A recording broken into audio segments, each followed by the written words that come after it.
新嫂子也太不像话了，她那两个弟弟也是不知礼数的，果然商人家出来的，没啥教养。别瞎说，我们大哥根本没同意，林家的昨日才寻上门，也没拜堂成亲，怎么就成新嫂子了？再说了，大哥非思绪表姐不娶，那女人想当我们嫂子，也得掂量掂量她几斤几两。反正我就想思绪表姐当我大嫂，一个死了爹娘的商户女根本不配。哎，嘘！昨晚啊，我偷偷听到了爹和娘在小声商议，说商户不好听，但做生意的人家银钱多嘛。你看看新嫂子昨天乘坐来的驴车多气派，驴是没马值钱，但有2头驴呢。有了驴车，村子里的人还不得处处巴结我们家？得了吧，那女人估计也就驴车有些用。你看他们姐弟3人穿的用的又破又烂，哪里像有银钱的样子啊？娘昨天也这样说啦，但爹说这还不是因为兵乱金陵郡失守吗？仓促逃难出城，光路上就耗费了几个月，想不破烂也不可能。但爹还说了，烂船还有3斤钉，做生意的商户人家哪怕逃难，手上的银钱也要比庄户人家多嘞。林润润，没大没小，要叫姐姐林安安。话一出口，茅草屋里的一大两小顿时齐齐愣住，看来他们仨穿了。啊，姐，是你就好，我真怕我和哥穿来了，你没来。姐，你快试着想想有没有原主的记忆，我和哥一丁点都没有。他很努力地想了一圈，然后肯定地摇了摇头，没有，除了自己的记忆，没有原主的任何丁点记忆。没事，既然没有记忆，我们待会儿见机行事，多看多观察，少说话，尽量套他们的话。刚才外面的人说我是商户女，我们家是做生意的，还说金陵郡失守，我们这朝代的爹娘没了，估计是用了大力气在封城前将我们姐弟3送出城。听他们话语中的意思，2头驴的驴车非常难得，所以他们家一边嫌弃姐姐商户女的身份，一边又舍不得放弃这到嘴边的肥肉。既然我们是在这儿做生意的商户，爹娘有能力在战乱封城之前送3个子女出城，且置办了2头驴的驴车，他们无论本事还是钱财，应该都是厉害的。可能真如门外人所说，我们除了驴车这项固定资产外，还有其他银两。等离开此地之后，我们仔细找找。唉，华国也才安稳了几10年而已，100年前百姓的日子苦不堪言。看我们穿的衣裳，应该是在古代，古代哪有好的？怕是还不如100年前的华国。他不怕吃苦受累，他只怕护不了姐姐。唉，可惜了我们的养鸡场，足足1200只走地鸡啊！听到林安提起养鸡场，林润润顿时听到肚子咕噜咕噜的叫。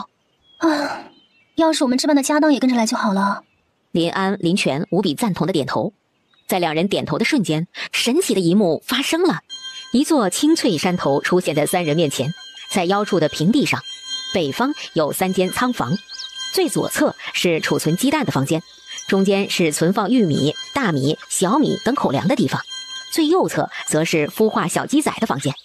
北方和南方的中间地带有大概半亩约300-400平方的菜地，分成一块块大小不一的块状箱地，菜地旁边哗哗哗的水声，山涧处流淌下来的泉水到平缓的菜地旁汇集形成一处天然泉水池。在朝南处伫立着3间砖瓦房，两侧房屋里衣裳被褥、日常用品样样俱在，而旁边斜斜搭建的厨房小屋里，柴米油盐也是满满当当。一转念间，就见面前递过来一颗包好的茶叶蛋，以及一颗圆滚滚的新鲜西红柿。快吃！林安、林润润二话不说的大口大口吃了起来。3-5个茶叶蛋，一个大西红柿下肚，3人肚子终于没那么空了。又顺手从泉水池舀了3杯泉水试试效果，不知道是肚子饱了有力气，还是泉水真的发生了转变，反正3人现在精力十足。我们的养鸡场，我们置办的家当都跟过来了，太棒了！这是不是就是传说中穿越必备的空间呢？里面的东西能拿出来，亦能放回去。我刚用茅草试了一下，也能放进去拿出来，说明以后我们在这个朝代挣的银子、买的吃食、置办的家当，通通都能放进去。你说我们穿到哪个朝代了呀？林润润脑海中突然闪过一个名字。等等，思绪表姐，像不像我们昨天看的小说中的柳思绪？结合前面分析出的信息，一步步的全部对应上了。3人圆碌碌的黑亮眼眸逐渐睁大，嘴巴不自知的张开。老天，原来他们不是穿越到未知名朝代，而是穿书了。姐，你要是女主林润，我们连夜扛着驴车跑路。别急，别慌，稳住。刚他们说林家的昨日才寻上门，大哥没同意，也没拜堂成亲。从这句话上看，我们昨天才到，一切都来得及更改。身为当事人的林润润，反而是三人中心态最平稳平和的。他可不是原主，男主别想拿捏他。谁家新上门的，感受到日上三竿啊？这知道的是要嫁进来当媳妇，不知道的还以为是直接当婆婆享福嘞。走吧，出去会会这一家子占便宜没够的极品。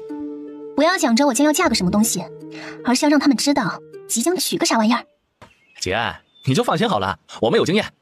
哼，别人家的新媳妇上门，哪个不是早早的起来伺候公婆、煮饭洒扫，恨不得把家里家外的活全包了，偏偏就他郡城来的娇气。长辈就是长辈，小辈就是小辈，小辈要伺候长辈，哪怕城里大户人家的小姐也是如此，别打量我们不知道。那是你们见识少，譬如说我们家吧，我姐从小娇生惯养，啥也不会，那别说伺候公婆了，不让公婆伺候她就不错了。顾灵顾当震惊的倒抽一口凉气。我就奇了怪了，难道在我们来之前，你家的活都不需要干，你的爹娘不需要人伺候？怎么我姐一来又要干活又要伺候你爹娘的？之前的人全死了吗？还是你爹娘不能动弹，需要人伺候啊？堂屋里传出来一声警示意味浓烈的咳嗽声。两位姑娘慎言，无媒无聘，也无拜堂成亲，怎么能和别人家的心腹相比呢？况且我和两个弟弟正准备告辞，以后大家还是桥归桥，路归路吧。桥归桥，路归路什么意思？世道乱得不成样子了，他们还敢主动提出离开，这是不要命了吗？同时响起两道开门声，他本能地朝院子门处看去。推门而入的男人修长挺拔，圆臂丰腰，胸膛厚实，另一只手拎着一串用草绳穿起的鲜鱼，足有5、6条之多。姐，这个男人不错。别想了，凤凰男不能要。堂屋内，柳荷花老太的脸上现出恐慌。儿呀，快过来！你说林家丫头是不是要走？老头子，你也快过来！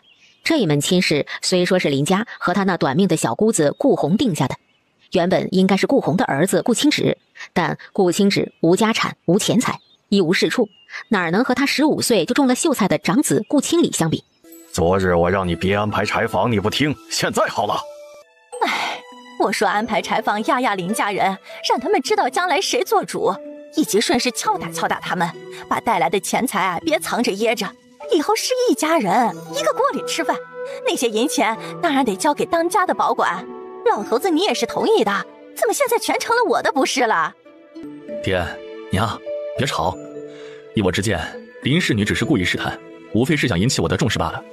婉儿说的对，昨天林家丫头目光恨不得粘在你身上，今天哪能说走就走，定是那啥使手段嘞。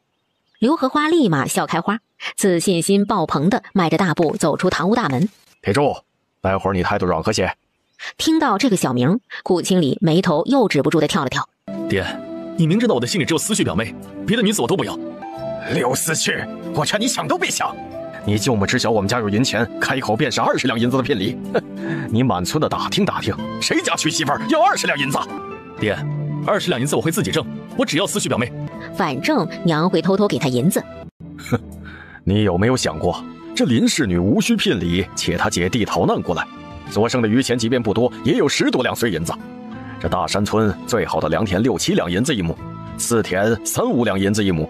我们家10多口人才6亩良田9亩次田，就这还全是你姑姑带回来的银子置办下的。如今只要你娶了林氏女，我顾家的田地最少还能再多一半，这还不够吗？爹，和我终生大事比起来，3、5亩田地不值得一提。况且我身为读书人，以后自然是要步入仕途的，娶个商户女有损读书人的清名。爹让我以后如何在同窗以及官场同僚中自处？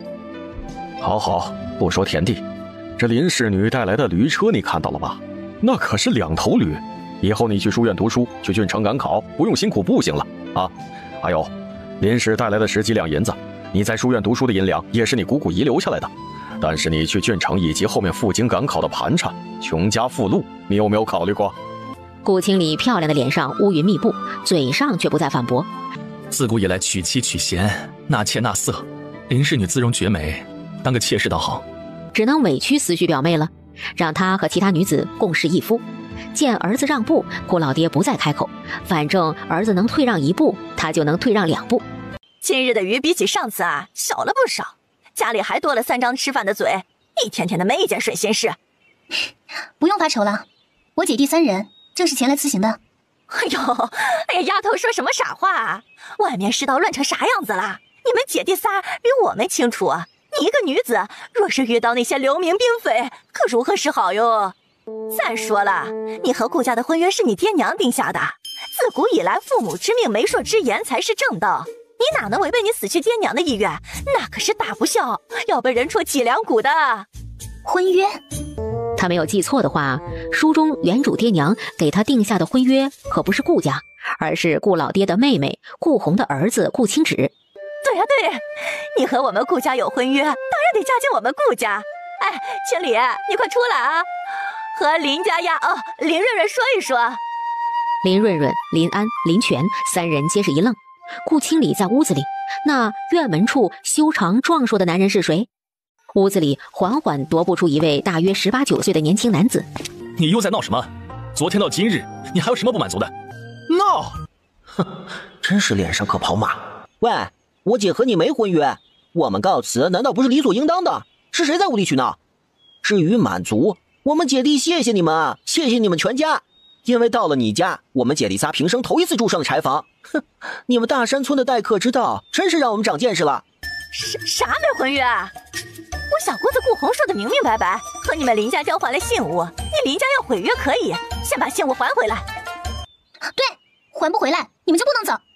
林安、林泉见屋檐下的四人眼神不善，跨前2步挡在林润润身前。给不起信物也行，驴车得留下来。我们清理堂堂秀才宫，硬是等你等到19岁还未娶妻成亲，你得陪我们才行。我爹娘交代的清清楚楚，和我有婚约的是红衣儿子，可不是顾家。我就问各位父老乡亲、大娘婶子一句，红衣儿子是顾清理吗？哎，不是，顾红儿子那是顾清理啊。是门口那位嘞？哎，叫啥来着？哦，对了，叫顾清止。哎呦，这啥名啊，太拗口了。要我说，还不如我屋子里的毛蛋铁蛋好记嘞。咋了？我就问顾红是不是姓顾，他的是不是都是顾家的？和他定的婚事咋就不能是顾家的了？我娘作为顾家人，儿时卖给了人牙子换取银两养活了舅父，在侯府为奴为婢挣的月钱给了舅父娶你，出事后补偿的银子给舅父舅母盖房子置办良田土地，送顾清理上学堂读书识字科考。我娘对得起顾家，我娘给我留下的只有这门亲事，舅母还要抢吗？哎呀，荷花呢？你咋啥都抢嘞？从来没听说定了亲事还能给娘家的。这清理是找不到人家，荷花你早说呀！我娘家侄女不嫌弃她19岁了，我这就回娘家说说去。你儿子19岁了，人顾清止比他还大月份吧？你咋不说？呸！柳荷花气得想吐口水。他家清理找不到人家，还不嫌弃清理，也不照照他娘家那侄女丑成啥样了。丑人多作怪。林安见顾清止站在他姐这边，好感顿生，很好，一点没怂，是个汉子。林家丫头啊，我们做长辈的也是为了你好啊！你看啊，这3间大房子，还有那10多亩田地，以后都是理儿。你一个女孩子家带着2个弟弟，再过2年，你这2个弟弟要娶妻生子了呀，那可是一笔不小的钱财。你是个聪明人，知道怎么选择，对你弟弟最好。我知道，人不光得言而有信，还得孝顺，我不能违背我爹娘的意愿，你说是不是？这清理年纪轻轻就已经有功名在身了，以后为官做宰的话，你2个弟弟有个当官的姐夫，何等威风啊！到时啊，谁会嫌弃你林家商户的身份呢？我们自己不嫌弃就行。我和哥哥不能为了自身，让姐姐背上悔婚的恶名声。柳荷花还在嘀嘀咕咕的定亲信物得拿出来，驴车也得留下来之类的，喋喋不休。舅父一直说待我如同亲生儿子，现在我即将成亲，舅父舅母无需太破费，拿出个银钱置办个3、5桌酒席，宴请左邻右舍就行了。至于婚房，既然这3间正屋是我娘出的银子建造而成的，我也不多要，只要1间屋子给我就行。你这个破了相的煞星，克死你娘之后又来克我们一家，你娶妻凭啥让老娘出银子啊？还置办酒席宴请左邻右舍，你也不看看你几斤几两，不怕折寿啊？想着分房子，门儿都没有。老娘告诉你，这都是老娘的，以后都是我儿子的。你想要房子你就去自己盖，滚，都给我滚！你赶紧将那些破烂东西收拾收拾，带着这3个吃白食的滚出老娘家院子。顾清止对柳荷花的破口大骂不以为意，修长壮硕的身躯麻利钻进柴房旁边的低矮屋子里收拾东西去了。那个老婆子一直不承认婚事，喋喋不休地揪着定亲信物和驴车。我以为今天要不大闹一场，要不势必留下一样来，想不到现在婚事认可了，也不用交下信物和驴车了。这是开窗论，顾青芷厉害着呢。见林安一脸茫然，林泉简短的解释：譬如你说这屋子太暗，想开一个窗子，别人各种理由反对和不允许，但如果你要求拆掉屋顶照亮屋子，他们就会来调和，觉得开个窗子就行了。林安立即明白，难怪若是顾青芷和柳荷花围着信物驴车争论，怕是要被柳荷花拿长辈孝道扣上了。就怕以后日子好过了，顾家这群人又上门占便宜。现在的顾青芷没钱没地没权，他们像撵瘟神一样撵他走，但以后他有权有势，富贵无边时，他们自然也能没脸没皮的贴上来。顾青芷很快出来了，他手上是有一个简简单单的小包袱。柳荷花瞥了一眼，哼了声后不屑地转移开目光。舅父常说青离等4个弟弟和顾灵、顾当2妹妹就是我的亲弟弟亲妹子，那以后青离步入官场，飞黄腾达之后，自然是要多多照顾我们才是。放屁！他青离以后要照顾也是照顾他柳家，哪里轮得上顾青芷这个煞星？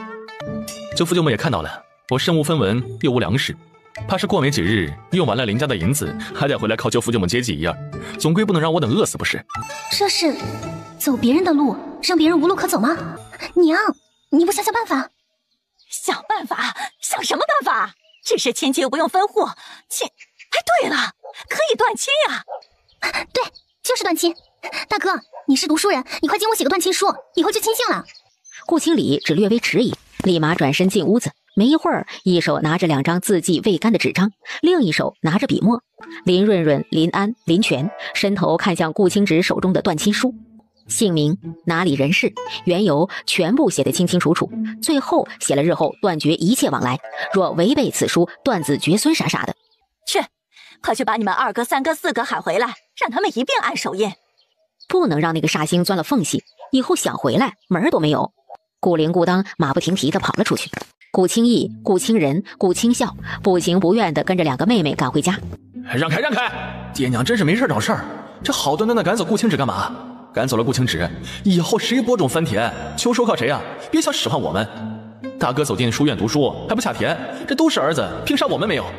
见了爹娘大哥阴沉沉的脸，3人不敢吱声。在大哥的指导下，大拇指沾上墨水，在雪白的纸张上按下了指印。柳荷花检查了一遍2张断亲书。好，拿着，你这个煞星可以滚了。哎，娘，顾青芷走了，以后打了野鸡野兔还会送回来吗？吃就知道吃，你不会自己上山打啊？后山野鸡野兔那么多，哪个煞星可以逮到？你咋就不可以啊？哎，娘，你不知道那些野鸡飞得可高了，还有野兔跑得可呲啦快，根本抓不住。好了，到时候叫那个哑巴抓了给你吃，反正他也会抓。顾红当时回来的路上，收留了2个被毒哑撵出府的半大孩子。咋的？还想等吃了上午这顿饭再走？既然千里叔和云叔回来了，等他们俩收拾好了东西，正好一起走。顾千里、顾云一听，立即明白过来。顾千里身手灵活的直接钻进另一间低矮茅草屋，顾云瘸了一条腿，拄着拐杖，一瘸一拐的往厨房走去。啊！凭啥？你滚就滚了，凭啥带老顾家的仆人走？哑巴、瘸子，你们不能走！啊，对，你们走了的话，我就去官府报官，报官治你们一个逃奴罪，逮住要去充军，你们怕不怕？仆人、逃奴，我娘可没有把千里叔和云叔当仆人对待。不管是什么，哑巴和瘸子只能在老顾家，是吗？当初千里叔和云叔是在我的户籍上，既然已经断亲，他们和我走，自然于情于理于法。你们要报官就去报，最好现在就去，不然再晚我们就走了。你，我去帮云叔收拾。好。林润润想到了空间，唇角扬起笑意。柳荷花刚准备派人进去盯着，没事，厨房除了黑面、大米、白面等贵重粮食，娘全部锁在木柜里，他们偷不走的。即便打开了木柜的锁更好，等他们出来翻包袱，到时候人赃并获，送到官府。后面的不用他说，柳荷花已经明白过来，顿时脸上笑开了花。哎，林家丫头，10几2岁银听起来不少，但是你有没有想过够你们吃几天的？这顾青芷没田没地，你们本来4口人，如今又多了2张吃饭的嘴，足足6口人。1天2顿，1顿1斤，你们6人1天便是12斤粮食。大米白面1斤要16文，粗粮9文1斤，哪怕是天天吃粗粮，1天都要100多文呐。啊，不是一天3顿饭吗？现在外面世道乱得很，原本50文一斤的粗盐，最高也不过70文一斤。你知道现在涨到多少了吗？涨到180文一斤呐！你算算你们手里那10几两银子能买个啥呀？哼，怕是吃盐也不够吧？不好意思，昨天2个弟弟才去镇上驮了2箱盐回来，还是细盐哟，吃个好几年不成问题。你俩看我们院子里的7只鸡啊，别小看了这7只鸡，每天啊能有5、6个鸡蛋。若是你在我们家，保管你2、3天便能吃上1次鸡蛋。老子一天捡500、600个鸡蛋，天天吃顿顿吃，吃到吐为止。你别怕，我有能力养活你。还有2个弟弟，谁养谁还不一定呢。顾千里和顾云在众人说话的功夫收拾好包袱出来了。顾千里将驴车赶了过来，没田没地，只10几两银子，你们就等着饿死好了。也就咱们这儿太平一些，出去外面碰上流民山匪，当心尸骨无存。粗盐已经180文的天价，更别说米面鸡鸭蛋。到时候咱们家吃得饱，你们挨饿可别回来。老婆子的门啊，不是好进的。已经上了车厢，在里面端正坐着的林泉轻笑，自家肯定能吃得饱，但柳荷花他们能不能吃得饱就不知道了。哎呀，啥钱闹的呀！老头子，赶紧去拦住他们！快去拦住他们！他们把咱们家的米全部都偷走了！顾老爹带领儿子女儿快步跑了出来，挡在了驴车面前。这些个傻钱刀的，把我们家装大米、白面、粗盐的柜子都偷走了！娘，你说什么？说清楚！刚才顾云和顾全出来时，大家都看到了，怎么可能把装大米白面的柜子偷走了？我没有胡说，儿啊，他们确实把我们家装大米白面的柜子偷走了，不信你们去看。老婆子，你别瞎说，你好好说说丢了什么。舅父不用问了，舅母说连同装大米白面的柜子一起丢了，我没有耳朵听到的。舅母是因为我们6人从头到尾都没有跨进主屋半步，无法诬陷我们偷拿银两，所以只能说是搬走了粮食柜子。敢问舅母，这柜子是何时没的？怎么认定是我们搬走的？你们回来前那柜子还在，刚才一会儿功夫就没了，不是你们是谁？儿啊，娘真没撒谎，我们家装粮食的柜子真没了。荷花呢？大娘我老眼昏花，也看清了，里面哪有柜子哟？真没有，我看得可清楚了。我不用看就知道，车厢就那么大，坐了4个人，还怎么放粮食进去啊？从吵架开始啊，我一直趴墙头上看着嘞。林家姐弟3人加木匠叔他们，就木匠叔和那半大小子进过厨房，但他们出来带的东西啊，大家也都全看见了。是啊，总不能这么多人都看错了。见没有一人站在他这边，柳荷花急了。舅母是不是将精细粮食补贴了娘家？怕舅父责骂，怕儿女不喜，方才朝我们泼脏水的。想来也是，舅母认为女子的东西皆是哥哥弟弟的，我娘的东西是舅父的，舅母家的东西自然就是柳家的，偷偷运回贴补娘家说得通。娘，你怎么能全部给娘家？我可是你女儿，我还没吃上呢。柳荷花有口难言，急得团团转，恨不得上前撕了顾青芷。你也别怪你娘，再过个3、5年，你嫁人能换取聘礼银子回来贴补娘家，成家生子后也得将夫家的东西偷偷运回贴补哥哥。不过你和顾当比较惨就是了，别人只需要1个、2个需要贴补，你们俩足足有4个，以后在夫家的日子必然不会好过的。我才不要，凭什么？就这样，在6人驾着驴车离开时，顾家哭诉声、打闹声响成一片，乱成一团。姐夫，啊，姐，你昨晚冻感冒了？林润润满脸黑线，2个直男弟弟啊，啥时候能有点眼力劲儿？你别在意，像是口误。好了，该有眼力劲的人没有，不该有的却又极为敏锐。我觉得太快。我先出去下车。明明没做错事啊，怎么心虚了呢？啊，姐，我们现在怎么办？去哪里啊？大宁朝外面的世道乱得很，我们人生地不熟的，还是不要乱跑的好。那我们有空间在，吃喝目前不愁，要不要和他们一道啊？一起吧，我们3个人的武力值太弱，别说对付外面的流民匪徒，就是顾清理、柳荷花那样的，胜算估计也只有5-5开。林泉快速地望了眼自家姐姐，想不到啊，他姐的姻缘线原来在大宁国。我们提供食物，他们保我们平安，各取所需，很公平。林润润赞成，林安也赞成。最主要的是顾青芷对他姐好。顾经理身子单薄，肩不能扛，手不能提，和平盛世中还行，但是在这乱世中真是不行。这读书归读书，这起码的生存能力总该有吧？我觉得顾大哥就很好，你看车门上挂着6条鱼，多肥多大呀！而且他一条都不留给那家人的做法，我举双手双脚赞成。你说错了，顾千里那样的在和平盛世也不行，在和平盛世中，他就是妥妥的凤凰男，一点聪明心机全用在亲近人身上，不想着在外面挣。可能在外面也挣不到，只想着从亲近人身上压榨。姐姐，你说的对，这一下他们没了所有的大米白面，那一群人又得掰扯了。哎，他们的日子将要不好过喽，其中又属柳荷花日子最不好过。他们是以前日子过得太好，习惯了不劳而获，现在的日子才是他们本应当过的。正在闲聊着天的人，突然感到驴车停下来了，就见高高壮壮的顾千里向驴车后方速度特快地跑了过去。顾千里快速奔跑过去，是为了见一个姑娘。追上来相见的2个人也极为克制地各站一边，中间足足有半米多宽。2人静静地站着，半晌后，姑娘大颗大颗地落泪。这边的顾千里急了，手足无措的不知如何是好。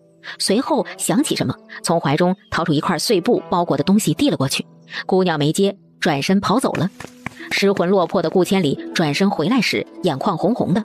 怪不得书中顾云逃离了大山村，顾千里却没跟着一起逃离。哎，这一别，千里叔和这位姑娘可能就再也见不到了。等我们安定下来了，可以让千里叔叔去提亲，这样也不至于错过。哪里容易？我们6人现在连个住处都没有。唉，小说中经常出现那句话怎么说来着？哦，对了，一身清贫怎敢入繁华，两袖清风怎敢误佳人。我们来看一下收获吧。柜子门上有把锁，但他们的空间他们做主，轻松用意念打开。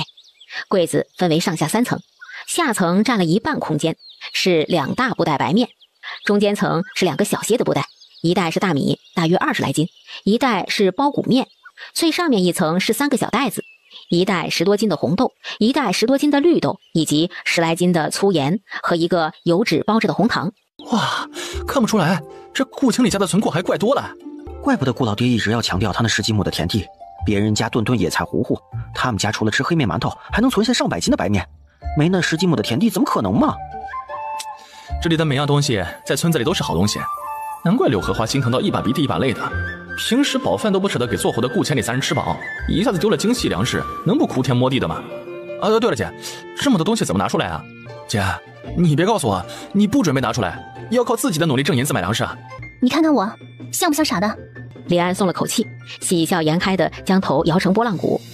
况且啊，你看看你和小弟，又不是之前的1.8几大高个儿，身强体壮，孔武有力的样子，现在的你俩就是2个面黄肌瘦、营养不良的半大孩子，还不得吃些营养的，好好补补。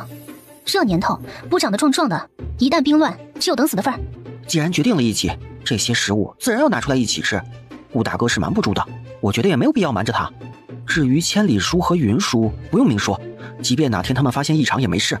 一来他们俩品行好，不会出卖我们；二来他们也说不出去。好，那就这样决定了。姐，到时由你单独和顾大哥说。被委以重任的林润润无语了。至于千里叔和云叔找个什么理由，那就是顾大哥的事了。终于有个省事儿的。至于挣银子、种田，我们在半山上养鸡，只会种菜地上有的品种。水稻的话，秧苗和野菜分不清，小麦、幼苗和韭菜偶尔都能弄错。别说没田，就是有田也不适合我们。我们在华国都是养鸡挣钱，在大明朝完全也可以养鸡挣钱呐，这是老本行，我们仨都熟。首先得有块地，其次这块地得属于我们，最后这块地还要特别大才行。那就去收购甘蔗制糖。我记得白糖比红糖值钱吧？只有富贵人家和当官的才能吃得起白糖，那我们直接做白糖就好了。哥，这儿是北方，冬天要睡炕，下很大很大雪的北方，你在哪儿去收甘蔗呀？林润润突然想到菜地上那半箱甜菜。当大半个时辰后，驴车到达目的地，再次停了下来。林润润、林安、林泉下车看到面前的景象时惊呆了，眼前是一望无际的黑黄土地，上面杂草丛生，高处比人还高，最后方是高高的大山。林润润前后左右看了好几遍，满意的不得了。这个地方独立又安全，太适合养鸡了。这块地属于我们不？属于你。我娘私下给我留了一部分钱财，没有让舅父怎么发现。前些年我大了后也会偷偷去南阳郡倒腾一些买卖，存下了笔银子，勉强购买下这里了。等把你安顿好，带我去安阳城，这块地当做娶你的聘礼，可以吗？老天，还有男人主动提起聘礼的。我娘留在里面的还有玉簪子和玉手镯，我担心卖了以后买不到成色那么好的，就留了起来。金的和银的都卖了，你放心，我会挣银子，以后买了再补上，你别嫌弃。不嫌弃。一旁的林安、林泉更是满意的不得了。要知道，换成顾清理那一大家子的话，别说主动出聘礼，极有可能再打他们手上10几两碎银子的家当。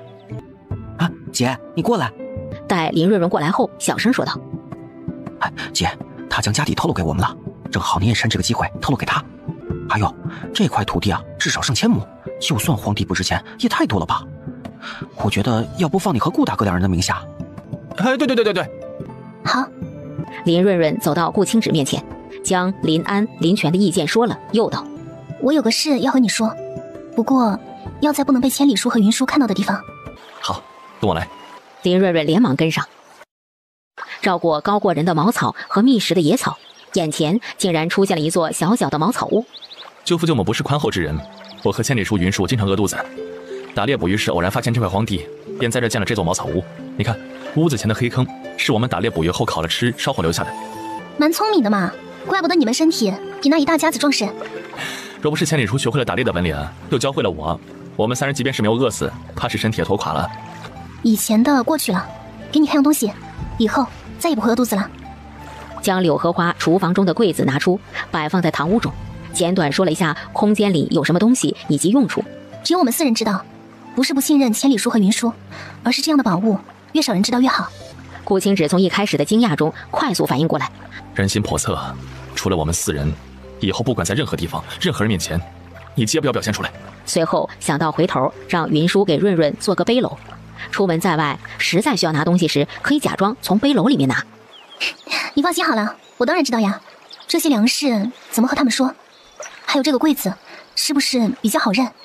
是毁了当柴火，还是继续收起来？不用毁，这是云叔做的柜子，选的木材结实耐用，毁了可惜。等会儿让云叔改一下，不会被认出来的。柜子以及粮食是我昨夜运过来的。至于你那宝物的其他东西，先不要拿出来。等吃过了早午饭，我和全弟去趟安阳城，一来呢去官衙将土地买下来，二来买些开荒的农具，三来你宝物有需要拿出来用的，也可以借此收拾买回来的。你觉得怎么样？你真棒，想得好周到全面啊！你同意就好。我去把鱼给收拾了，等会儿烤给你吃。你先休息一下啊。啊，说的好好的，怎么人突然跑了？还有休息？这茅草屋干净的一眼望到头，在哪儿休息？姐，说。姐，我还以为这和华国一样也是秋天，原来不是。怎会不是？现在才4月份，确切的说是4月初7。我刚听顾大哥说，他今天去安阳城买种子才知道的。你的意思是，我们可以开荒种粮食？对呀，我们有这么一大片土地，不种粮食不是亏了？况且种植基因和天赋可是深深埋在每一个种华家人的骨子里的。是啊，你想啊，大娘朝乱得很，就算没乱到安阳城，但是外面打仗哪有不影响粮食价格的？到时候价格高的离谱就算了，还不一定能买得到。即便买到了，运回来的路上也是风险重重的。我们守着这么一大片土地，完全可以自己种啊。秋收后一部分进空间，一部分放地窖储存，不打眼又空间满满，多好呀！高筑墙，广积粮，先广积粮。原本准备喂鸡的玉米粒有1000斤，大米2000斤，小米800斤。我们自己吃的大米估摸着还剩900多斤，加上零零碎碎囤的5箱细面、3箱宽面、5袋白面，外加方便面、螺蛳粉、酸辣粉、粉丝，主食估摸最少有5000多斤。我们6人一天做6斤，一年大概在2100斤。这些粮食至少能吃2年多。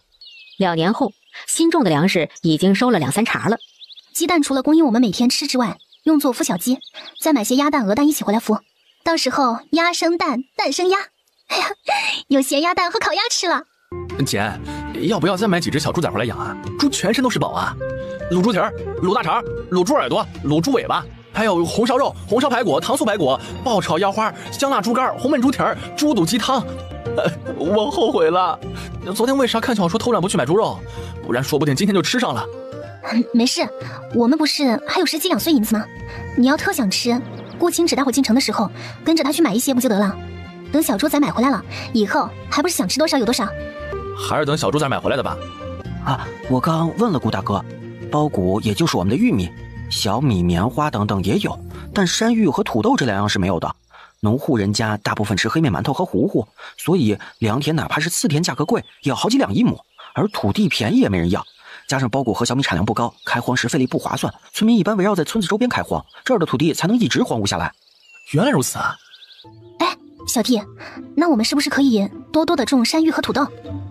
对，这黑面馒头是真的，这个刮辣嗓子呀！和黑面馒头比起来，山芋土豆太好吃了。最主要的是山芋和土豆产量大呀，到时候收留进来的人只用极少一部分的土地全部养活，剩下的土地以及人力就能全部用来挣银子了。干脆拿出几个山芋和土豆烤着吃。和千里叔、云叔说，是我们来的路上饿得吃不消，在树林子里找到的，挖了好多，一路吃到大山村，就剩下这些了。要是都觉得好吃，反正我们记得路，到时再去挖了回来种。这说法行不行？行。大山村顾家。哦，娘，这也太稀了吧，这怎么吃得饱？你就知道吃，家里大米白面连柜子一起都没了，你咋还能吃得下？没了就没了呗，反正里面的白面大米我也吃不到几口，黑面和包谷还带不就行了，又不影响我吃黑面馒头。四哥说的蛮对的样子，蛮对的样子。哪里还有盐还有红糖？那都是白花花的银子，老娘我都不舍得吃，全便宜了外人。娘，真不是你偷偷贴补了大舅家？你个讨债的，你要我说多少次？我有那个心也没那个胆啊！真要是全拿去补贴你大舅，你爹还不得休了我？哎呀，我想起来了，一定是顾青芷昨夜搬走了。睡厨房的是顾云那瘸子，他们就是一伙的。哎呀，老头子，咱家养了几头白眼狼呀！闭嘴！我每日早上起来特地去厨房看了一圈，你不也是？那时还好好的在，你怎么不说？老头子，你说是不是咱家不干净，他回来报复？要发疯回你柳家去发，再胡言乱语，当心老子休了你！柳荷花诺诺的不敢吭声。我不要光喝糊糊，我要吃馒头，我要吃肉。啊，对了，早上顾青芷带回来那一串大鱼在哪儿？我要喝鲜鱼汤。喝啥喝？你没看到那傻星直接把鱼挂在门外，连带都没带进来。他这是早就想好了要走。哼，真是个养不熟的白眼狼。要我说，就不该撵顾青芷走，有他在，家里时不时能吃上野鸡、野兔和鱼虾。现在好了，什么都没有了。他还带走了哑巴和瘸子，现在田里地里咋办？5月就要种包谷了，谁耕地谁不种？我话摆在这儿啊，要我干也行，大哥也必须下地干活。凭啥是我一个人干？我又不是傻。大哥科考当官了，坏活的还不是大哥吗？跟我有啥关系？再说了，外面世道那么乱，科考说不定就要停了。顾青礼双眼射出恶狠狠的光，恨不得将眼前的顾青人千刀万剐了。哎，娘，姑姑还要留下什么东西啊？留他的东西下来做什么？晦气吗？为啥晦气啊？他被人搞大了肚子，灰溜溜的回来丢我们的人，还不晦气？娘，姑姑也是被卖过去的，不是她自己想去的。我听说主人根本不把仆人当人看，姑姑孤身一人在那儿，能有什么办法？那他不能自己寻死了结，哪怕带着那个孽障死在路上也好，回来让我们在村子里抬不起头，被人指指点点，日子多难过啊！我看娘用姑姑的银子用得很开心啊，要是觉得姑姑脏，看不起姑姑，那干脆也别用她的脏银子。你这两个丫头片子，早晚嫁出去啊，省得在这气我。哎呦喂，这日子越发难过，没一个能省心的。顾经理看着眼前为了一口吃食争吵不休的家人，眉头蹙起。不行，他要找到林润润，从他们手上拿回姑姑唯一的遗物。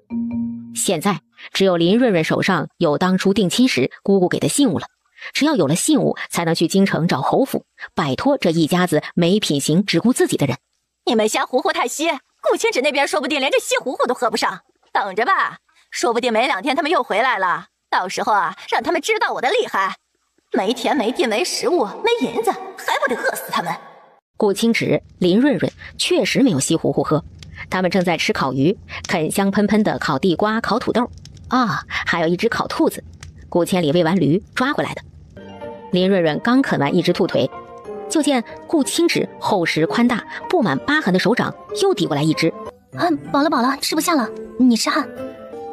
你别在意，本该你一人吃的。林润润想说没啥该不该的，抬眼发现林安、林泉两人见顾青芷对他好，脸上那是满意的不得了。好吧，烤红薯吃不下了。顾青芷咬了一大口土豆后顿住，迟疑的慢慢嚼完咽下。你说这个适合喂猪啊？唯不好的就是喂这个还得剁根煮，太麻烦了。为何呀？如此好吃的东西拿来喂猪，因为太多了呀，根本就吃不完。1亩能收多少斤啊？高的话3000来斤吧，一般在2000斤左右。那山芋也是一样吗？不一样，山芋高的6000多斤，一般3、5千斤差不离。你确定土豆和山芋无需种在良田里，而带沙子的土地也可。带沙的土地种它们最适合了呀。你是不知道，那土豆和山芋就是要松松软软的土地，光照好，它们可劲儿长，长得老大一坨，老大一堆。而且带沙子的土地好耕种，以后采收的时候也方便。毕竟这2都是要挖地的嘛。你姐最爱吃这个，不，我姐最爱吃米饭，面条也吃，但吃的少。山芋土豆是偶尔搭配了吃一下的。以后你姐姐依然顿顿能吃上大米和白面。等等，那个姐夫啊，你是不是忘了还有个我呀？他也爱吃大米白面呢。算了，求人不如求己，他还不如多多挣银子，将这辈子吃的白面大米买来存放在空间里。反正他们3个试过了，空间里的东西放进去啥样还是啥样，不带变的。在新的落脚地吃完满足的第1顿饭后，6人分工明确地干起活来。顾清芷和林泉2人带着户籍单子和银子，驾着驴车出发去安阳城。买完地还需要买些生活用品。顾千里见驴车走远后，他拿出之前挖出的镰刀，围绕着茅草屋将周边的野草一圈一圈地割掉。主子说这趟进城他们会买回些母鸡回来，以后就有鸡和鸡蛋吃了。他也得趁他们回来前用野草搭建好鸡棚。林润润此刻正在看林安和泥。姐，要不弄3、5个灶洞，2个灶洞感觉太少了一点。弄3个吧，多了也没那么多锅呀，放那儿也是浪费。行，那我再垒个大些的灶眼儿。顾大哥说我们人多，他买个大铁锅回来，到时候炖煮和烧洗澡水方便。林安说完，在离双灶洞稍微远些的地方又做了一个大些的灶眼。树底下的顾云在做案板，夫人说晚上做面条给他们吃，还是白面的，他得赶快把案板做出来，不然没地方揉面。夫人还说等母鸡买回来了以后，鸡蛋人人有份，不用分，保管他们能吃到饱。夫人是真好，碰上好主子，心中有了依靠，对未来满是希望。顾云手上更加利落，只花了大半个时辰就将宽大厚实的案板做好。这边刚做好，那边顾千里搭建好鸡窝，并搬回来几块大石头，在灶洞旁边码放整齐。一切弄好后，拿上弓箭，又前往后山捕捉野物去了。姐，我一直以为我算是非常勤快的了，而且干活利落极了，这和千里叔比起来，我才哪到哪儿啊？又看向大树下开始坐板车的顾云，别说千里叔了，就是云叔我也比不上啊。你要看到你自己的优点，你看你还挺有自知之明的，这点就很好。林润润，闭嘴！别没大没小，小安安。2人斗嘴归斗嘴，干活却一点没落下。临时的简易灶洞建好，林安到旁边挑了块离水源近的肥沃土地，用之前顾千里刨出来的锄头开始挖地。2人一个翻地，一个在后面撒种子。林润润、林安2人播种完，又移栽了一些韭菜根部。突发奇想，浇了一些空间里的山泉水，然后拍拍身上的泥土回了。耐心等待，明天过来看试验效果。到了晚上，顾清池、林泉2人回来，车厢里带回来很多买回的各种蔬菜和种子。顾清池先将车架上装满鸡的鸡笼递给等候的顾千里。千里叔，你收拾一只鸡出来，晚上我们吃鸡汤面。顾千里之前听到晚上吃面条还是白面，且他们也一起吃时，已经深深觉得不配。如今听林润润说是鸡汤面，本能的摆手拒绝。其实是我们想吃了，麻烦千里叔杀鸡，辛苦了啊。顾千里连忙摇头，杀鸡有什么辛苦的？他经常收拾野鸡、野兔和鱼，做这些无比熟练。傍晚的风带着凉意，土坑里燃着木柴，烧得噼啪作响。没有桌子，林润润在案板上先将食物分好。哇，我姐的手艺真没话说。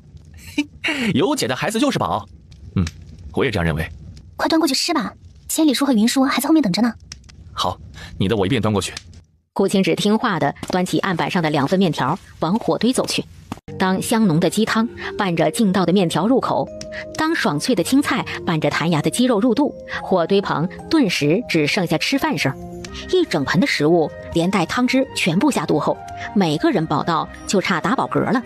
林润润本来有一搭没一搭的问林泉安阳城的现状，猛然想起来买地的事儿。我们买成功了没？是80两买的吗？买了多少亩地啊？姐，不但成功了，还比预计的银两少。咋了？顾大哥认识冠衙的人，给抹了零头。我才知道这片土地一眼望不到头，也是有原因的，好几千亩呢，当然望不到头。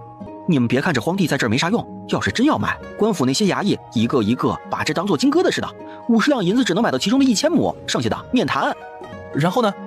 后来顾大哥和师爷说借一步说话，说50两买地，另外出10两银子归师爷一个人，10两银子给各位衙役兄弟喝茶，当交个朋友。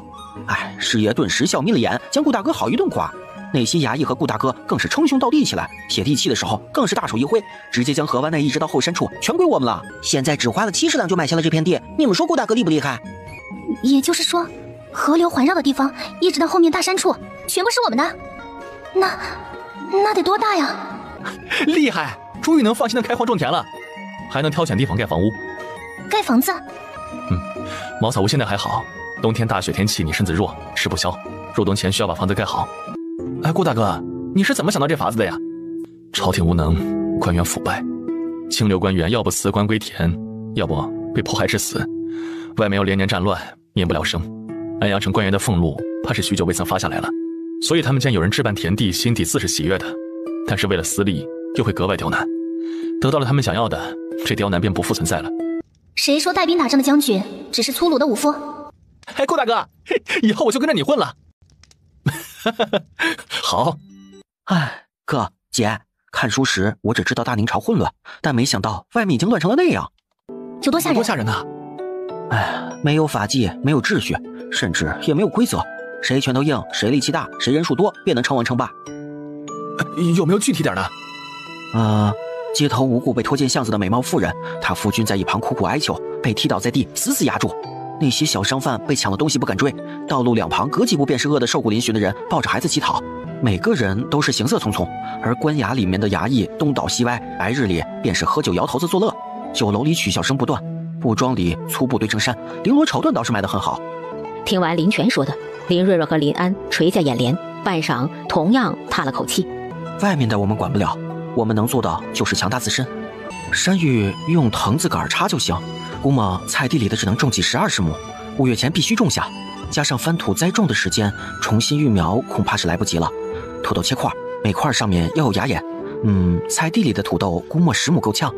1亩山芋的产量够3、5个人吃，10亩是300、500人，扣除老者、孩童、生产的妇人这些，我们这儿正值壮年的劳动力最少保持在3、500人用起来才方便。这最少也要种个100亩地才放心呐，30亩太少了点儿。林润润听得啧舌。天刚蒙蒙亮，林润润3人就醒了。啊，姐，你醒了没？我们能过来不？醒了，过来吧。啊，姐，你快看空间。云里雾里的林润润照做，空间里和昨天早上没有什么两样。有什么问题吗？看什么？来姐，你仔细看看，西瓜、香瓜、丝瓜，还有黄瓜、西红柿，绿叶菜就别看了，那个看不出来啥。林润润跟着指示又仔细看，昨天还是又小又青的西红柿，今日已经红艳艳的鲜红欲滴，而昨日的红艳艳，今日已经成了种子，掉落在了菜地里。这是加速了。不光是菜地里的，就连鸡也是。昨天早上收获大概是5、600个鸡蛋，今天早上直接收获了1000个左右。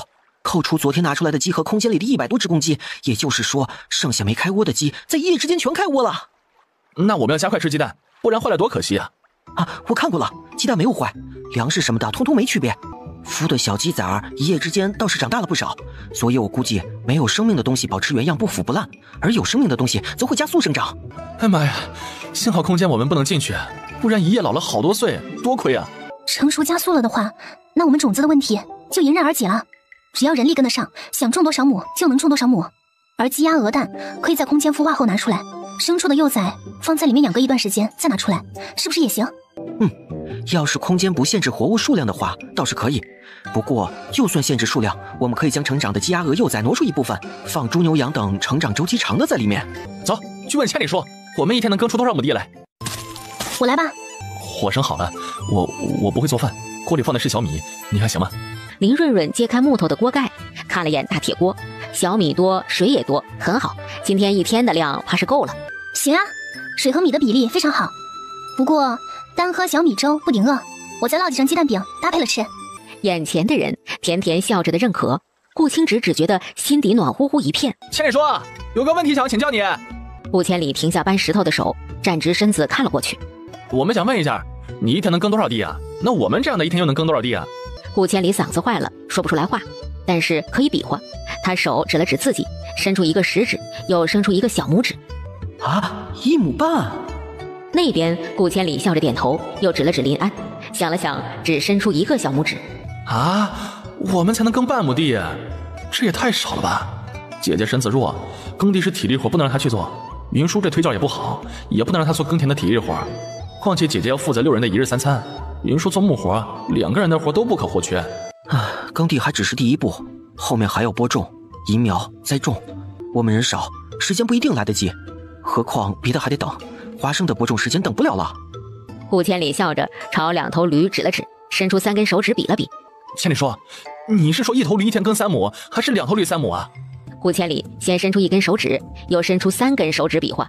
林安、林泉2人明白了，1头驴1天3亩地，这样的话2头驴1天就是6亩地。关键是驴拉犁耕地的话，人只要在后面长犁就行，和耕田地比起来轻松多了，他们俩的力气就行。这样腾出顾千里和顾清直2个人，就能在后面播种或者移栽山芋苗。山芋苗和土豆块，1人1天能种1亩地左右，不算多。不过只要耕地好了，我们4个人可以同时栽种，应该来得及。播种要挖个小坑，还要弯腰撒种子，然后盖土。3个人配合快的话，1天最多也就2、3亩地。就这还得一下子占用3个人，都很耗费时间的。手上的活放一放，洗洗手，来吃早饭啦。顾云、顾千里洗了手过来，原本还奇怪为何要洗手，看到油润金黄的鸡蛋饼时，终于明白了。每人1个厚实的鸡蛋饼，差不多大小，没有因为他们俩是下人而没有，也没有因为他们是下人而分量少。千里说，云说，你快拿来吃啊！顾千里、顾云方才反应过来，一时不知道是该拿了就吃，还是谨守下人的本分。昨天带回来的鸡早上生了50多个鸡蛋。见夫人问话，顾千里连忙点头。你看，鸡蛋又不卖，今天开始你们要下地干活，营养也不能少，吃饱吃好才有力气干活呀。天气渐渐转热，鸡蛋放坏了多可惜啊，当然要放在肚子里才是，对不对？顾千里本能的点头，随后又猛地摇头。他用手比划道，可以给主子们吃，可以留着明天吃。不用让，50多个鸡蛋呢，6个人人人有份，也不用留，明天还有明天的量。千里说，云说，你们也就现在觉得鸡蛋金贵，等炒鸡蛋、蒸鸡蛋、煎鸡蛋、茶叶蛋和炸鸡蛋、水煮蛋、荷包蛋以及鸡蛋糕、鸡蛋饼、鸡蛋卷通通来一遍，那时候你们甚至都想不起来吃它。顾千里、顾云听到后，首先想到的是鸡蛋有这么多种吃法。不过经林润润、林安一说，2人不再畏怯，端起大碗的小米粥，拿上鸡蛋饼，走到茅草屋前的空地上蹲着吃。顾云做的木桌已经成型，只是木桌1天接触好几次，他要打磨得光滑些。林润润也端着碗，不过他是坐在一块平滑的大石头上，听着2个弟弟和顾清直聊耕种的事儿。一想到播种时间不够，我就好无力呀。有种我年龄很老了，还用扁担挑水，顶着大太阳去菜地里给小菜苗浇水，一遍一遍又一遍，好不容易全部浇了，结果发现是别人家地的无力感，你们懂不懂啊？林润润爆笑出声。顾清直看了过来，眉眼也带着笑意。你说说，至少上百亩地，你没有这种无力感，谁能有办法解决啊？我有办法解决。姐，你也要下地？这半亩的菜地你都懒得动弹了，这可比菜地大多了啊！你不用下地。你忘了我之前买的手拉犁？林安和林泉同时想了起来。你俩当初嫌菜地太小，用起来麻烦，又觉得人力拉太累不轻松，但是现在不同了呀，我们有2头驴，完全可以用驴来拉。对于驴来说，说不定更轻松呢。人力1天号称能耕种5、6亩地，换成驴的话，不说多，起码也不会少吧。我看那个机器除了下面的犁没法自己做，剩下的框架完全可以让云舒用木头的做出来。林安张了张嘴，他竟然觉得他姐说的很对的样子。林泉已经完全反应过来，认为非常可行。还有那个玉米扎眼播种器，一次能装3斤种子，拿着不累手，日播5亩地，同时还能播种花生、黄豆、红豆、绿豆、豌豆、豆角，这么多别人辛苦智慧结晶、省时省力的东西，你们忘啦？感谢我爱花钱买新鲜事物的姐姐。姐，你是最棒的姐姐。林润润傲娇地扬了扬下巴，果然重要的事儿还得靠女人呢。而另一边大山村的顾家，总共就7亩8分地，换做那哑巴和顾清直，10来天耕种，连播种全部弄完。你看看你们3个，下个地而已，还要拉着你大哥。你大哥那手是握锄头的手吗？那是握笔杆子写字的手。去，快去干活，不干完活回来就没吃的。天天顿顿都是稀的，手脚没力气怎么干活呀？吃还不如不吃呢。边上大哥是握笔杆子写字的手，我们叫握锄头。顾灵顾当是女娃子没啥用，我们同事儿子为啥不能读书啊？当初姑姑也是教了你识字的，你自己贪玩不上进，最终才决定让我去书院读书的。好，就你上进，我们何该下地？不下地就滚蛋，看看哪家能有10几亩良田养着你们。几人顿时噤若寒蝉。哼，真不该让那顾清芷那傻性走远了。要是同在大山村，让你们看看他们每天吃的什么，你们就不会不知好歹了。说不定顿顿有肉嘞。切，做梦呢吧？还吃肉？拿什么吃肉？顾清芷和那个哑巴会打猎，有肉吃不是很正常？他打回来的猎物，我们没拿去卖银子，是因为我们家地多，不贪图那点银子。你看看他连黑面糊糊也吃不上食，那还舍得吃野兔不？还是那6条鱼一并拿去城里卖了。你们没去过安阳城，不知道现在的安阳城有多乱。你们大哥所读书的书院，幸好在南阳郡，不然老头子我是真不放心他出去啊。啊，对，那顾清芷6人缺银子的很，怕是已经将鱼拿去安阳城卖喽。哎呦，只怕有命去，没命花嘞。听到爹娘2人一唱一和的一番话语后，原本硬气的几个儿子顿时蔫蔫的。爹，大哥，老二啊，你不想下地可以，你今年16，也到了能说亲的年纪了。赵猎户的长女又高又壮，能进深山打猎，能下地干活，我看呐是个合适你的。爹，那赵春不光壮还黑，比男人还要男人。村子里别的女人有人打趣儿，你看有人敢打趣儿他吗？娶个这样的女人回来，他要是不如他意，他还不得将他3天捶9顿呢？这赵猎户呢是外来户，在村子里无亲无故，没人帮衬，头胎生的又是女儿，村子上更加没人瞧得起了。这赵春要强也能理解。爹，你以前可不是那么说的呀！你明明说他们是外来户没根基，有事不要怕他们的。再说了，他赵春比我还大好几岁呢，已经快20了吧？老到不能再老的姑娘，说什么我都不会娶的，要娶你娶。乱说什么？滚！不娶就自己干活，快去地里干活去。又对上小儿子心疼的道：好好干活，今天有黑面馒头吃，一整个的。待子女不在面前，哎，你说赵春配铁柱咋样？铁柱是顾清理原来的名字，他们2个喊习惯了。哎呀，老头子你疯了！我知道你看不上我娘家的侄女儿，但是铁柱娶了思绪，这好歹不用补贴他岳父一家。那赵猎户在村子里1亩地都没有，赵春他娘是个病秧子，打猎挣的银子全部都补贴进去了，跟个无底洞似的。谁家娶了赵春，那不就相当于娶了整个赵家？顾老爹迟疑了。赵春下面还有5个弟弟，最小的那个才8、9岁。老头子你想，8、9岁能干啥？得养到啥时候才能看得到好处啊？再说吧。赵春好歹不要聘礼，又是个能干活的，到时娶进门，银钱粮食管死，他拿什么贴补？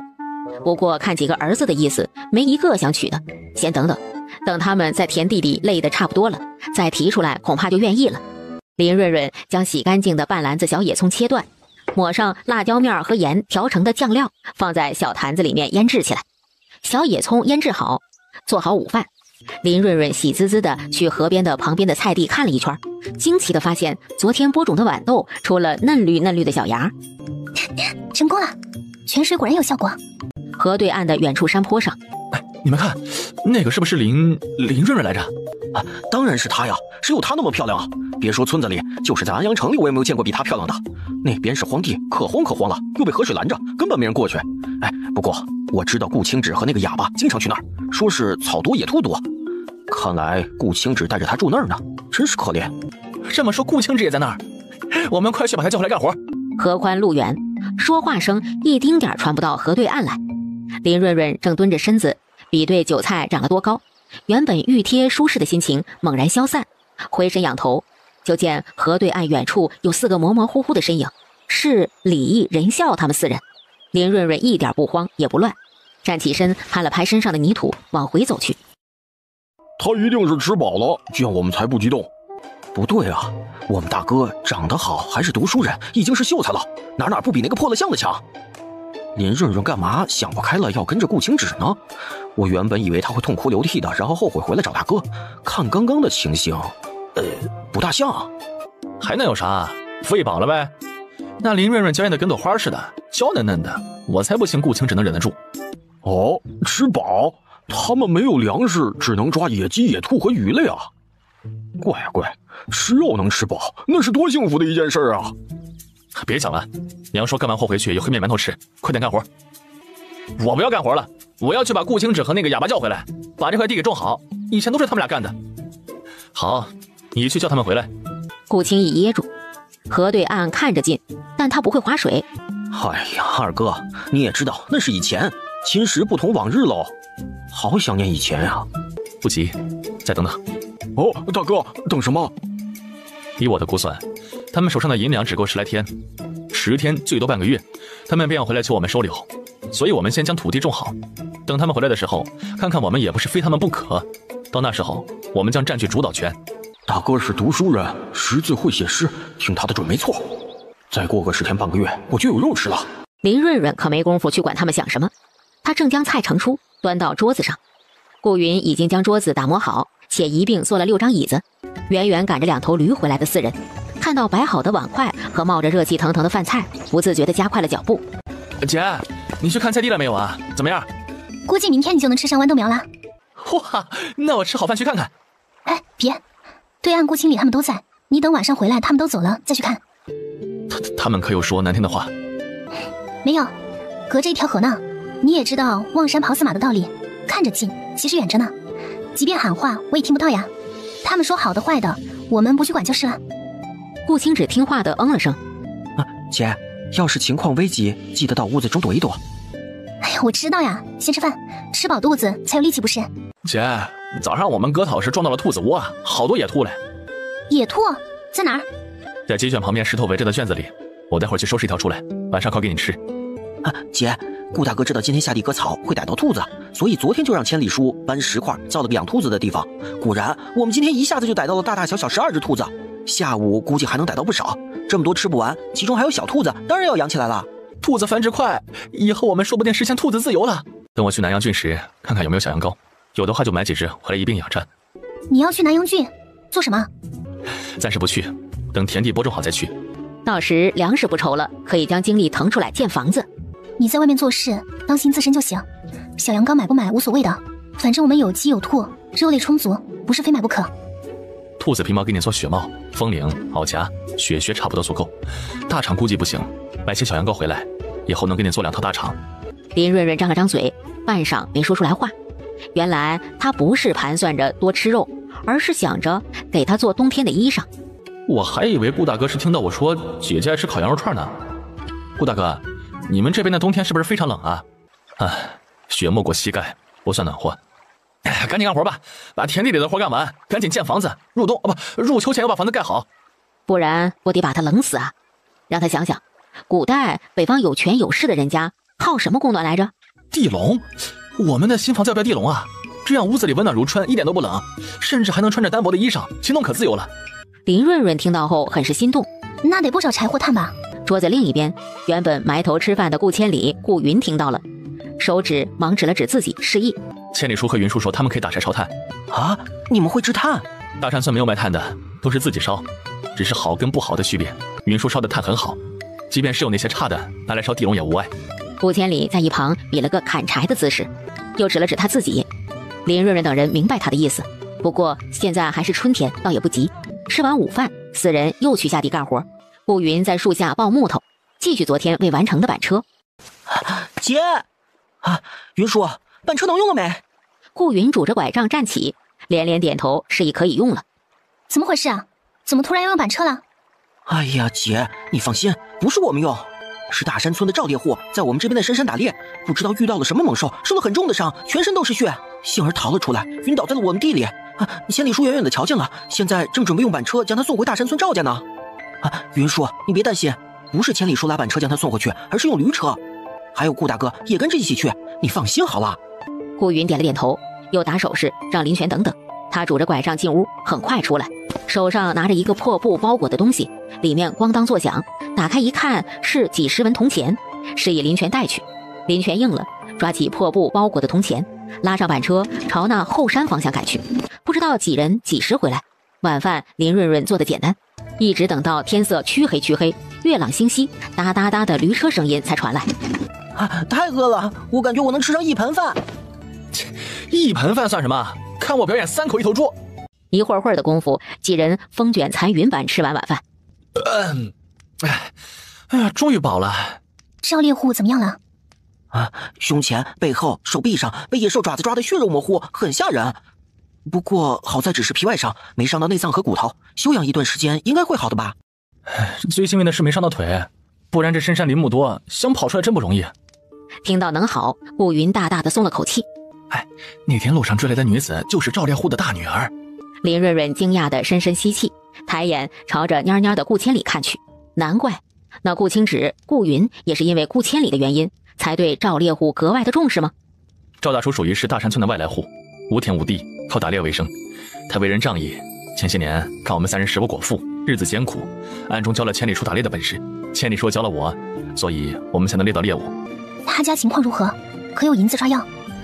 常年进深山打猎的人是受伤是常事，赵大叔家有他自己采摘的草药，止血生肌效果很好。姐，我给他喝了泉水，又用葫芦装了满满一葫芦的泉水留给他。林润润轻轻嗯了声，现在能做的都做了，剩下的就是听天命了。姐，你猜我们今天一共播种了多少亩地啊？多少亩？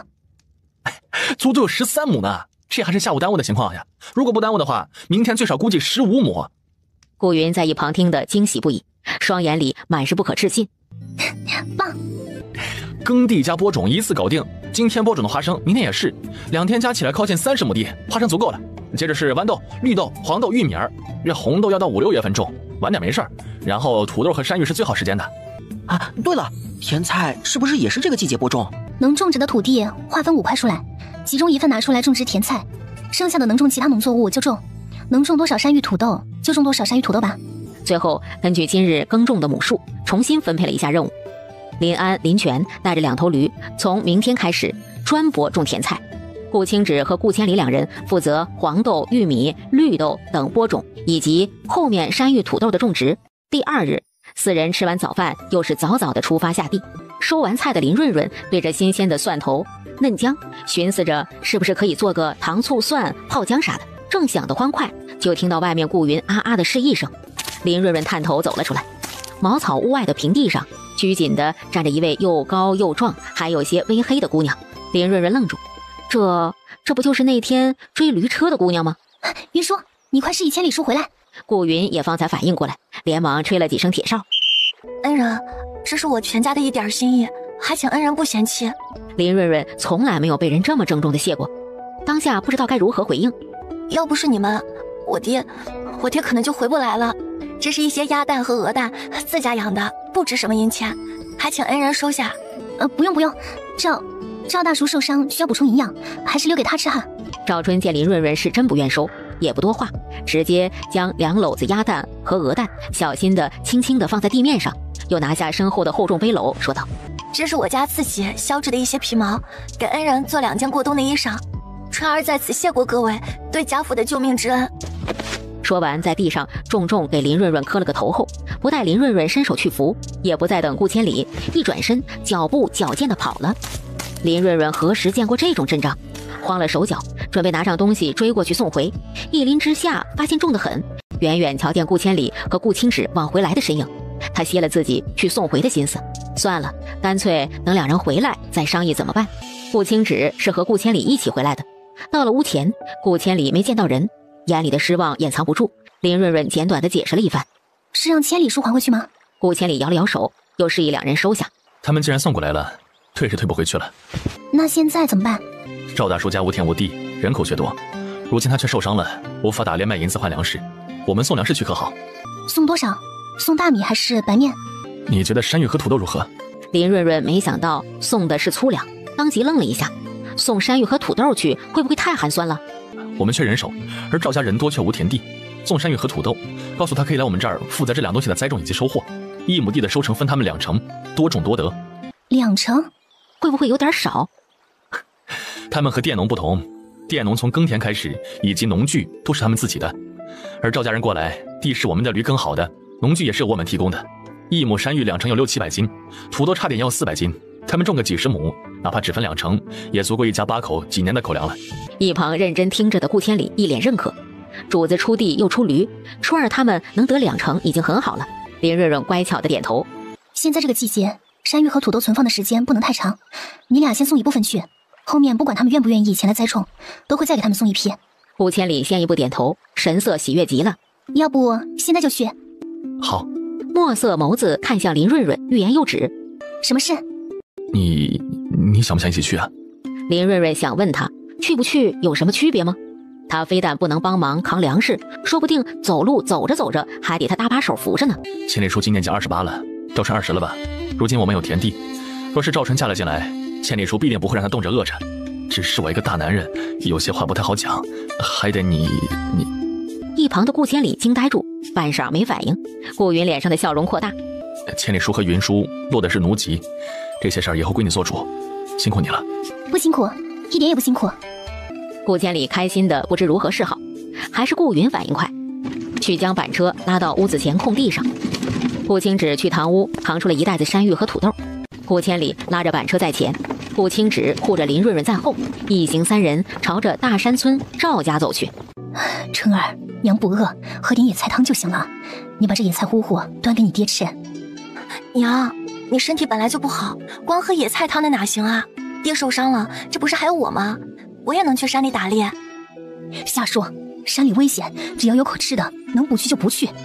破旧的屋子不隔音，屋子里的对话，屋外的3人听得清清楚楚。一会儿，抹着眼泪的赵春推开苞米杆子做的门，抬头看见门口的3人。娘，顾青芷和他娘子来了。快进来，快进来坐。春儿早上才送去的谢礼，你们别嫌少啊。要是送谢礼回来，待会儿我就让春儿老下儿再送回去。没有，那么多谢礼，我们全留着呢。大娘放心好了，没送回来。那是谢你们救了我们当家的，也别整回礼啊。不是回礼，板车上的食物是我们在野外发现的，可好吃了，那一大片多得很，我们也吃不完，想着给你们送一些过来尝尝。不花银钱的东西，大娘就别跟我们客气了哈。听到不需要花银子买，赵大娘稍稍放了些心。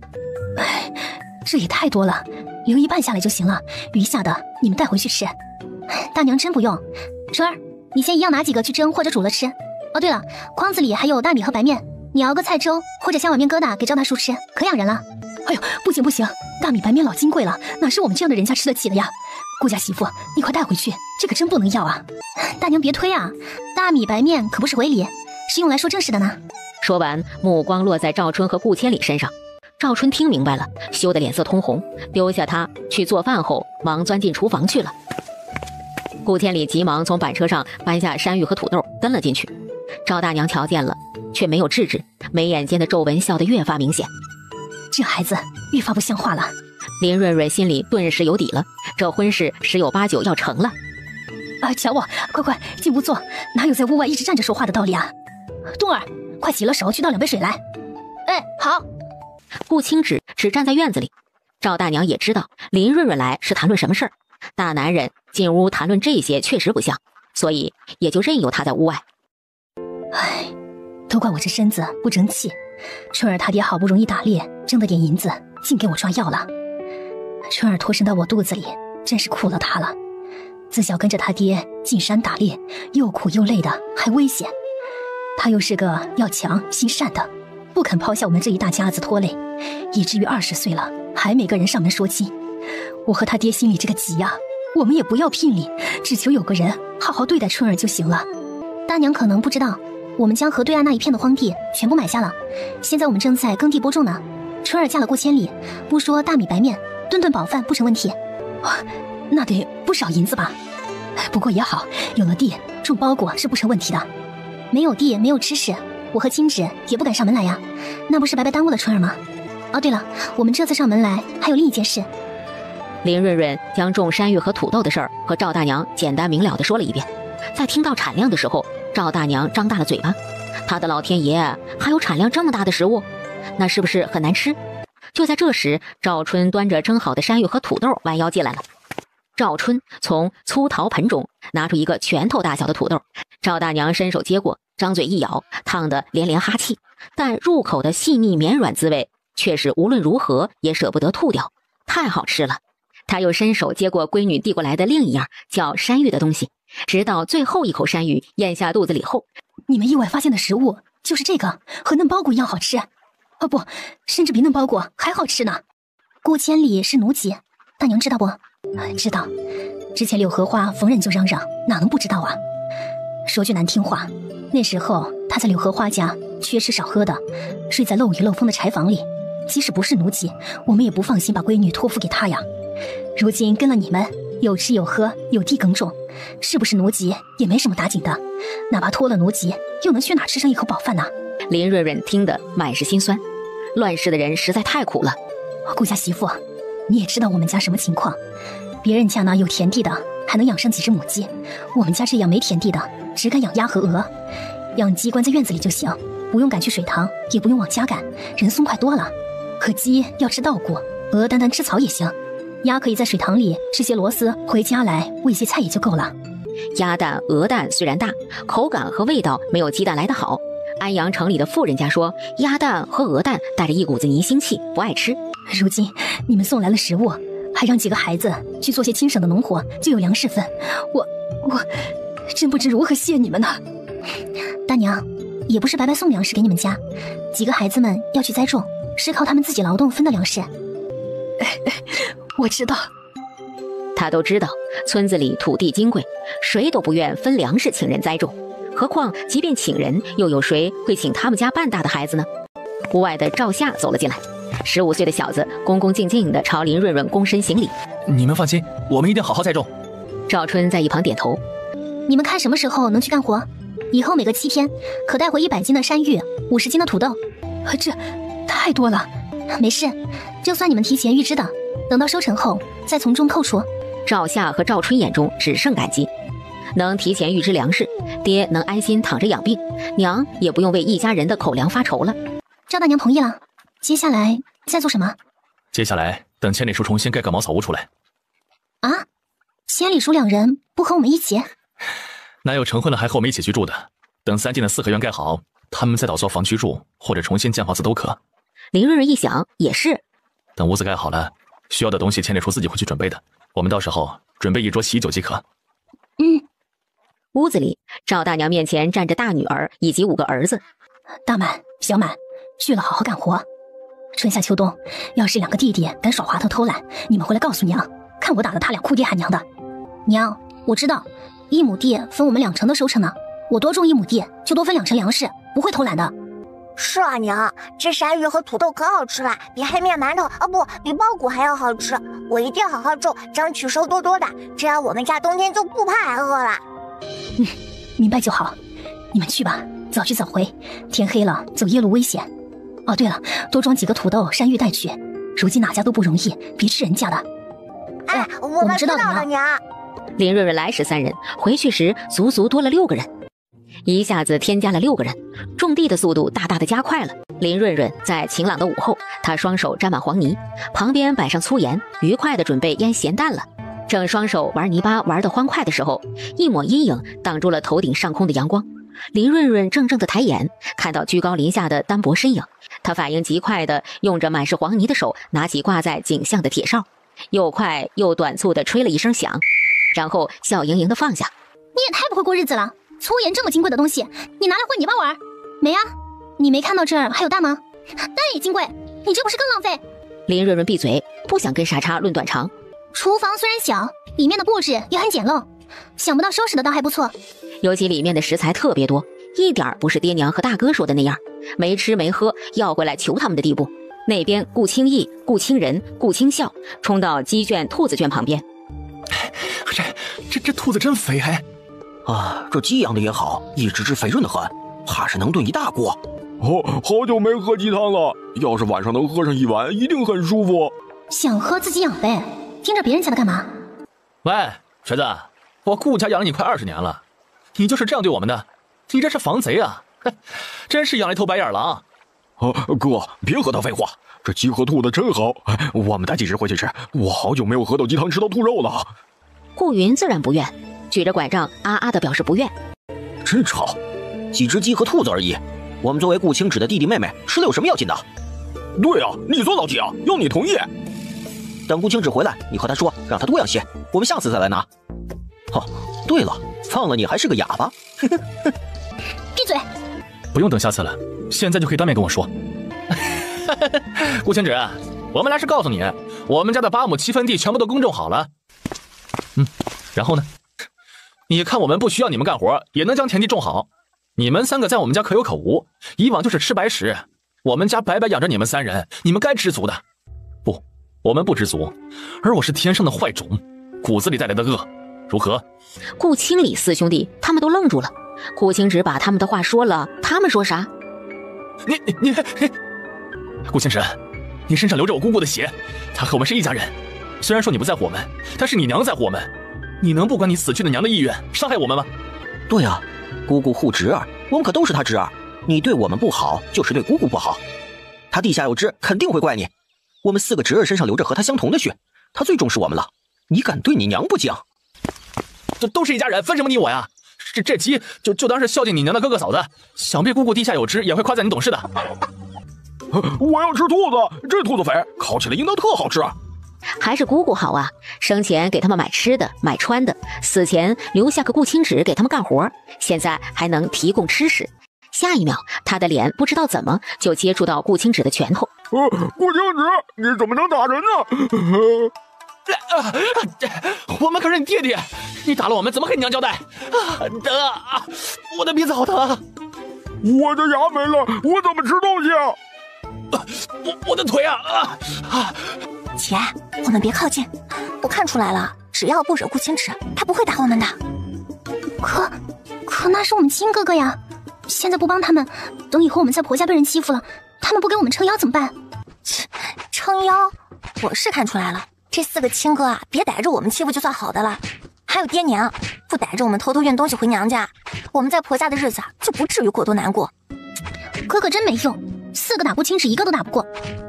何止打不过，那是毫无还手之力。怪不得顾清直几天翻种好的地，他们4个人足足干了10多天。要是顾清直才是我们的亲哥哥就好了。你们2个将这4个不重要的人扶回去，别脏了我的地。顾灵、顾当不敢迟疑，脚步极快的上前。疼啊！你个死丫头，你不会轻点啊？当心我回去告诉娘，看他不揍死你！来扶我！咚的一声扔下顾清义，转身去扶顾清理。哎呀！你们疼死我了！你个小丫头片子，看我好了揍不揍你的？快滚！要嚎到外面去嚎！是。顾清义被踹了一脚，反而不敢嚎了，挣扎着爬了起来，一瘸一拐的相互搀扶着往外走去，一直走到河岸外面。我们错了，那个顾清直根本不在乎姑姑，我们拿姑姑压他没用。何止姑姑没用，你以为其他的有用啊？我是看出来了啊，这顾清直心眼小又记仇，以前不是他大度不跟我们计较，而是憋在心里等着我们呢。你看今天他不指望我们家了，下手毫不留情。我想吃肥肥的母鸡，还想吃烤猪肉，还想着吃鸡？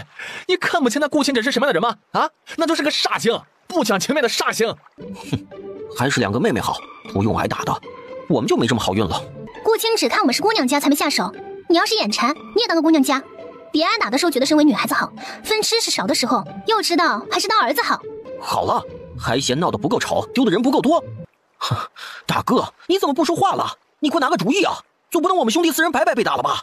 对呀，我们不能白挨打呀，一定要讨回来，不能让顾清直过上好日子。那些食物也是我们的，还有那些地，慌是慌了些，但凭什么是他顾清直的？当然不能白挨打，我们这一趟来也不是一无所获，除了收获一身伤，掉落几颗牙齿外，还收获了什么？那些鸡鸭兔子的，可是一只都没带出来呀！大哥这是被揍糊涂了吗？你们说的对，那些荒地虽然荒了一些，但是拿来种包谷还是可以的。再说他荒在那没事儿，但是顾清直想种就不行，不是他的，他凭什么种？大哥，你的意思是我们找官府告他一状？不急，告官也只是便宜的官府而已。我们再等段时日，一来等我们的伤养好了，到时候亲自领着村子里的人前去；二来也是最主要的，等顾清直几人把地耕好、播种好，甚至再多平整土地，哼，到时候他们播种，我们坐收渔翁之利。大哥，你什么意思啊？老三，就是等顾清直他们把地全部种好，我们带着村子里的人去闹，不是他的地，他凭什么种？然后仗着人多撵走他们，到时候地上的收成不就成我们的了吗？哦，那村民为啥跟我们一起啊？你不知道拿着地里的收成吊着他们呢？许诺到时候分一部分给他们。干嘛要分村民？我们一家得了不好吗？你傻呀你！你看我们4个被顾清直揍成什么样子了啊？你自己什么样子心里没点逼数啊？你觉得靠我们几个能打得过顾清直？不多带点人去，你凭啥撵走顾清直啊？到时候谁撵谁还不一定呢。顾清人终于没话了，一行人一瘸一拐地走在田间小道上。你吓到没有啊？林瑞瑞摇了摇头，他们都在，没啥可怕的。你放心，我只做坏人，不是随便动手的。林润润看着眼前刚才还一脸凶狠揍人、行云流水顺畅的男人，转头期期爱爱，话都不会说，扑哧一声忍不住笑出声。他们拿我娘压我，并不是我不顾及我娘，而是因为我心里清楚，他们只是想借此占便宜。还有，就算我娘活着，要求我补贴他们，我也不会同意，更别说他们的言语。你做得很对，那些人欠揍，他们挨了打，会不会报复回来？会，他们肯定会想着报复回来的。林润润轻轻地啊了声，脸上的担心毫不掩饰。我准备明日出去一趟。去哪儿？顾经理会想着报复回来，但是他们几人打不过我，我猜测他会煽动大山村的村民一同前来，应该是许诺他们一些好处的。不过刚才下手不轻，虽然收了力，没打着骨头，但是至少10天半个月之内行走不畅，尤其是接下来的7天会最严重。加上号召村民们，我估摸着他们最快也得10日后了。这10天内是安全的，10天后就不一定了。大山村正值壮年的汉子大概70、80人左右，扣除一些不会参与进来的，保守估计还有50、60人。到时候他们若是一同前来，不讲理的话，我们人数太少，相差过大，恐生不虞。你想出去挑人回来？旁边的林安、林泉听到后凑了上来，他俩跑得比顾青芷慢。等他们到时，顾青芷早已经将人打跑。顾大哥，我想跟你一起去。我也想去。不可，我这次去不单单是挑人，还要倒腾一批货物挣银钱，有危险，你们俩不能去。既然是买卖货物挣银子，带上我不是更好吗？我也想挣银子。我不是普通的买卖货物，而是私盐，抓到的话是砍头的重罪。林润润3人听到后惊了好大一跳。放在以往太平盛世的时候，官府抓得紧，抓得严，我自然不会去做此事。只是现如今世道乱，若不趁此时机冒险搏一搏，后面的日子只怕一直处在艰难之中。我已经去过多次，你们不用担心，安心在家等我回来即可。既然是危险的倒卖私盐，我跟着去更加合适。我收进空间里，即使衙役来抓也不怕。我也能收，我力气大胆子也大，身手灵活跑得快，带我去吧。顾青芷没想到非但没有打消2人的念头，2人反而争抢着要去。他无可奈何地看向林润润，你看他俩谁去合适，你挑个带上，前提是能帮上你忙，不会拖累你。上次去安阳城是林泉去的，这次去南阳郡，公平起见，还是让林安和我去吧。林安顿时兴奋的就差蹦起来。林泉倒也没有多失望，因为顾清离等人今日前来巡视，他姐在哪儿，他们3人至少有1人必须留在哪儿。林润润腌好咸鸭蛋后，1秒钟不敢耽误的开始和面、揉面、擀面，他要先做出2人好几天的食物出来。姐，有我能帮的忙不？锅里的水煮蛋有10分钟了，你捞出来放水桶里，用凉水泡一会儿，捞好壳再收进空间里，然后案板上收拾好的鸡，将肉剔除干净，鸡架子扔锅里。我待会儿要用鸡架子熬汤，鸡胸肉和青椒切丝做青椒肉丝，鸡腿肉和土豆切块一起炖，鸡翅鸡爪不用管，全部收进空间。等哪天有空了，我一锅卤出来，或者做虎皮鸡爪、香辣鸡翅煎。好。他和哥哥2个虽然不会烧菜，但是打下手还是可以的。夜幕低垂时分，一切准备就绪。明天我来多多蒸和烤些土豆和山芋，你们若是带人或者不方便吃好东西的时候，可以吃这2样填饱肚子。等我回来以后做个饼炉，那个既能用来烤饼，想必也能拿出来烤山芋和土豆。以后出远门时我也可做吃食，只要吃饱就行，你别太劳累了。顾大哥，你这样心疼我姐，将我们做弟弟的置于何地啊？姐，以后我来和面，你只负责炒菜就行了。要不是他做菜太难吃，他连炒菜也一并包揽了。林润润失笑，出门顶着危险挣银子的是他们，他做后勤保障，他们反而心疼上了，是不是弄反了呀？这是卷上了。和赵家兄妹说一下，让他们的爹娘时刻注意顾清理他们的举动，以及大山村村民的动向。我们尽量在10日内带人回来，如果10日内我们未归，而大山村村民前来闹事，你们别硬碰，带着你姐姐先找个地方避避风头，知道吗？林安原本雀跃的心情也沉重起来，他无法想象，在这没有王法的乱世，要是有人来闹事，他不在姐姐弟弟身边，他2人该咋办？林润润一直知道手机有用，但从未如此的认为它有用。现在要是有手机就好了。你们出门的日子，我每天早中晚写个字条，放在空间堂屋桌子上，你俩看到了就知道我们这边一切安好。同样，你们也可以写个放在桌子上，我们这边也能知道你们那边的状况。要是没时间没地方写，每次拿走字条也行。这个方法怎么样？可行吗？姐，这还用问啊？当然行了，果然是年长几岁，饭不是白吃的。闭嘴，夸人都不会。千里叔，你这几日抽空在我们屋另一侧河岸旁先开垦一些菜地出来，撒上菜种和种上菜苗。顾千里听后连连点头。云叔，千里叔屋子的木板若是做好了，你再多做一些木板，等那些人回来，能用茅草屋盖房子就用茅草，能用木板就用木板，这样快一些。顾云听到后，同样连连点头。我不在的这段日子，首先要保护好夫人，注意你们自身安全，其他财物损失的话就损失了，知道吗？顾千里、顾云面色严肃，重重的点头。一切安排妥当，6人早早入睡。凌晨4、5点的时候，天地间还泛着朦胧白雾。2人临行前又检查了一遍，驾着驴车朝南阳郡驶去。顾清止食指、中指扣起，敲出3长2短的暗号。门从里面打开一条缝，开门的人看清脸孔后放人进入。快进去吧，孙掌柜正在等你们来呢。顾清止点了点头，转身的瞬间瞥见门房笼罩在阴影中的脸，他双眼向下，看向地砖上未清洗干净的血迹，看着步入正屋的顾清止2人，门房嘴角咧出一抹阴险的笑。哎呀，小老弟呀，你可来了！孙掌柜，我这次来想做笔大的，不知道孙掌柜有货吗？嘿，好啊，你终于想通了，这样才对吧？要我说，10几两、几十两证有啥用啊？要挣就挣大的，跟老哥学啊！是，孙掌柜说的对。你这次带了多少银子呀？500两。李安诧异的抬头看向顾清止，明明买了地之后，他总共银两只剩100两啊。我记得你在我这儿一共也就挣了100多两吧？怎么会有这个数了？是，承蒙您照顾，在您这儿挣了120多两，其余的是我娘留给我的遗物，原本想留着当传家宝的，只不过要娶妻生子，干脆一并卖了好了，凑了500两银子来搏一搏。好，然后一挥手，两旁的手下立即扑了上去，压住顾清止、林安2人。林安脸色突变，他偏头看向旁边，只见顾清止仍然面不改色。孙掌柜，你这是何意啊？没什么意思，只是厌烦了10几两、几十两的证，想来一笔大的罢了。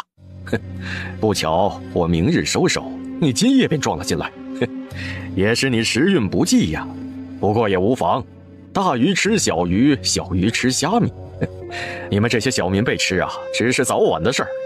你以为你一个小地方山沟沟出来的，我为何要对你称兄道弟，为何要跟你分一杯羹啊？当然是为了今天。几年前的我就在为今天铺路了，你们不过是我手上的一颗棋子，为我卖命罢了。搜，把500两搜出来。500两银子，不管他逃往哪个城郡，都是一笔不小的数目。掌柜的，搜出来了。好，等把他们处理了。等等。孙掌柜看着眼前布包着的碎银子，眉头皱起。怎么只有50两银子？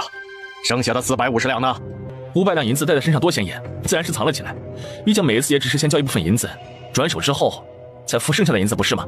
那让你旁边这位小兄弟去取吧，取来了放你们2人回去。若是取不来，那你只能血洒此处了。你哄3岁小孩呢？取来了也不可能放我们走啊！我藏银子时，他正在睡觉，如何得知？只有我知晓银子的地方。王老2、杨老3，你们2个跟着走一趟。至于这个小子，手脚死死绑住，送到后面库房关上。什么时候他的好大哥取了银子来，什么时候才能放人？顾清止朝林安看了眼，随后低垂眉眼，大步跨出主屋大门。李窖里还有几坛好酒，你们把它绑严实了，扔那儿就行。赶快回来喝酒啊！不等老2和老3回来一起喝呀？不用等，好几坛酒，他们回来了再喝也来得及。话说，那酒窖藏了好多年，香得不得了。你俩要是忍得住啊，那就等啊！不等了，只要掌柜的说不等就行。有酒固然好，不过总觉得还缺少点什么。我知道，这好酒配美人是不是？对，不需要美人，只要是个女人就行。要女人还不容易，你看看现在的南阳郡，哪里不是女人？一个馒头就可以了。话语逐渐不堪入耳，孙掌柜肥腻的脸上堆着笑，眯起的双眼中没有半点笑意。兄弟们今夜就委屈下，待明早脱手了货物，手上有了银子，还怕没女人？到时啊，哥几个手上有人有银有粮食，路途上美貌女子还不是任你们挑？还是掌柜说的对。快干好活，回来喝酒啊！今晚哥几个痛痛快快喝一场。好。对了，掌柜的，干嘛不直接杀掉这小子？反正等老2、老3回来了，他还不是必死无疑。虽说现在的南阳郡乱成了一团，官府基本上不怎么管事儿，但凡事不怕1万，就怕万一。别的不说啊，这人是我手下历时最长却从未被抓过的，确实有些本事，我不得不提防他从老二老三手上跑掉报关的可能。李安心里明白了，怪不得顾青只要说这么大的一个数额。夜色深沉，不远处的树林无风自动，银子埋在地下，我去挖。王老二点头，顾青只抽出腰背后的柴刀，故意用背对着两人走到一棵大树下，蹲下用柴刀努力地挖土。两人相视一笑，握紧手上的大刀，脚步轻缓地往前走去。下一瞬间，手起刀落，鲜血飞溅，两人扑通倒地。小树林中，两人死得无声无息。顾青只快速奔向刚才的四合院，他绕过院墙，一跃跳起，轻松翻过院墙，稳稳落地。落地的一瞬间，他压低身形，沿着围墙边沿往四合院后面的后罩房奔去。房门发出吱呀一声轻微的细响，里面反手正在努力用小刀割麻绳的林安惊愕地抬头看去，见是顾青芷来了，两眼发出欣喜的光。顾青芷跨了进来，转身轻手轻脚地关上木门。我来。顾大哥，他们在前面屋子喝酒，我们速度快一点。林安话音落地，手上骤然一松，双手得到自由后，他忙转动手腕。顾青芷敏捷地来到屋子里堆放的熟悉麻袋前，手上的刀稍稍用力，白色的粗盐哗啦啦流出。听孙掌柜说，明早会将这批粗盐脱手，全收了。当下二话不说，将一屋子上百包麻袋全部收入空间。他跟在顾青芷身后，见他用铁丝轻松开了另一边屋子的锁，忙闪身进去。这间屋子比刚才关他的小一半左右，里面堆的东西可一点不少，有5、6个布袋子。林安收，这是准备带走的家当吧？这得装好几车吧？还挺周全。待会儿能收的东西全都收了，回去了总归能用上。去关牲口的地方，这么多东西纯靠人力拉车是不行的。林安一点头，跟在顾青芷身后，打开一个房门，他就进去，通通收进空间。两人动作迅速，配合默契，一路收到主屋窗户处。好酒喝着还不满足，竟然还想要女人，哼！这些人呐，真是又蠢又贪。这些年他们跟在掌柜后面，是要银子有银子，要人手有人手，风光又体面。那些逃兵乱来的人家，多少年轻貌美的女子被他们霍霍。是这些年世道不太平，惯的他们不知道感谢掌柜的，竟然还敢提要求，真是不知好歹。不知好歹的人就不该留在这世上。你等老二老三回来了，和他们一并处理了他们。是，掌柜的，这王老二杨老三还未回来，时间上是不是有点久了呀？无妨，可能是那小子将银子藏得比较远。他们酒里的蒙汗药下得够不够多？别半夜醒来了才是。掌柜的您放心，保管3天3夜不带醒的。听到这儿，林安松了口气，很好，不用他们解决了。顾青芷一推雕花大门，砰一声，打开的大门吓得屋子里两人一跳。你，他想喊人，可看了一圈，他的人要不在桌子上趴着，要不在地上躺着。王老二杨老三呢？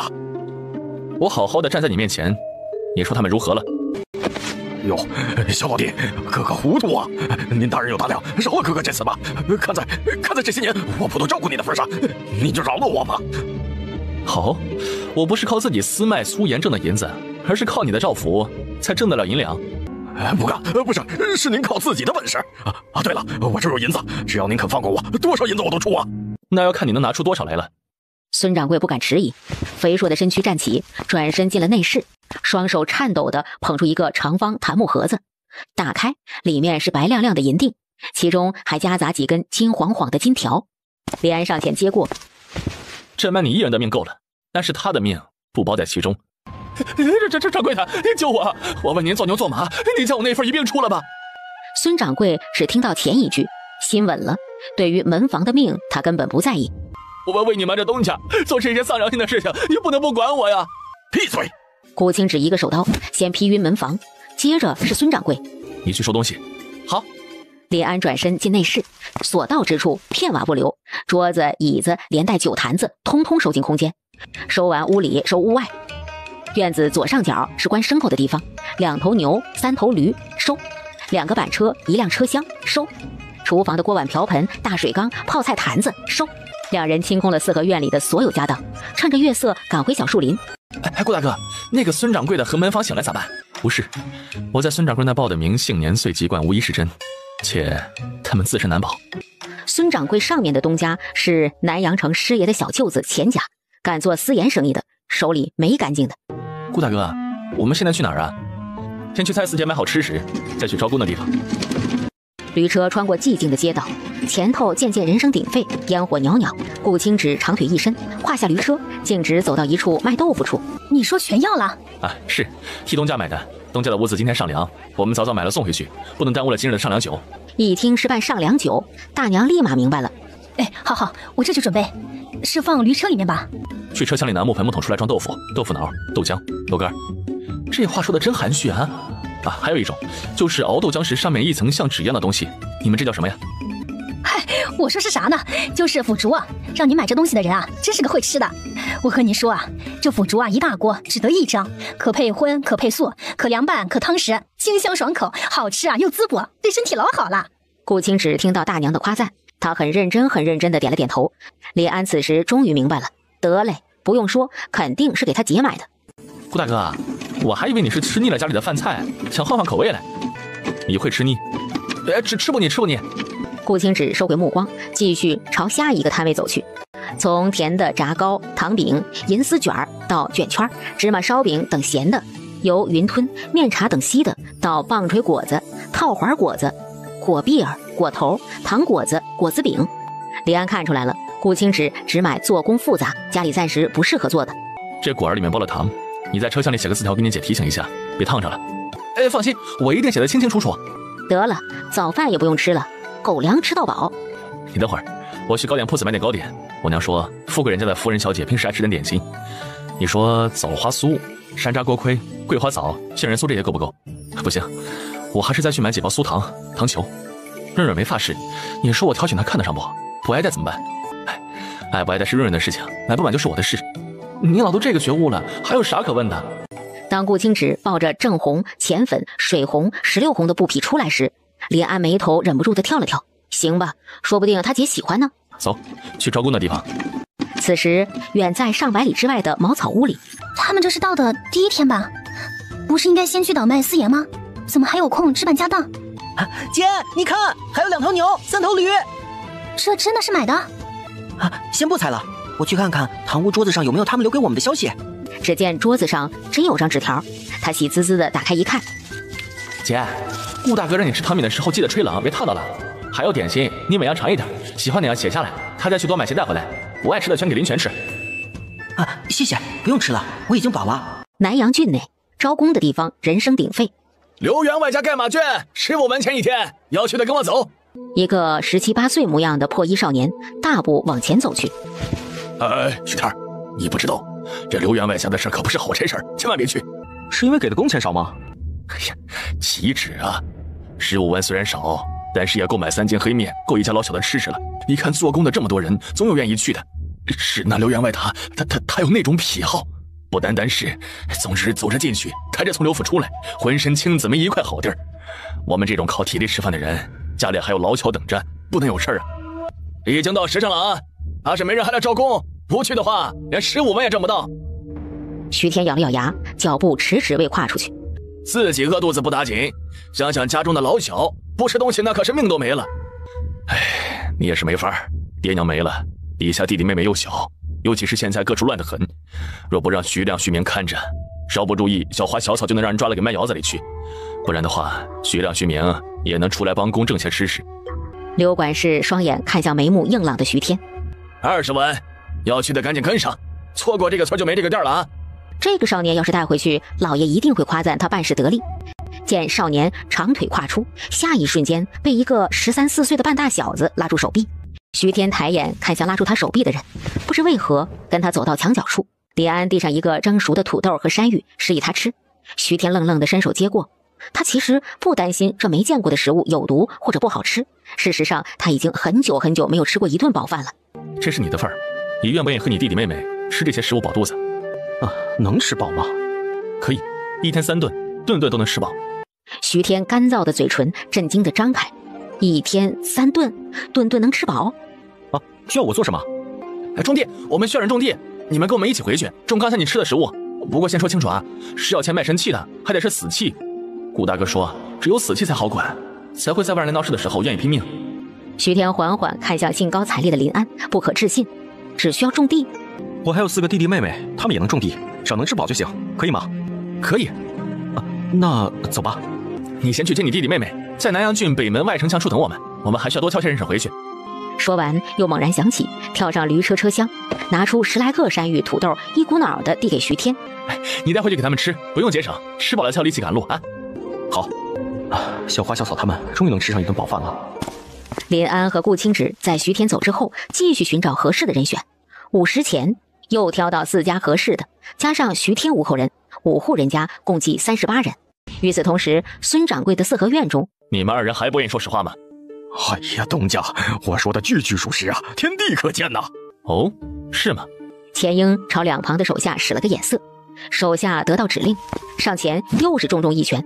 哎呀，东家呀，真的是狼头上头沟洪家村的洪家小子把货物全部转走了，老奴句句属实啊。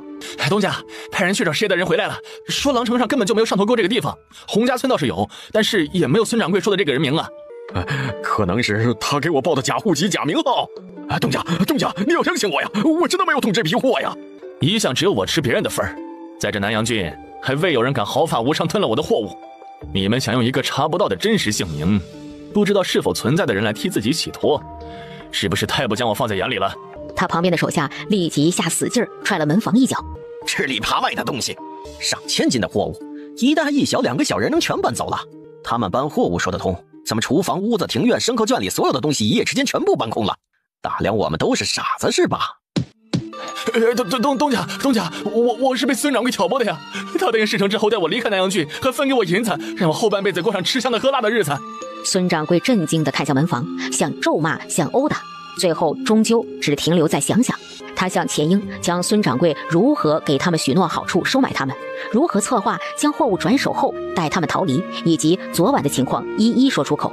那2个人不知道是不是孙掌柜的同伙，但是有一点可以肯定的是，孙掌柜想要转移货物家当，必须要用到牲口圈里的3头驴和2头牛。那牛和驴的蹄印上有钱家的标记，东家，你只要派人沿着南阳郡的城门往外追，一定就能追到。钱英一听有理，他招了招手，追，掘地3尺也要给我找回来。是，主子，这2人以及这些醉酒的人怎么处理啊？没有一个是无辜的，死对于他们来说太便宜了，送到采石矿上去，那里正好缺人手不是？东家，老奴知错了，请你看在老奴一往忠心的份上，饶了我这一次吧。东家，我是被孙掌柜挑唆的，我求东家您放了我吧。钱英踢脏东西一样将2人踢得远远的。那2人抓回来了，先折磨一番，再和他们一并送到采石矿。是。正午时分，日头正盛，顾清芷和林安先去铁匠铺子将耕地的犁、锄头、铁锹等买好，采买好需要的东西。太阳渐渐西斜，顾清芷赶着驴车，身侧是林安以及拎着大包小包的33人。赶驴车的，站住！过来！官爷，有什么事儿啊？是啊，我们可是本分人家，没有做过坏事啊，还望官老爷明察秋毫，别冤枉了我们才是。别废话，将驴蹄抬起来，兄弟们检查没事后，自然放你们离开。有事。林安立即明白了，原来孙掌柜家的驴和牛蹄脚下有印记，幸好他有空间收了起来，并且带着这批人双脚赶路。顾清芷有力的手掌轻轻松松托起驴蹄，一一供几位守卫查看。行了，走吧。直到天色渐晚，顾清芷看了看地势，今晚在此处过夜，你们有锅的准备晚饭，没有锅的找有锅的打火或者借用，自行协商。上半夜有走在队伍前头的汉子们守夜，下半夜有走在队伍后面的汉子们，其余人吃完饭赶紧睡觉，只在附近寻找木柴野菜，不许走远，捡柴火挖野菜3、5成群一起，不许单独行动，遇到突发情况大声呼救，以后也是如此，明白了吗？明白。回答完后，38人的队伍各自分头行动。清冷寂静的夜里，火堆烧得旺旺的，吃饱了的众人围着火堆裹衣而睡，身旁依偎着家人，竟也觉得格外的舒适暖和，从未有过的安心。林安睡在火堆旁，也格外的安心。林安将睡未睡之际，只听到耳边传来叮叮咣咣金属相撞发出的刺耳声响，以及哭泣哀嚎声。他骤然睁开双眼，那边顾清芷早已清醒，修长壮实的身躯站立在最前端，如同路上那般，妇人孩童在里，汉子们在外，所有人手上紧握住武器。叮叮咣咣的声响逐渐变大，哭泣哀求声中夹杂打骂声。官爷，我们不是犯人呐，我们是将您郡讨避乱过来的，您不能抓我们呐！官爷，您要把我们逮到哪儿去呀？我们有路引的。哎呦，官爷，怎能撕毁我们的路引呀？官爷，谁撕了？谁看见爷我撕了你的路引？站出来说说啊！告诉你，你要是听话，少吃些苦头；要是不听话，哪怕是见不到明天的太阳。我的老天爷啊！你们到底是官兵还是山匪？这南阳郡还有没有王法了呀？队伍中的婶子、媳妇们止不住的浑身颤抖。哪里有王法？匪过如书，兵过如弊，官过如替。乱世呢，最要防的就是官兵了。是啊，山匪抢了银子还可能放人，这官兵是人和银子都要啊。我昨夜听说，南阳郡30里外的石头矿上前些日子崩了，一下子死了几10个人，还是急需人填补上去。那石头矿据说是南阳郡城主的产业，这批人恐怕是抓来填补那批窟窿的。宁当盛世狗，不为乱世人，老话说得太对了。我们日子是好过了，这些人以后，难。林安听着大娘婶子们的感慨，默了默。乱世苦的人太多了，哪怕心有不忍也没有办法。马蹄声、金属碰撞声越发清晰。前面有6名生好火了，正好住一晚，明早再赶路。嘿嘿，好嘞，赶走他们，省得晚上碍事儿。有官兵嘿嘿笑道，双眼瞥过队伍中貌美的妇人，意有所指。管好你的裤裆，明天下午进城就能把粮食和人交给城主。多少女人没有，你可别坏事啊！那不是要花银子吗？哪有这不花银子的好呀？何况这些可是良家妇人，那滋味。老大，别怕，不会出事的。对呀，我们才出来1天，已经搜刮了12车的粮食和4头牛了，加上这60多人，老大你就等着领城主的赏吧。高坐马上最先过来的2名官兵，见到20多个手持明晃晃长刀的汉子时，一时惊住。老八、13，你们发什么疯啊？这好端端的怎么突然停了？害我们差点撞上。老子累了2天了，好不容易今晚能休息睡一觉，你们俩放什么叉子？还不赶快！戛然而止的话语，是因为牛车上的官兵也看到顾清止一行人，大刀、汉子和他们的人数差不多。停下！今晚就在这儿过夜。老大，他们20多人，我们也有20多人，怕他们做什么？他们身手还能打得过我们，而且逮了他们，我们回去交差的人数更好看了。你不懂，别急，慢慢来，先摸清了他们的路子再说。见朱老大发话了，其他官兵也不敢再说。老大，放几个人出来干活，把那几个手脚厉害的人放出来。待会儿要是和前面那群人打起来了，正好让他们冲在前面，伤不到我们自家兄弟。哎呦，老大英明！老大，你对我们兄弟真的是没话说。立即有官兵拿锁链、钥匙去放人，又放了几个老妇人去生火做饭。那边非人的生活揭落在这边众人的眼中。徐明义愤填膺，徐天连忙拉住自家的弟弟：“哥，你放心，我是生气，但是我不冲动。徐天、徐明、冯大柱、冯大木，你们4人带上马上和刀，去前面的路上拉麻绳埋伏好。待会儿对方若是前来挑事，一旦动起手来，绝对不能放到任何一个官兵活口。”4人面上一喜，正值血气方刚的年纪，非但不害怕，握住刀把的手反而跃跃欲试。趁着夜色压低身形过去，拉好斑马绳，你们只需不放人逃走就行，其余的不用管，明白吗？明白。 4人连忙去林安那里领取粗麻绳。林安，你带12岁以下的孩子藏在车厢里，若是我们不敌，你驾驴车带他们走。林安嘴巴张了张，最后还是答了个好。顾清止又对其他人下达命令，一旦对方动手，坚决不可心软手软。老大，我刚才仔细查看过了，他们那群人瘦得厉害，一看就是经常吃不饱的，别说打架，怕是拿刀都拿不稳。吃都吃不饱，更别说吃盐了。不吃盐，人没力气。老大，我觉得我们不费吹灰之力就能将他们拿下。也就最前面那个壮硕的汉子看着害人，但是他一个人哪能打得过我们20多人呢？不，赢了，这石头矿上又能多几10人。而且老大，你看他们还有2头驴，这可是值钱的家伙呀。要不趁他们睡觉的时候动手。哎呦，老大，你想啊，他们要是一直等着我们先睡呢，我们人多兵器多，身手又好，何不打他们一个措手不及呢？等吃过饭动手。嘿，老大英明，我现在去和放出来的几个身手厉害的汉子说，待会儿让他们拿木棍冲在前面，给他们许诺好处，就说事成之后放了他们。至于到时不放，他们又有什么办法？懂。身后打水回来路过的大娘脚步放缓，随后加快脚步往前面走去。顾清止、洪老爹、张婶子等人没想到对方会有人冒着性命危险来告密，我们只能趁他们吃饭的空隙过来告诉你们一声，他们心狠手黑，你们别想着他们会手软放过你们。你为何冒险来告诉我们呢？他们让打头阵的人里有我儿子，那穿成一串绑在牛车上的人有我的闺女。待会儿若是他们胜了，我们就再无出头之日了。我儿说了，他宁死也要弄死那些畜生，我们没法子，只能靠你们了。好，顾清止这边是早就做好准备的，所以当对面官兵举起刀冲过来时，没有慌乱，只有下手快狠稳准。原本信心满满的官兵一个又一个倒下，他们至死也想不通，原本预备打别人一个措手不及，怎么变成他们了？而那些应该冲在前面的俘虏，怎么反水的将棍棒打向了他们？朱老大站在最后面，一看形势不对，忙调转方向，奔着马匹飞快地跑过去。他灵活地翻身上马，扬起鞭子，狠狠地抽向马尾处，马儿吃痛，箭一般跑了出去。你们胆敢斩杀官兵，事后谋反，等我禀报城主，你们一个也别想活！话音刚落，马匹嘶鸣，轰的一声朝前栽倒。你们对这个官兵准备怎么处置？杀了他！放了我们也活不成。朱老大吓得如同一滩烂泥，倒在地上。既然大家知道，一旦泄露出去，谁也活不成，现在有2条路摆在面前：一是各位自愿签下死契跟我们走，以后耕地建屋子，不用担心衣食；二是将车上的粮食财物趁着夜色分一分，各奔东西，将今日之事全部烂在肚子里。你们商量好了，统一意见之后和我说。人群中立即响起商讨声。顾清只改为吩咐人挖坑，索性出南阳郡之前买了锄头、铁锹之类的。主子，这个官兵头头怎么办呢？埋了。那边商讨的人听到后浑身一颤，这汉子出手狠厉，想不到做事如此果断。世道乱，跟在这样的主子后才有一线生机。个人心思各异，逐渐有了底。当挖好坑、埋好人、压平地面后，60多人派出一个老者说道：我们本是从外地逃兵乱过来，早就无亲无故，来南阳郡也是无处可去。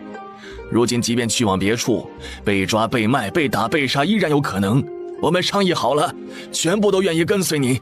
李安在一旁很激动，太好了，有这60多人加入，播种和秋收的时候再也不用担心人手不够了。事不能久留，现在连夜赶路，直到安全的地方再行歇息。对于这个命令，大家一致没有意见。4辆牛车不驮人，将板车上的粮食分一部分放牛车上，2匹马套上板车，1匹驮粮食，1匹驮商车。旅程还是一如既往。你们61人，年轻力壮的同样分为2队，一队走前面，一队拖着树枝在后面清扫痕迹，其余的老弱妇孺全在队伍中间。99人的队伍立即井然有序起来，没一会儿就各自找到各自的位置。就这样紧赶慢赶，终于在出来的第5天傍晚提前回到了家。林润润4人看着浩浩荡荡回来的人群惊呆了。那边顾清止正在指挥汉子们卸车，搬粮食的搬粮食，做茅草屋顶的做屋顶，而妇人们则自发的去采野菜、打水、拾柴火。一下子多出来99人，住是肯定住不下的。今天到得晚，搭建茅草屋也来不及了。不过可以先把屋顶搭起来，加上顾云这些天做出来很多块木板子，用石头架空，上面放上木板当床睡，这样下雨以及晚上的雾水寒气就不用担心了。跟来的90多人没意见，他们在路上也是衣裳一裹，随便窝在哪个地方就睡了。这边林润润对顾云、林泉商议，他们路上吃不好睡不好，担惊受怕的，赶了好几天的路，而且今天第1天来，要不晚上我们来做吃的，当做接风了。啊，行啊姐，我赞成。我在厨房给你打下手，你要我干啥我就干啥。顾云指了下灶洞柴火，又指了指面盆案板和他自己，意思是烧火揉面他都可以。人多，天色也快黑了，需要揉面做的面食怕是来不及。哎，做西红柿鸡蛋、小青菜鸡蛋、菠菜鸡蛋这3种面疙瘩汤怎么样？空间里的瓜果蔬菜简直泛滥成灾，多的来不及吃，已经储存的好几间屋子那么多，鸡蛋更不用说了，养鸡大户还缺鸡蛋吗？跟心有灵犀似的，林润润刚决定晚上吃面疙瘩汤，顾清止派顾千里搬来了1大袋子玉米面。做木活的顾云双手灵活，所以他负责在案板旁切西红柿、切小青菜、切菠菜。林泉先生好火，3个灶洞，火全部烧得旺旺的，3个人一刻没歇，3个大铁锅同时煮，一锅又一锅的蔬菜鸡蛋面疙瘩汤出锅后，装进木桶木盆中，由顾千里一趟趟送往新来的人员暂时居住的地方。徐明、徐天捧着热乎乎香喷喷的面疙瘩汤，眼泪在眼眶里打转。他们有多久没有吃过鸡蛋了？哥，说是鸡蛋吗？真好吃。徐小花捧着木碗，连着吃了好多口后，还是不敢相信地问：哥，你们累了1天了，快吃啊！这么好吃的东西，真的能吃饱吗？徐小花只觉得现在的日子像是做了一个好梦，她做好梦的时候也是吃得饱饱的。其余人的震惊并不比徐家人少，他们之前一直以为黑面野菜糊糊能喝饱就是最幸福的事儿，想不到遇到顾清芷，他给的叫山芋和土豆的东西比黑面好吃那么多。原本以为主子好，没想到夫人更好，这么实在的分量，以往在家里时也不曾做过呀。是啊，我感觉我们来对了，要是没来，现在搁南阳郡里还不知道怎么惨呢。以后会是好日子的。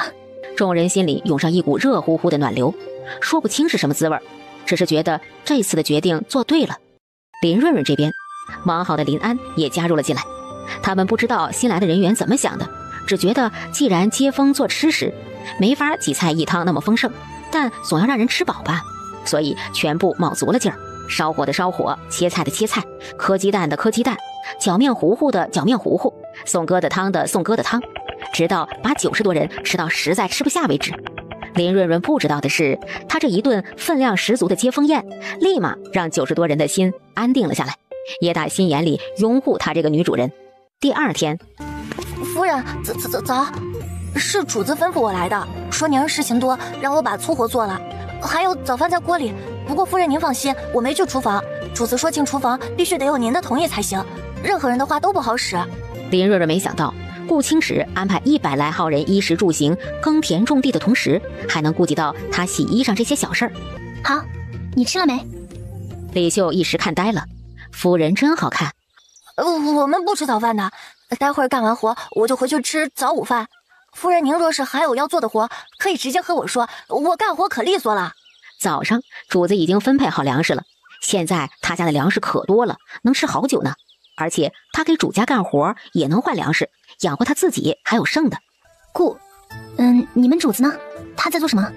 主子早上做的事可多了，先是给我们分粮食，不是按家户按户分，而是按人分，男女老少每个人都有粮食呢。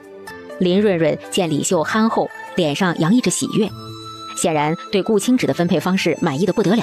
还有地，我们每个人3亩地，收成后只要交4成给主家，我们自己的6成。我们家一共是9口子人，分了27亩地，我爹娘已经想好了，15亩种山芋，5亩种土豆，5亩种苞谷，还有2亩，就种着棉花和杂粮。林润润心想，分摊到户，以家为单位，每个人才能尽心尽力。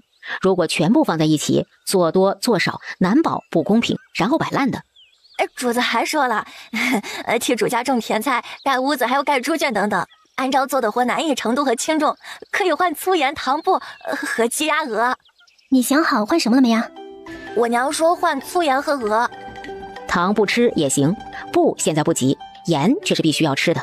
鹅比鸡和鸭好，鸡鸭还要吃稻谷类的，鹅光吃草也行，而且最重要的是鹅蛋大。主子还分好了建屋子的地方和各自的菜地，写好了纸条，每家派个人当场抓就抓出来的，所以大家呀全部都认可。主子说。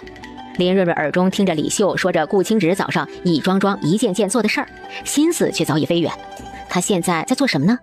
此时此刻，顾清芷什么都没做，他正在田地旁听匆匆赶来的赵大叔说事儿。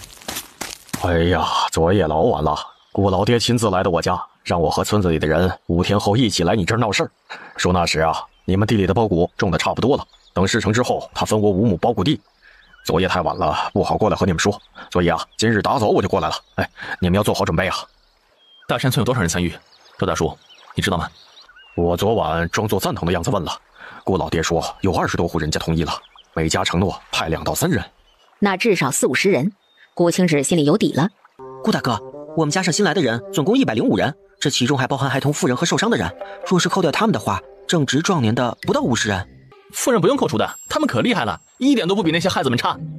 夫人不用扣掉，他们之中有力气、有胆识的、有身手的不少。受伤的人我尽早看过，伤口现在好转，已经结痂了。再有个2、3日应能全好，也不用扣掉。至于15岁以下的，有22人，以及部分女子，他们全部在后方即可，无需冲在前面。林泉听顾清芷说的详细，明白他心中已经对比过实力，担忧渐渐消散一些。大山村的村民前来闹事，他们本身有田有地有吃食，抢得到更好，没抢到也不影响他们的生活，不会太拼命。而他们这边就不同了，被抢就没有了容身之所，也没有了赖以生存的粮食，更没有了对于未来生活的希望，所以他们每个人都会拼命。那些伤者今日非要下地干活，说伤口已经好得差不多了，一直躺着难受，是不是这几日还是让他们好好休息为主？他们说的对，像我们这些干活干习惯了的人呀，一直躺着确实难受。尤其是你看你们这儿土地如此多，别说他们这些曾经靠着土地为生的农户人家，就是我这个靠打猎为生的猎户，也生了种地的心思了。我看你们这土地啊，全部都在后方。若是晚上来了猎物，在庄稼地里霍霍，那是一点也不知道啊。尤其是那野猪，他们呀，往往带着一窝的小猪崽儿，体型大，力气大，还会到处乱拱。这庄稼地里一通霍霍，怕是几十上百亩的庄稼都要受损呐。是不是可以在山脉和庄稼地中间的空地上挖上坑洞，设陷阱？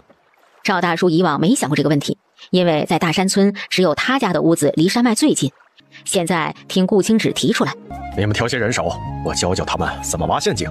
话说，做陷阱对于你们来说是最省事的，设好了不用管，不仅能防猎物，还能防大山村的人从后方过来。还有呢，你们这人多，一下子有100多人了。这春耕秋收的时候啊，忙碌正常，但农闲的时候也没太多事可以做。可那些汉子们、小伙子们，不就能组队上山设陷阱捕猎物吗？也能赶上伙食，不是？赵大叔，谢谢你了。和我呀，再不提道谢的话啊！这次要不是你们，我这条命没了不说，我这一家老小更是不知过的什么日子了。你们不但救了我，还帮了我一大家子人啊！还有你们送来的山芋土豆，不光好吃能填饱肚子，对身体更是好。你们看我受了那么重的伤，流了那么多的血，才10多天呀，就能下地走动了。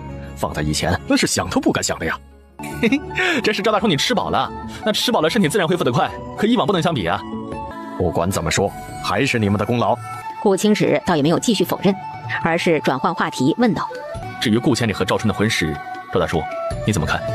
顾千里见赵猎户前来，两个人紧张得不得了，想上前又不敢上前，只能拎着锄头在旁边耕种。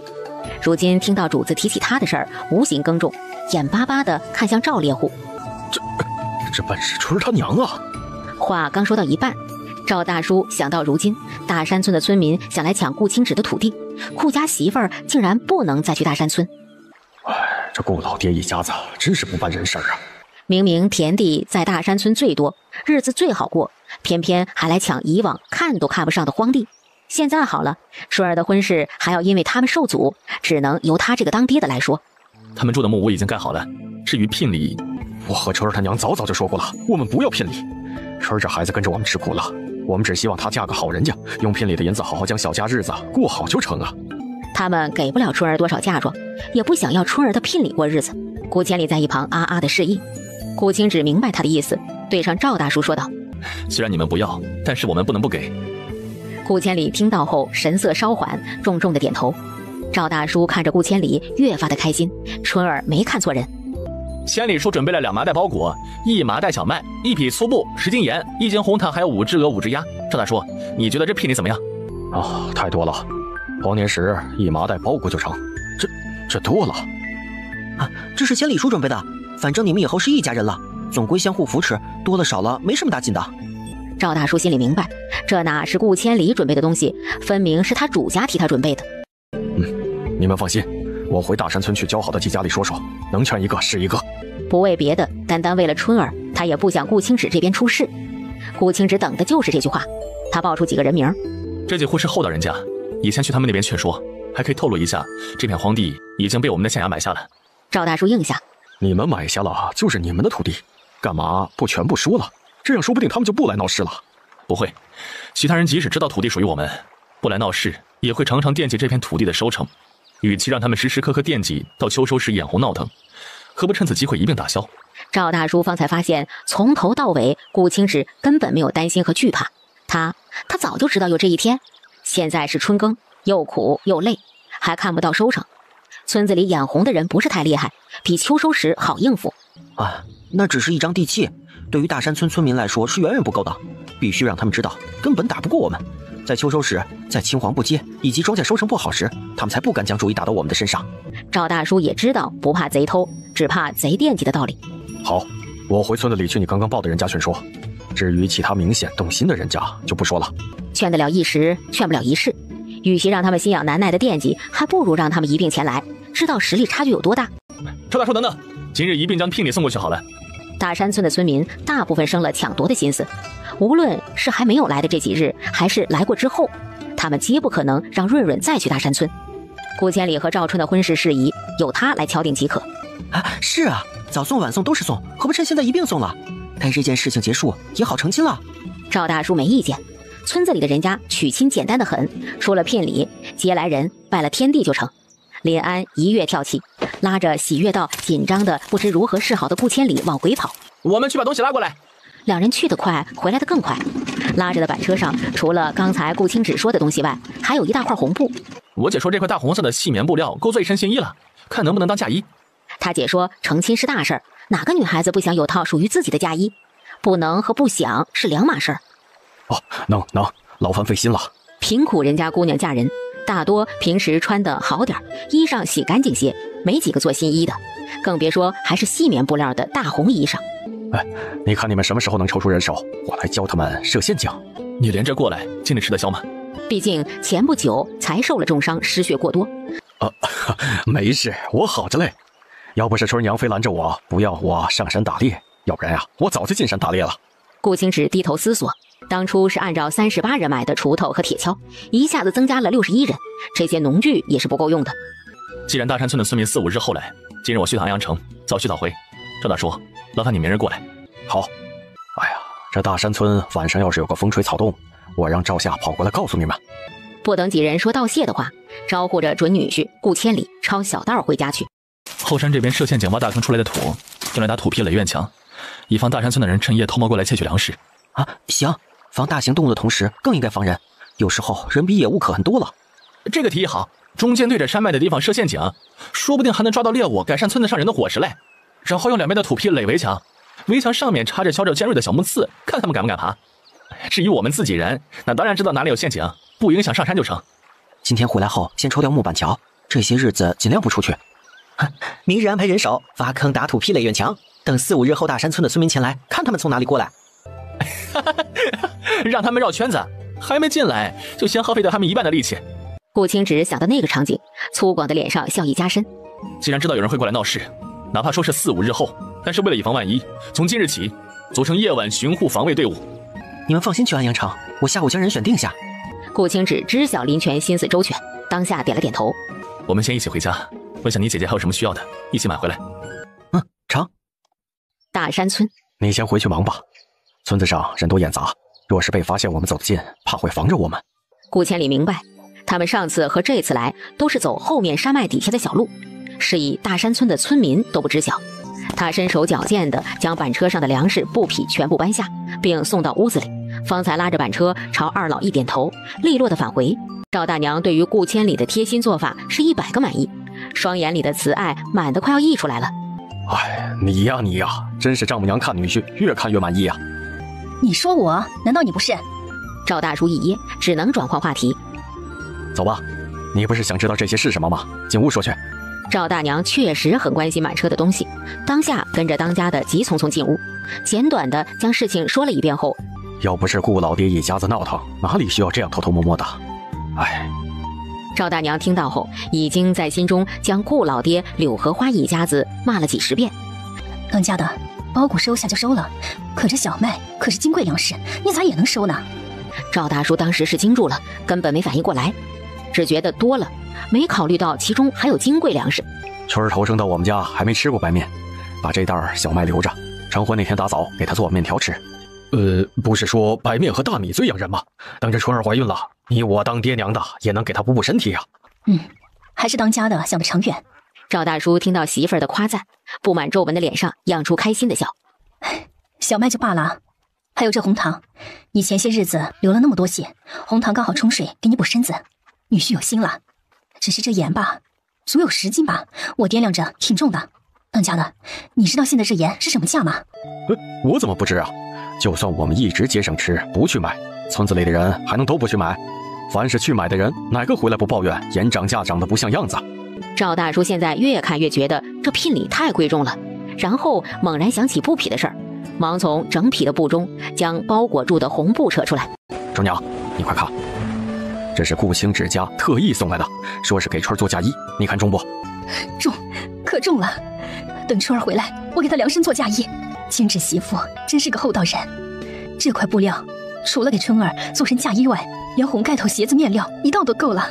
赵大叔对于做衣裳是一窍不通，咧嘴在一旁傻笑。春儿他娘，春儿他娘，你在屋子里不？我进来了啊。是柳荷花，她怎么来了？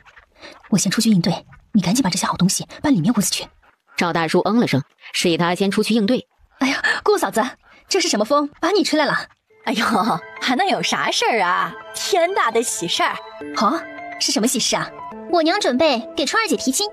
赵大娘先是愣了一下，心里狐疑开来。以柳荷花对顾千里的态度，应该不会是替顾千里来提亲呢。可不是顾千里的话，他还能给谁提亲？我家老二是个实在人，只要人家姑娘听话孝顺、勤快贤惠和吃苦耐劳，年纪不年纪的他不嫌弃。我琢磨着赵春不就挺合适的吗？春儿他娘，你说是不是缘分？换作在家当姑娘时，赵大娘可能听不出其中的深意。如今她也是当娘的人了，还能不知道这些话是什么意思吗？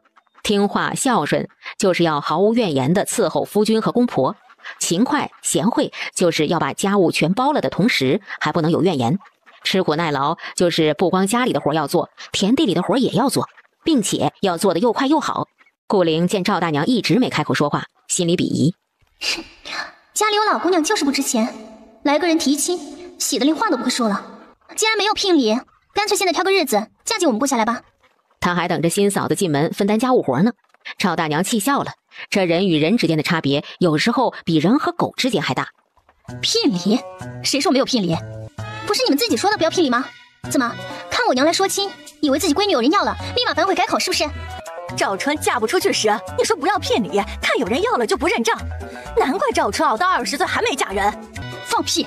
你满大宁朝的打听打听，只有娶不到媳妇的汉子，还有嫁不出去的女儿家。再说了，我是说过嫁春儿不要聘礼，但那是作为他爹娘的我们不要，聘礼留给他们小两口过自家小日子的。你们倒好啊，光听前半句，后面半句听狗肚子里面去了。不要聘礼就是不要聘礼，说出去的话你当放屁啊！什么聘礼给他们小两口子过自家小日子，更是笑话。我和他孩爹还没死呢，他们咋能分家过自家小日子？那还不容易吗？我春儿就嫁个公婆早亡的夫婿呗。你这是祝我爹娘早死？哪有，我没有啊，我只是说我春儿嫁的夫婿爹娘早亡，又没说是你爹娘，你干嘛上赶着要认？难怪赵春成了老姑娘还没嫁人。林子啊，别当大娘是傻子，你们家揪着我家春儿不放，不就是觉得她是干活的一把好手，又不要聘礼吗？挑次年纪大嫁不出去，无非是又想娶又不想付出罢了，打量谁心里不明白似的。哎呀，不过林子啊，大娘还是要劝你一句，你爹娘给儿子娶亲的时候不想出聘礼，等你们两姐妹相看人家时，你看看你爹娘要不要聘礼。荷花，你平时话里话外经常是看不起赵春的，嘲讽她又高又黑又壮没人要，怎么转身来给你家小子说亲了呀？要我说，还是荷花他们家聪明嘞。原先有小姑子顾红出银子，现在想娶儿媳妇了，就找不要聘礼又能干活的赵春。这同样长了心眼儿，咋他们家就这么会算嘞？心眼子多呗，这娶不到就娶不到嘛，有啥子要紧？尤其啊，还是为了聘礼的事在这掰扯。村子上其他人家看了，哪个敢把姑娘嫁给你家儿子哟？其实你还有2个闺女，有啥好不平的？到时候多要些聘礼，不就有银子给儿子娶媳妇了吗？柳荷花脸上青一阵白一阵，顾灵听到后面更是脸色惨白，她才不要多给聘礼呢。娘！柳荷花恶狠狠地瞪了他一眼，不中用的东西。随后不管周边嘴碎的村民，我儿性子好，长得好，身体好，你错过这村可就没这店了。以后要是来求我，我也不可能让赵春入我顾家的门。肩不能扛，手不能提，这世道，别说官匪流民他打不过，先说说你家那几亩地，他们种了多少田？就这样的，不用别人打进来，他自己先饿死了吧？哦，对了，听说你家4个儿子被顾青直打得鼻青脸肿，卧床不起了。哎呦喂，4个打1个，咋好意思的嘞？还有啊，那顾青只3人在你家当牛做马这么多年，什么都没带得走人，你们家怎么还好意思去惹事的？谁惹事了？赵大叔听到这里，趁机走了出来。顾青只3人在村子里长大，他们在你家过的什么日子，我们大伙看在眼里。昨天你当家的过来说去抢他的土地，许诺事成之后分我5亩地。我现在回答你，我不做这些缺德丧良心的事儿。村子里谁愿意跟你去谁去，反正我们家不去。一些村民想到顾家许诺的钱财和种好的地，对赵猎户说的话不为所动。另一些村民一想很对，原来顾家是为了报仇啊，拉他们去当垫背和当打手了。我们有地，没必要去抢顾青纸的。开荒种地不容易，抢别人的做什么呀？柳荷花没想到顺道提个亲，竟然会打消一些村民去抢顾青纸的念头，顿时悔恨交加。转念一想，没事儿，就算这些人不去，还有40多人愿意去呢，到时定能打得顾青纸比他还惨。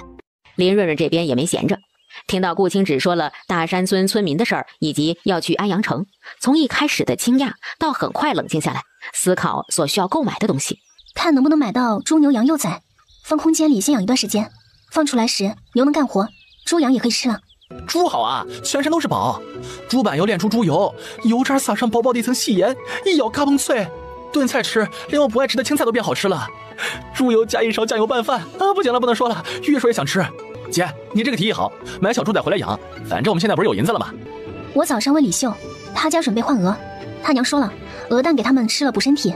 我想着，我们可以将鹅和鸭先发给他们养，至于用来换取的劳动，可以先在纸上记下来，等他们做了多少活之后划掉就行，这样他们有蛋吃，鸭和鹅也不用在空间里过度生长。我们卖鸡吧。哎，说鸡不说八，文明你我他。林安被林泉说了，讪讪地摸了摸鼻子。林润润只觉得好笑，嘴角一再上扬，笑意快要溢出来了。顾青芷安安静静地看着笑靥如花的人，只觉得心里的欢喜也快要溢出来了。空间里的鸡鸭鹅满到快为患了，而且还能源源不断的孵蛋，3、5天长成，5、6天开窝。鸭和鹅暂时先供应我们这儿的，鸡的确可以开始卖。那这次进城，我们先卖一批鸡，用卖鸡的银子买所需的物品，以后按照时间5天或者7天去一趟城里卖鸡鸭鹅等等。林润润轻轻地嗯了声。新来的人缺的东西太多了，这短短一段时间，已经有好几个妇人来借针头线脑，像这些常用的又不是太贵的东西，还是一并带回来吧。他们的衣裳补丁摞补丁，破破烂烂的，还补得起来吗？哎，要不要买来布匹，做出统一的村服，怎么样？好。林安、林泉自然也没意见。那选什么材质和颜色的？麻布，结实耐用便宜，下地干活、上山砍柴打猎都很实用的。颜色呢？别处不知道，安阳城和南阳郡的麻布只有灰白这一种。不用选颜色啦，只有一种颜色，对于选择困难症的人太友好了。林安掏出纸笔，开心地将刚才说的要买的东西一一记下来。好记性不如烂笔头。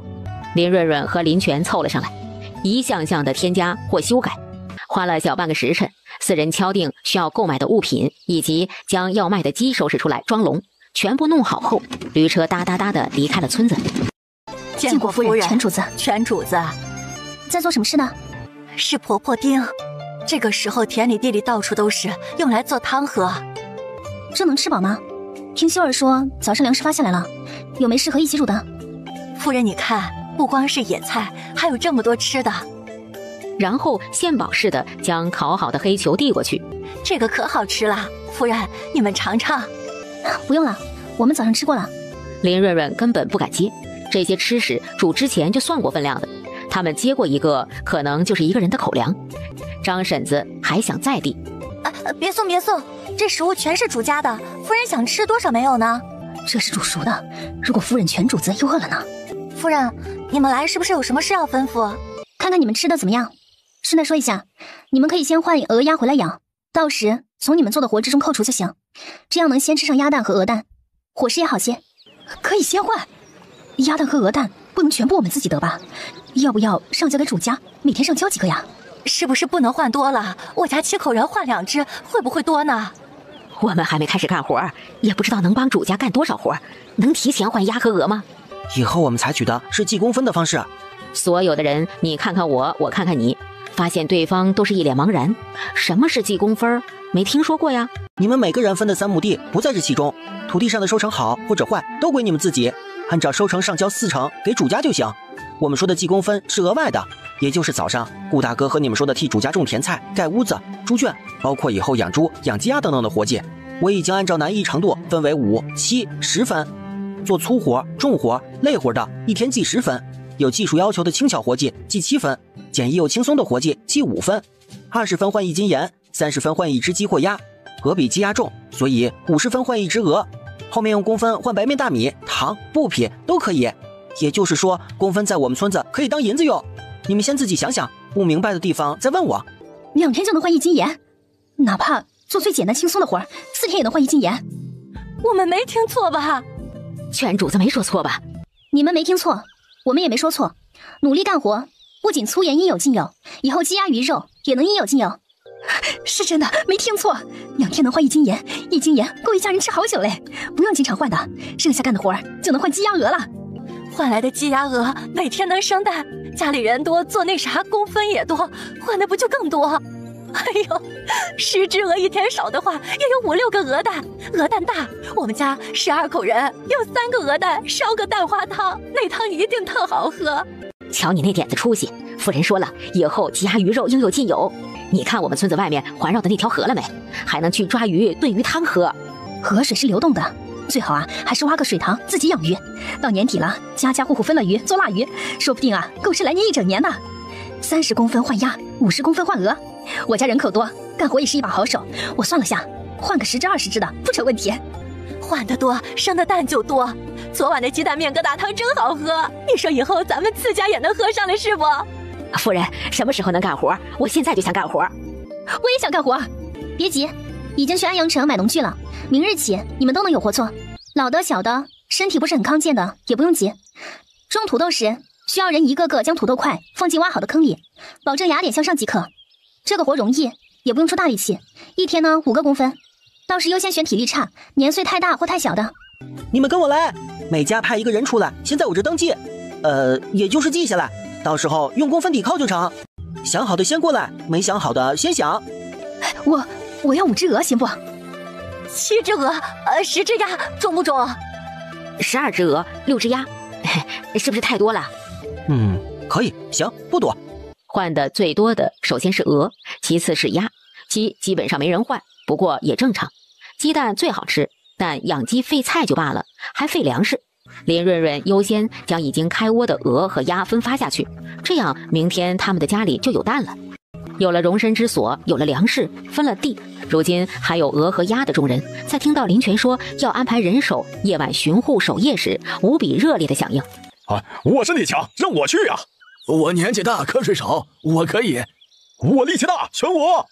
我不是喜欢巡护啊，我只是单纯的不想睡觉，可以不？15岁以上的男子有60人，6人一队，共计10队，2两一组，一组负责上半夜，一组负责下半夜，5天排1次，如何？5天才排自己1次，而且不是整夜不睡，还能睡个半夜，这比逃兵乱路上整夜提心吊胆的时候好太多了。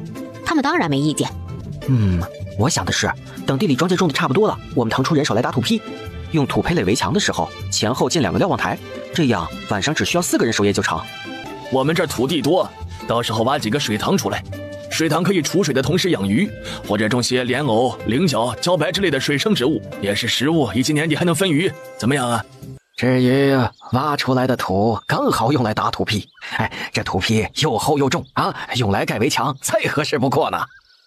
我们沿着河岸盖围墙，以后即使有人搭木板桥也搭不成，直接堵死。河岸边上的树木，要不包到围墙里，要不砍掉，不能让游过来的人爬树翻围墙进来。对，围墙里的树木若是有枝伸出围墙外面的，也是一并砍掉。等秋收卖了粮食有银子后，我们可以打几条粗重的铁链，造一座结实的木桥，用铁链吊着，用时呢放下来，不用适合晚上收起。那时啊，河流把我们村子包围住，和天然的护城河似的，夜晚也比现在安全多了呀。我会做火把，我来做一些火把，要是有贼人闯进来了，用火把照明的。我也会，我们一起做呀。铁链不便宜，那当然了，铁不便宜，铁链的工钱也不便宜啊。谈到银子，众多的汉子们难得沉默了。他们干活可以，但这世道挣银子太难了。不用急，你们好好种甜菜，那个能卖钱挣银子，倒是需要什么买什么，将我们这个村子打造成最坚实的堡垒。好，努力种甜菜。不是还要打土坯吗？你山芋、土豆、苞谷、黄豆、花生、棉花这些呢？屋子也要先盖起来吧，现在天好倒无所谓，要是下雨了就麻烦了。哎呀，要做的话活好多呀，先做哪一个才好啊？大家嘴上说着苦恼的话语，脸上却洋溢着喜悦，个个充满干劲儿。顾清芷和林安这次去的比较早，所以下午夕阳西下时已经到家。去时1头驴的驴车，回来时已经变成4头驴2头牛，多出来的3头驴和2头牛自然就是在南阳郡孙掌柜4合院那儿收进来的。当做此次去城里买来的。随着3声响亮清脆的哨音响起，他们左右望了望，疑惑地问：这是喊我们过去的意思吗？是让我们过去的意思，我们赶快过去吧。哦，早上说哨音响了，是在哪集合的？在我们和主家中间的空地上，那块地方大，旁边空荡荡的敞亮。夫人说以后分东西讲的事情都在那儿。会说什么呀？不会是分东西吧？总不能吧？上午才换了鸭子和鹅，哪能有分东西啊？也对啊，晌午时分全主子说了巡夜的事，可能是主子回来了，有什么补充的，趁现在天没黑，说起来方便。快过去，别让主家等我们。好。来，你们按照各自家里的人数算一下，看每人做2身衣裳需要多少布料，然后再在我们这儿领布料。领布料？每人做2身衣裳。他们其中有些人长到这么大也没有穿过新衣裳，大多是爹娘的，破了旧了改一改，给姐姐哥哥穿，哥哥姐姐穿小了再给他们穿。这是村服，是我们村的统一服装，在村子里你们穿不穿不管，等以后需要组商队去外面卖货物的时候一定要穿上。每个人还有2条汗巾子，大家穿一样的衣裳，在外面好辨别，不容易走散，这走散了也更容易找到。村服是什么呀？哎呀，你傻呀！村服就是村服，你没听俺主子后面说统一的衣裳吗？那就是大家都穿一样的。全主子还说了，以后还要去外面卖货物呢，那不就能挣银子了吗？啊，新衣裳可以留着过年过节和去外面的时候穿，下地干活就穿我们现在的破衣裳。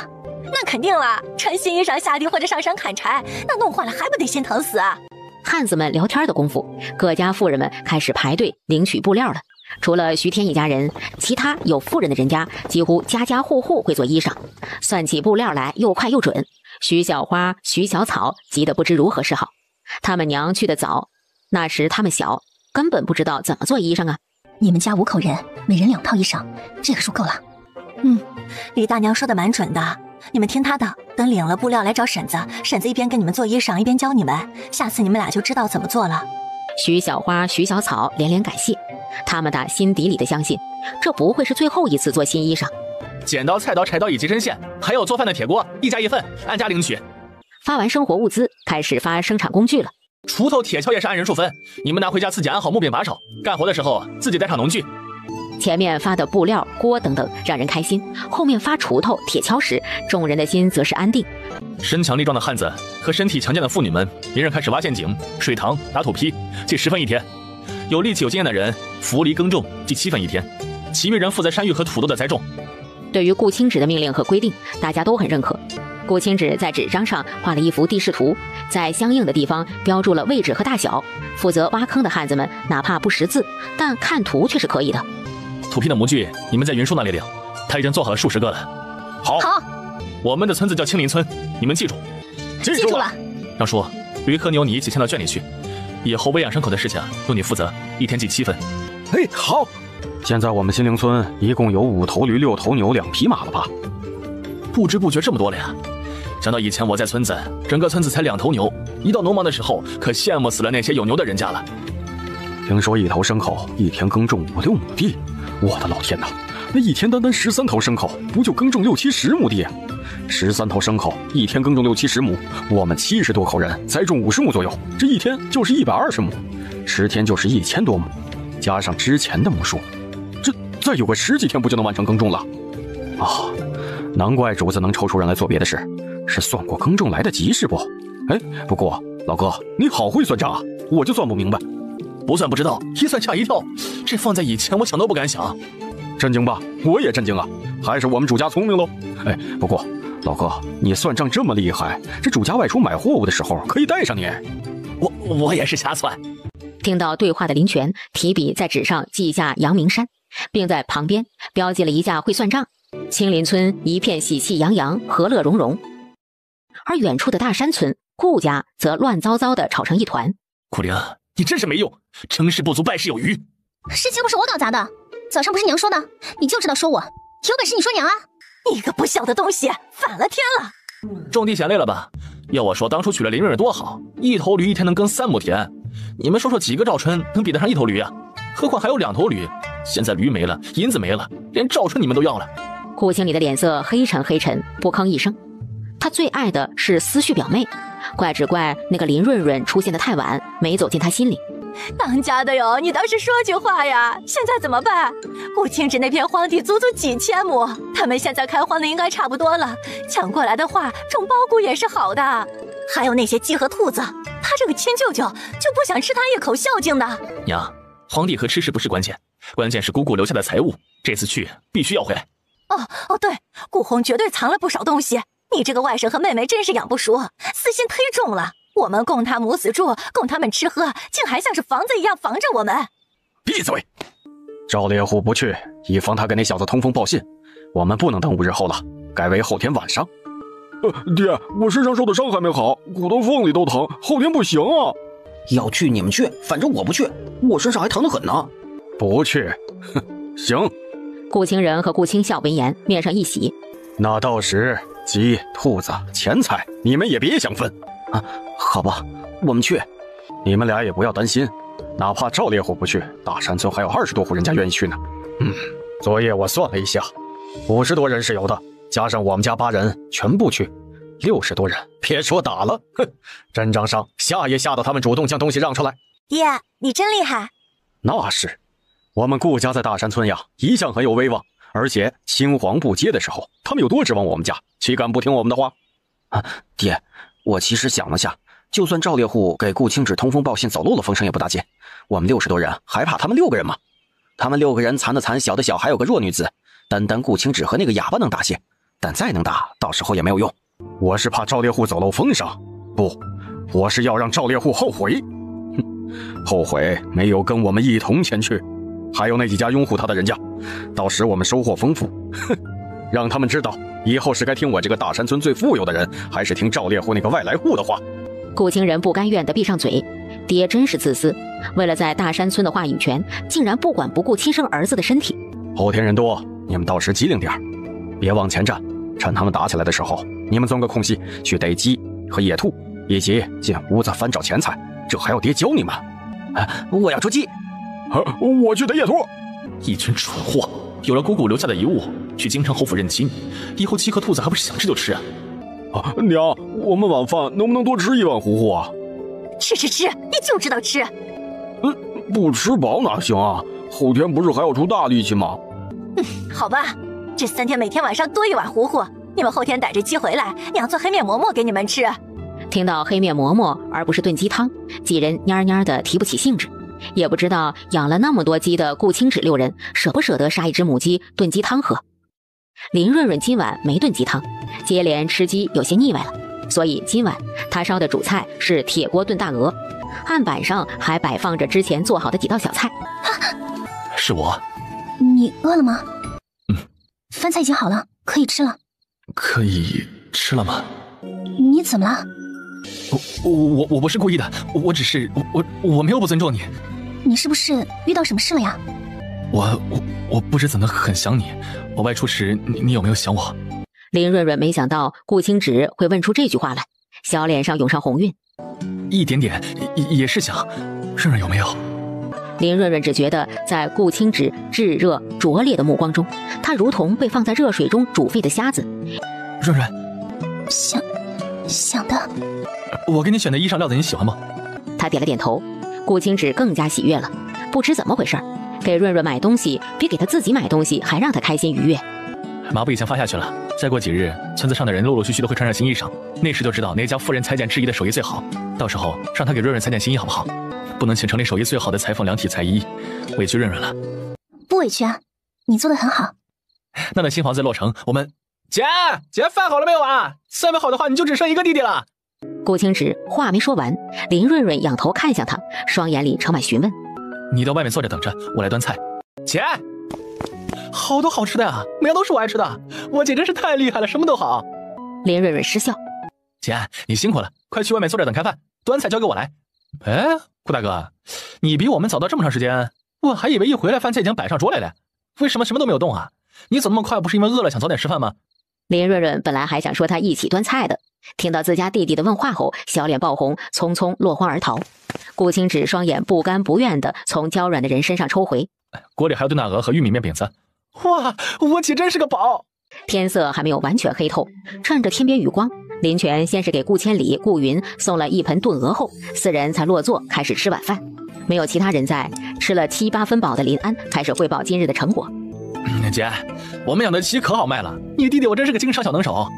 我和顾大哥先是去安阳城里最大最奢华的酒楼转了一圈，和掌柜的说一只同样重量的鸡比他们买别处的便宜上5文钱。你想啊，一只鸡便宜5文钱，酒楼一天若是卖10只鸡的话，单单这一样菜，掌柜的便能赚50文。掌柜的当场下了订单，约好7天送一次，一次最少100只。林瑞瑞和林泉对于开门红非常满意。林安确实是做生意的料，其他几处酒楼也是如此，同样约定了送货时间和数量。安阳城9座酒楼，一次送货量是在600只，还有5处青楼厨馆，只5处竟然比9座酒楼需求量还要大，足足有800只。林润润倒是能理解，去青楼厨馆地方的人心思不在吃食上，老鸨当然是什么贵上什么了。接着我们又跑了城中几处大户富户，同样和管家谈，这个数量没有那么多，一共大概在300只吧。7天送一次货，一次有1700只左右，空间里的鸡供应上完全没有问题。哦，对了，顾大哥说下次运鸡进城不能靠我们了，要用驴车明面上运过去。林瑞瑞认为顾清池考虑得很对，转而看向顾清池问道：你每次运过去吗？我准备从村子里面挑一批机灵敏捷的汉子出来，带上刀组成一支商队，由他们负责鸡鸭等物的运送。空间里的鸡鸭鹅蛋天天能孵化，几天便长成了。单单供应安阳城的话，一来他吃不下这么多的量，二来也太打眼了。成立我们自己的商队，还可以运往南阳郡，卖了的银钱换成物资，源源不断的运回咱们村。是，所以这次去安阳城买的最多的便是驴子幼崽。我本来想买小猪崽的，你们俩不知道那小猪崽有多紧俏，那些人根本不卖给我们。养羊和驴的人少，这2样幼崽最多，牛和猪没有，要预定下一批的。你们预定下一批的吗？当然预定了，不过就怕预定了也没用，他们可能还是优先给老熟人。哎姐，干脆我们养驴吧，你看养驴多划算呐，能耕地，能驮货，能载人，吃草料，偶尔才需要搭配一些粗粮，养起来不费钱，幼崽多买起来也不费事儿。最主要的是它肉能吃，皮还能拿来吃阿胶，是不是非常完美啊？林润润和林泉2人看傻子一样看向林安。天上龙肉地上驴肉，你们听说过没有啊？听过，但是你要明白，有些肉类没有大规模的普及是有原因的。猪肉有油水，这是我们需要的，不仅仅是吃，是拿来做肥皂。甜菜制糖，那些甜菜渣不用来养猪，用来浪费吗？你说的驴皮制作阿胶，你知道怎么做不？那工艺和做手工肥皂可不同，几10道程序，一道错了都不行，更别提后面的销路之类的。现在我们有场地，有人力，有技术，加上饲料充足，仅仅缺了小猪仔，你就换主意了？姐，我不乱改主意了。安阳城的小猪仔难买是事实，等去南阳郡的时候再看看。而且我们村要形成良性的生态养猪，靠购买小猪仔太受市场限制了。打听下有没有缺银子卖老母猪的人家，买几头回来繁育。好。清晨，雾气未散。蛋，鸭蛋，还有鹅蛋啊！好几个，哎，那边角落里还有一个。今天青林村的惊喜是鸭和鹅给的，每户人家小心翼翼地捧着蛋。快去好好干活，回来就能喝上蛋花汤了。啊，晌午饭打一个鹅蛋做蛋花汤，多放些水。徐小花、徐小草2人眼睛亮了起来，连连点头。他们知道怎么做饭，水要多多的，野菜也要多多的，这样才能把肚子吃得饱饱的。徐明，你今天带着小花去做5分的活，明天再带小草去。家里的鹅要喂，菜地要整。现在地里山上野菜多，但再过10天半个月，那些野菜会慢慢的老到咬不动。等天气炎热起来，菜种子也没法种，秋天没收获，便没有过冬的蔬菜。所以要趁现在天没热时把菜地整出来，知道吗？大哥、二哥，你们放心去干活，我晓得了。我们先去吧，忘了没别人打的土坯多，难看。大哥，我们走快点去。我看隔壁的李大哥他们已经出发了。不止李家、徐家，其他人家陆陆续续背上锄头、铁锹，往后山方向走去。留在家里的妇人、孩童们一点没闲的割野菜、喂鸭鹅、种菜、做衣裳，然后开始打蛋花、做汤、做吃食。村子上新来的人一共99人，上工的人在80人，加上赵春姐弟6人以及顾千里，87人中13人负责扶犁种甜菜，玉米、黄豆、红豆、绿豆、芝麻、花生这些可以播种的，一天大概在60-70亩地。余下的54人则又一分为2，30人负责栽种山芋苗和土豆块，他们一天大概能种20亩。另外24个人两两配合，挖水塘的土，同时用来打土坯，2个人一天打的土坯数量在800块左右，12组人一天打的数量近上万块，接连3天已经打了近3万块土坯。顾大哥，你知道盖屋子需要多少土坯块不？等春耕结束，清闲下来，就能开始建房屋了。3000正屋的话，需要土坯5到6000块。林泉默算了下，也就是说，24人一天打的土坯足够盖3间正屋，外加厨房、茅房等等。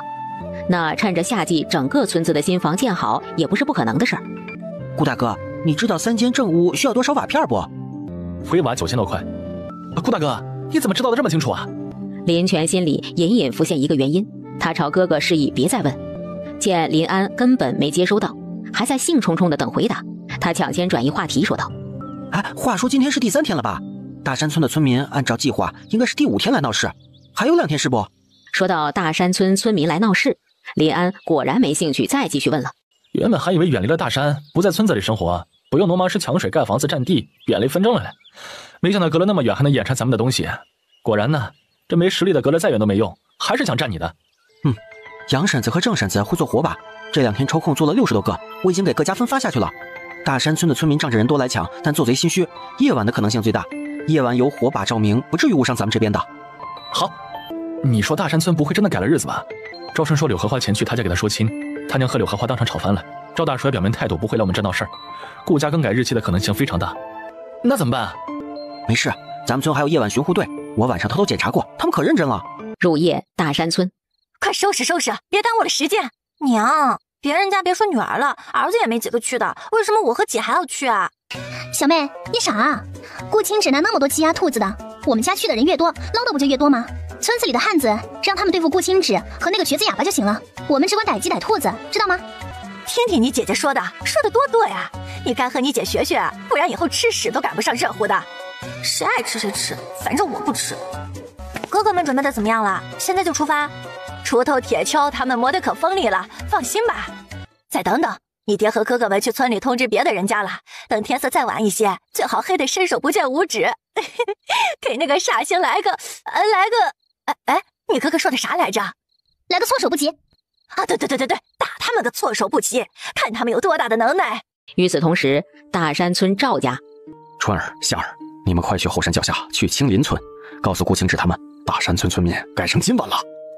今晚上那边估计缺人手，你们2个身强体壮，能帮得上忙，留在那帮忙才是。赵春、赵夏听到，重重的点头。爹娘不说，他们也是要留在那儿帮忙的。底下几个小的立马吵嚷着也要去。别瞎嚷嚷，你们几个去的话，还不够添乱的。好好在家待着。爹娘，等大山村的村民发现我和弟弟帮那边，你们在村子上。没事，你别担心爹娘，大不了爹娘换别的山脚下去住，谁稀罕这里似的。快去吧，早点告诉他们，他们也能早点做准备。顾青芷、林润润几人听完赵春、赵夏说的话，惊讶却不害怕。太好了，不怕贼偷就怕贼惦记，今日我一定要打得他们满地找牙，再也不敢来打我们的主意。顾青芷沉沉目光扫了过去。顾大哥，我说的不对，难道不应该打得他们满地找牙？不是你打，你和全弟、云舒、赵春、赵夏，待会儿全部在千里书屋子去，晚上哪怕外面再怎么吵闹，如何打斗，你们都不许出来。我们不怕，爹娘让我们来，不单单是通风报信的，更不用保护我们。你们一家人一日在大山村，一日就不能被大山村的村民知道你们站在我们这边，保护你们俩的同时，也是保护你们一家人。你们为了我们着想，我们也不能让你们一家人处在危险之中。放心好了，对于大山村村民此次前来，我们早有准备，他们人多，我们人也不少，别担心，照顾好你们姐姐即可，外面的打斗不用管。好。顾青芷深深地看了眼林润润，转身大步跨出门。他得去安排人手调度，将大山村的村民一次打到怕，再也不敢前来抢占他们的。你们知道大山村哪些人家参与进来，哪些没参与进来吗？我知道，爹娘和我们说得很清楚，说这些人家品行不正，让我们以后也别和他们来往。你能不能帮忙画下来，画整个村子每户人家所在的位子，然后标记一下哪些是参与进来的，哪些是没参与进来的？林泉快速地瞥了眼自家姐姐，脑中一个念头闪现，他姐该不会……姐，是大山村的村民来我们这闹事儿，画他们那坟圃头有什么用啊？难不成你还想着反攻回去啊？你忘了南阳郡，想不想再来一次？姐，这你想？林润润看了眼赵春、赵夏，笑笑不语。林安顿时不继续说下去了，一直等赵夏、赵春在纸上画好、标注好，几人又对比确认无误后，林润润让赵春、赵夏先去顾千里的屋子，他们随后就来。见两人走远后，林润润对上林泉说道：“待会儿你留在村子上，有什么事记得通知我们。”姐，外面夜黑风高危险，我和哥去，你在屋子里等我们回来。你们俩在家等我，我一个人去就回。现在最危险的地方不就是我们这儿吗？大山村才是最风平浪静、最安全的吧？也是。而且依柳荷花、顾清离等人的脾性，肯定是把我们当活靶子呀。我不在，岂不是更好？他们想找我也找不到，不是吗？林泉、林安俩觉得姐姐说的很对的样子。林润润从空间捞出原先的黑色运动服、运动鞋换上，林安同样也换上了黑色运动服、运动鞋。从后山下面小道去，当心些，快去快回。这边大山村的村民撤退的时候，我们就告诉过你们，别贪多。知道。两人趁着夜色，悄无声息地往后山跑去。待远离人群后，林润润从空间掏出一辆2轮电动车。林安张了张嘴，这也可以？快上来，愣着做什么？他早就想试试了，一直苦于找不到合适的机会。夜黑风凉，树影绰绰间，一辆本不属于大宁朝的2轮小电动车，车头灯光明亮，行驶在山脚下的小道上。有了小电动车代步，林润润和林安毫不费力地到达大山村，将小电动车收进空间。科技改变生活。随后压低身形，首先找到柳荷花家。这是全家出动啊，真是拼命。得嘞，我也好好卖力一番，给他们回来一个惊喜。林润润失笑，那是惊喜吗？那是惊吓，好不好？两人先是将院子里的鸡鸭收了，随后往正屋走去。姐，你收正屋，我去收厨房。姐，你别心软，啥也别给他们留下。林润润想说，这话本也是他要说的。那就比比，看谁收的又快又好。林安一听比赛，立马斗志昂扬，他可是有经验的，当然不会输。厨房门上了锁，没事儿，直接连门一起收进空间，反正木门劈了能当柴烧。只见原本放木柜的地方用几块石头垫着，上面摆放了2个麻布袋，一袋多的是黑面，半袋的是包谷面。林安毫不犹豫地伸出手，全部收进空间。灶台上摆放着10来个粗陶碗盘，收；灶洞口堆放的木柴，收；2口大铁锅，收；菜刀、剪刀、刨子、擦板，通通收。那边林润润先将几个屋子里的衣裳被褥一件不留的收进空间。他们几人不会穿不会盖，但新来的人多呀。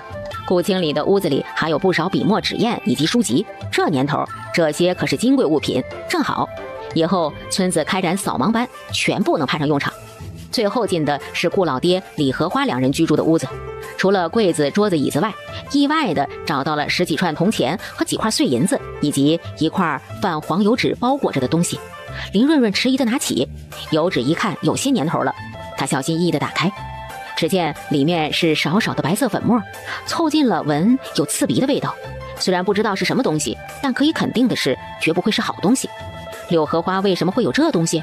而且看样子这东西不便宜，所以才如此慎重的收起来。脑子里快速的闪过一个念头，林润润将小纸包重新包好，放在运动服的裤子口袋里，等回去了交给顾清纸问问。姐，快出来！他们这么快就回来了？不是，我连柴房的茅草木柴都收好了，见你吃什么又出来催你一下。里面也收好了，走吧，去下一家。林安仰头看了眼屋顶。姐，不急，你看这灰网买的话不也得不少银子吗？而且运回村子也不方便不是？林润润哪能听不明白，他仰头看向屋顶。那你小心点，别摔着。你放心好了，你弟弟别的不会，爬高上低那可是强项。林安说完，从空间拿出人字梯，麻溜的翻上屋顶。没一会儿，3间屋子光秃秃，真真正正的光秃秃。林安顺着梯子爬下来。好了，现在他们一家人终于是堂堂正正、完完全全的靠自己了。林润润发现要憋住不笑还挺难的，起码他们以后有经验了，出去抢别人家的东西，先要顾好自家。那下一个被他们抢的就惨了。走吧，我们赶快去别的人家逛逛。两人趁着夜色来到了大山村办夜游。当然，别的人家可不会像柳荷花一样整家出动，家里都是留着人的。屋子里进不去，但院子里养的鸡呀、鸭呀、鹅呀的可就遭殃了。在还没有发出叫声前，连带着棚子一并通通的收进空间。收完最后一家，林润润和林安脚步飞快的来到后山脚下的小道上，掏出小电动车，嗨配的逃离。今晚咱们村子的人怕是受累了，这些鸡鸭鹅刚刚好给他们压压惊。好，我们自己养的也有，之前村子上人换的都舍不得杀了吃肉，刚好这次我们请全村人一起喝鸡汤。大气！姐，我还想吃铁锅炖大鹅。有，铁锅炖大鹅管够。赶快回去，也不知道大山村的村民抢了我们多少东西。大山村的村民别说抢东西了，他们后悔的想，为啥要听信顾老爹的话过来？是家里没吃的了吗？还是睡觉不舒坦？然后在前面带头的顾清理等人发现他们上次走过的木板桥不在了，但几十人的队伍筹谋了这么长日子，当然不能直接回去。随后在顾清理的指挥下，他们决定绕道，从后山那儿穿过去，从背面包抄他们，打他们一个出其不意，措手不及。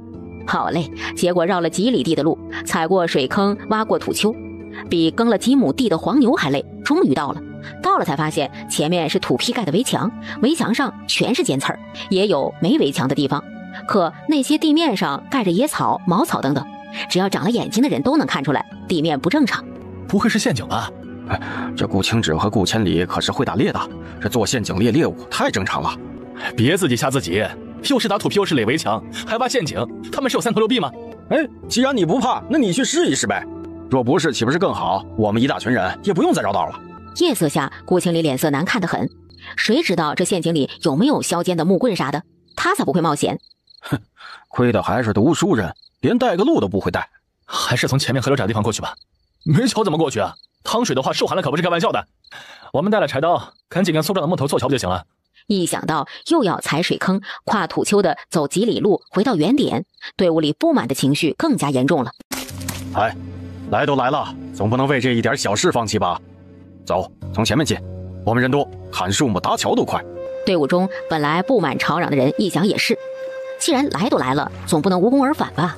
耷拉着脑袋，又迈着沉重的步伐往河岸走去。等好不容易砍好粗壮的树木，架上河，一转眼树木竟然没了。见鬼了！不是鬼，是对面的人将树木抽走了。我谢谢您了啊！现在张队知道说了啊，刚才干什么去了？提醒的人听出话里的阴阳怪气，两人一言不合，差点打起来。其他人一看这哪行，连忙劝住。最后在顾清理的提议下，一共分了10几组，在砍了几十棵大树后，终于成功的到达河对岸。这哪是来抢东西的，分明是来做苦力的。火把蹭蹭蹭的燃起，照得一方小天地亮堂堂的。大山村的60、70号人双眼眨巴了好一会儿才适应，等看清对面比他们还多的人后，个个呆住了。不是说只有顾清止几个吗？这是怎么回事啊？他们怎么看起来一副要拼命的架势啊？废话，别人要是半夜去你家，看你拼不拼命啊？也对啊。顾老爹柳荷花一家人也是震惊无比。你好卑鄙，故意引我们过来是不是？不让你们过来，你们如何死心？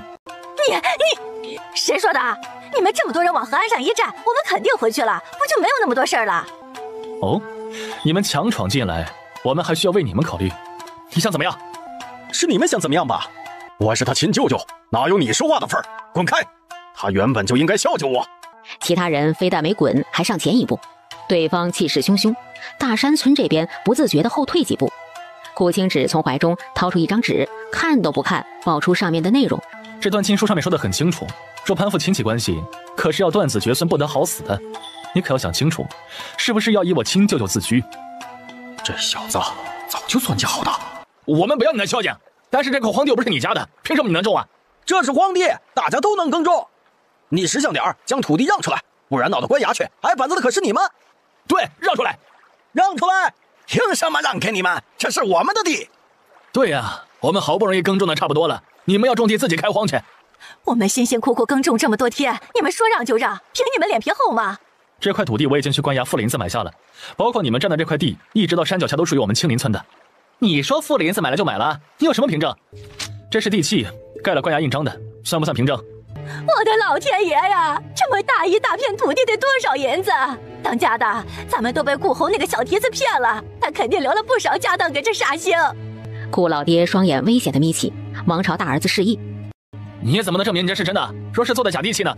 毕竟这片土地需要一大笔银子，你一穷二白从哪里弄来的银子？看在你娘的份上，我可提醒你一句，假办地契那是重罪。”听到读书人顾清理说是假的，跟来的大山村的村民立即心思活络起来。你说呀，你说说你哪来的银子？呵呵，说不出来，那这张地契就是假的。以为我们村人不识字就想蒙混过关，失误了吧？我们可是有个读书人在的。做好准备，主子放心好了。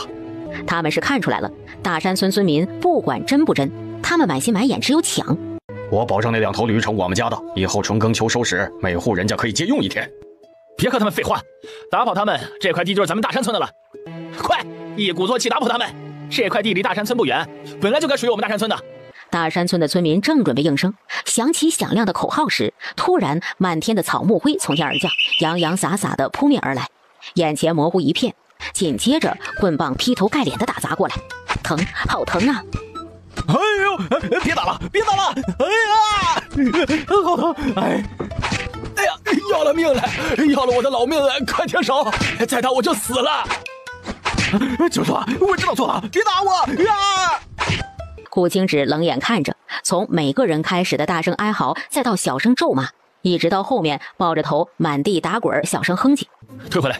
青林村的男女老少齐刷刷的收手，服从命令的退回到顾青芷两侧以及身后。偌大的空地上横七竖八的躺满了大山村的村民，他们头发上、脸上、身上个个鼻青脸肿的挂着彩。你们若是认为我手上的地契不是真的，大可以去安阳城报官，让衙役前来找我回去审问。若是想私自代替官府处置，也可以，只要我们手上的刀枪棍棒同意。今日念在以往的情分上，不要你们的命。还有下次的话，先掂量掂量你们有几条命。不敢了，再也不敢了。我们相信你的地契是真的。顾老头要是不信，让他去找官衙，我反正不会再来了。躺了一地的人终于明白，顾青芷这是和他们先礼后兵啊。滚吧，下次就没那么容易放你们走了。对，下次敢来，弄死你们！一个都别想活着离开。大山村的汉子们想到这群人刚才打他们的狠劲儿，他们相互搀扶站了起来。顾老头，你看看你们做的什么缺德事啊，也不打听清楚，把我们骗来挨一顿打，你们就开心了？别说的你多么清高似的，你不知道不明白是来干什么的，装什么装？要我说，刚才是你们没用，他们是有8、9十人，但是他们那边还有一半的妇人孩童，我们这边70人中可是有60多个正值壮年的汉子，你们打不过还好意思怪我们，真是笑话。是我们没用，以后再有这样的好事儿，你们就自个儿去，千万别拉着我们。你们放心，有你们和你们没有区别，干嘛要拉着你们？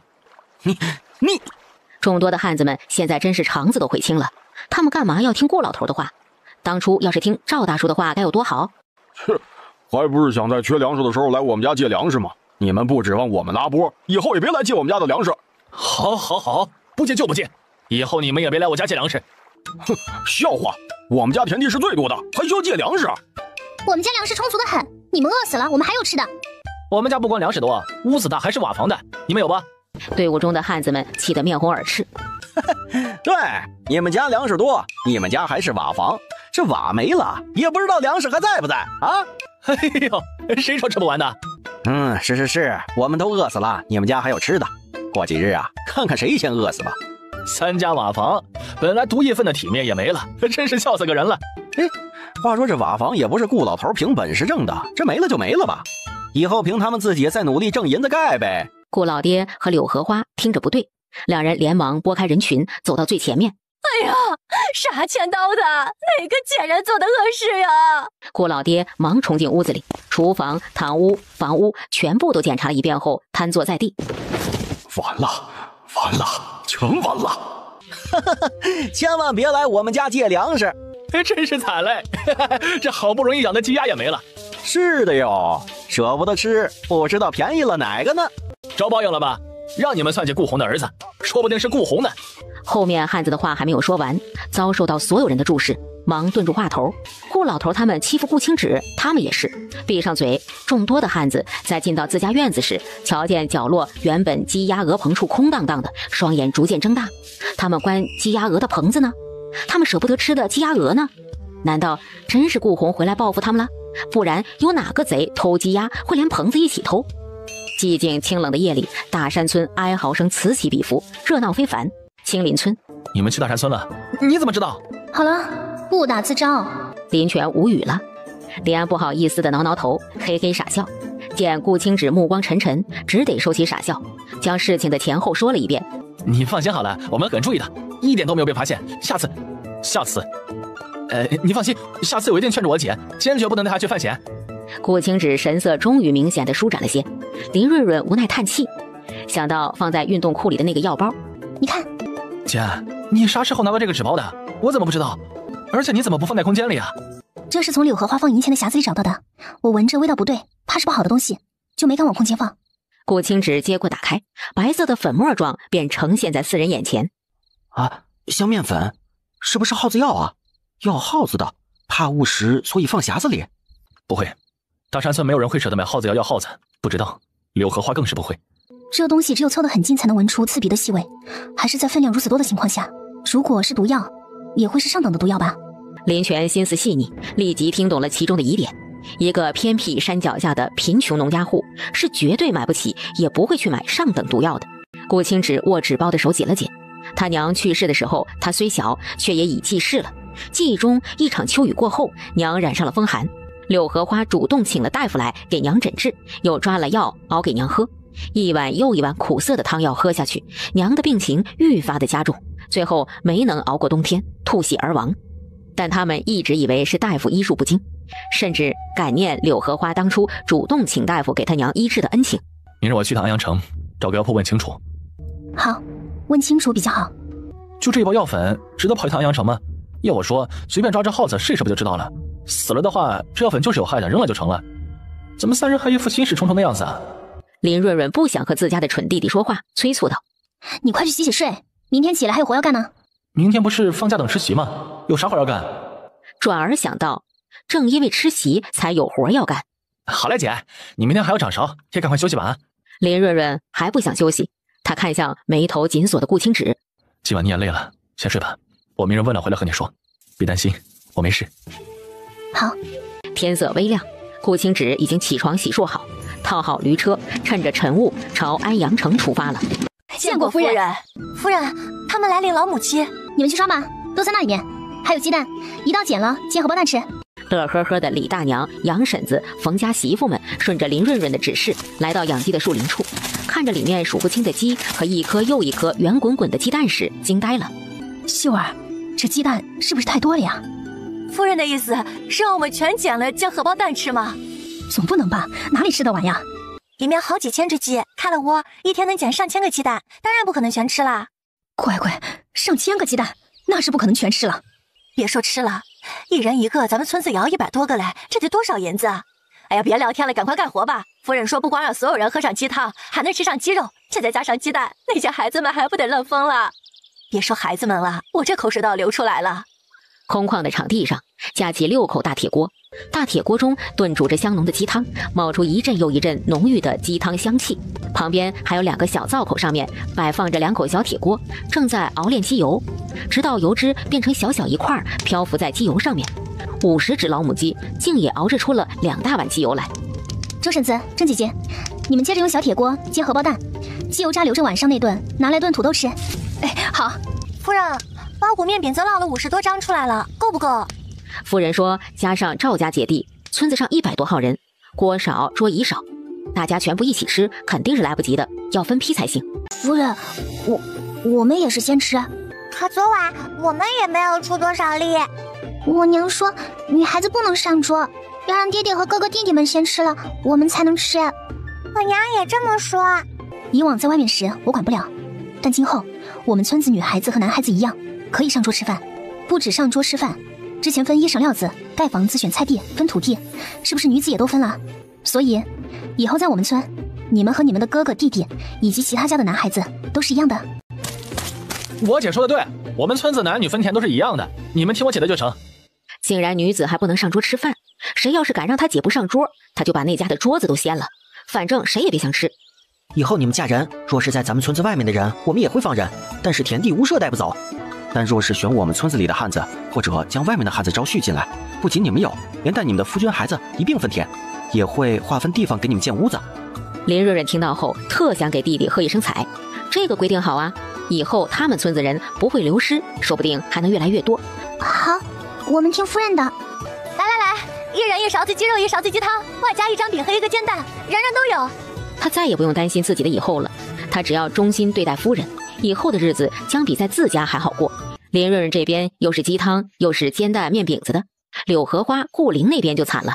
由于昨晚顾灵几人话放了出去，将村子里和他们一道去的人得罪得透透的，没和他们一道去的又不耻他们的行为，所以他们1颗米都没有借到。娘，你不能去舅父舅母家借粮食回来吗？娘，你以前补贴了舅父舅母家多少啊？现在我们家成这样了，他们也该还回来了。瞎咧咧啥呢啊！你舅父是我哥，他吃我一点东西咋了？什么还不还的？你带着行李去借粮食，剩下的去和我割茅草回来，和我一起建屋顶。爹，我不想要茅草屋顶，瓦房屋顶干净。啊，爹，茅草屋打理起来麻烦死了，1年要换1次茅草，以后年年爬起来就要换屋顶，多累呀！阴沉低矮还容易漏雨。哎，爹，不就是一点银子的事吗？干脆还是用灰瓦吧。什么叫一点银子？咱家哪里还有银子？都是那个挨钱刀的可恶贼人，咱家现在是1文钱都没了，这日子可咋过呀？年岁较大的顾清义、顾清仁等人还记得小时候的风光，那时候姑姑还在。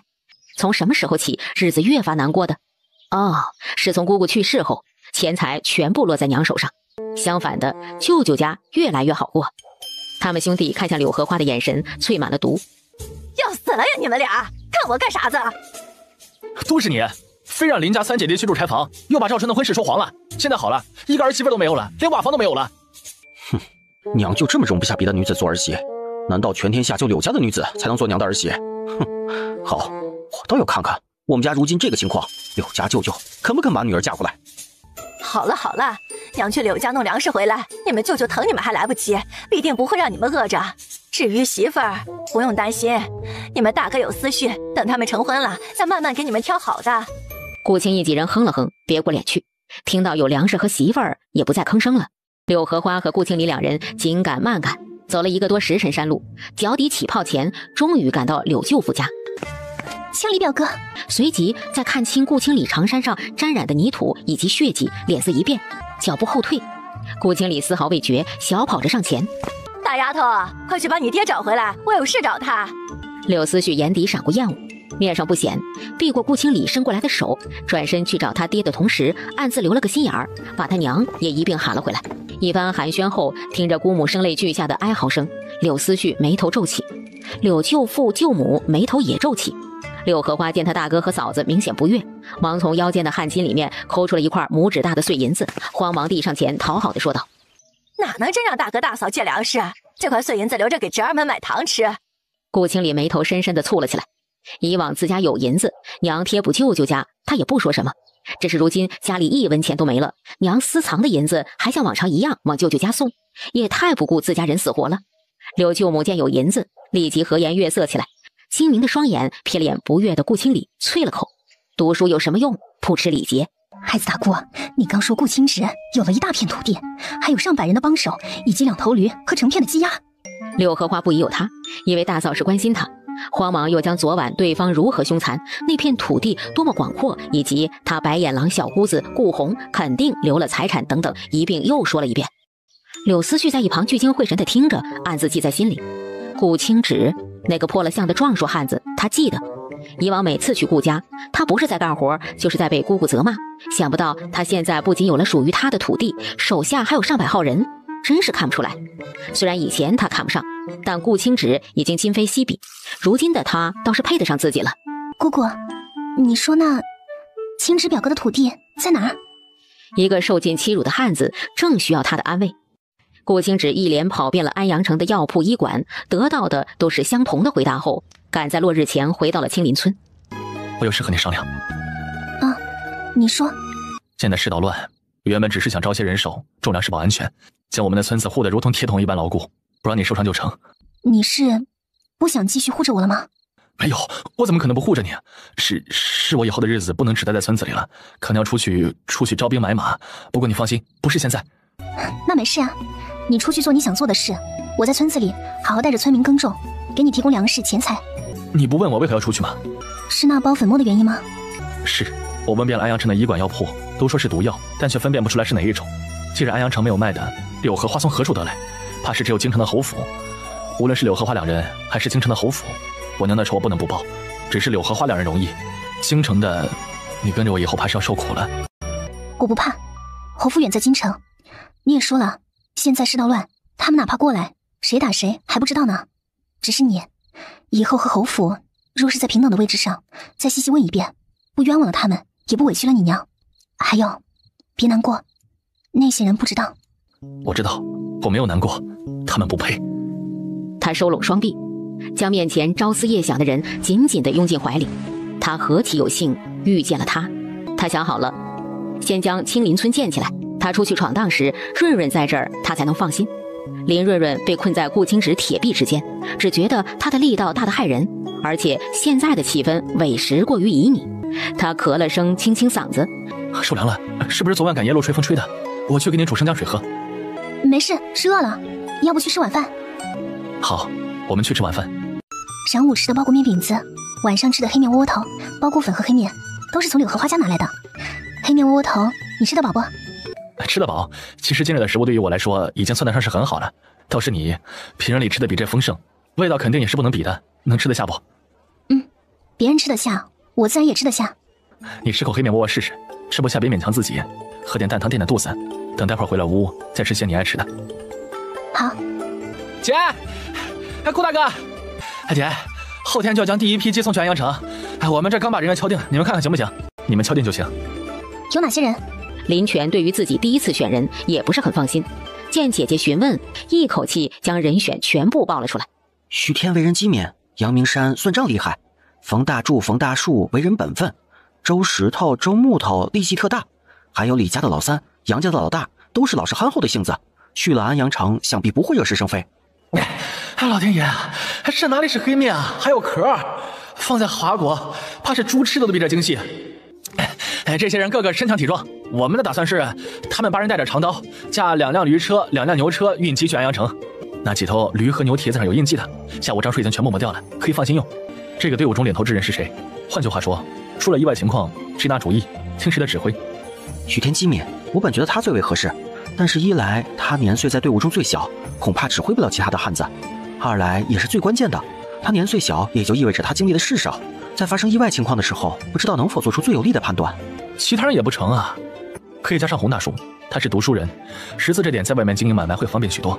从江宁郡一路逃兵乱过来，洪家在他带领下一个未少，说明他是个称职的领头人。而且这段日子以来，他在村子上表现可以看出来，大家都很尊重他。啊，好啊，加上洪大叔，让他当运货物的领头人。他们卖了及收了银子后，不能空车回来，每次带上我们所需的物品才不浪费。知道，要买的东西已经和他们说过了。正事聊完了，4人继续吃饭。黑面确实拉嗓子，除了顾青芷面不改色的大口吃完外，林润润3人一人吃了一个后，实在吃不下。看来努力种山芋是对的。5月中旬，在耕种1600-700亩土地后，青林村春耕正式结束。夫人，今天后面的3个水塘放鱼苗，你去看不？今天放鱼苗，不是年后的1、2个月开始放鱼苗吗？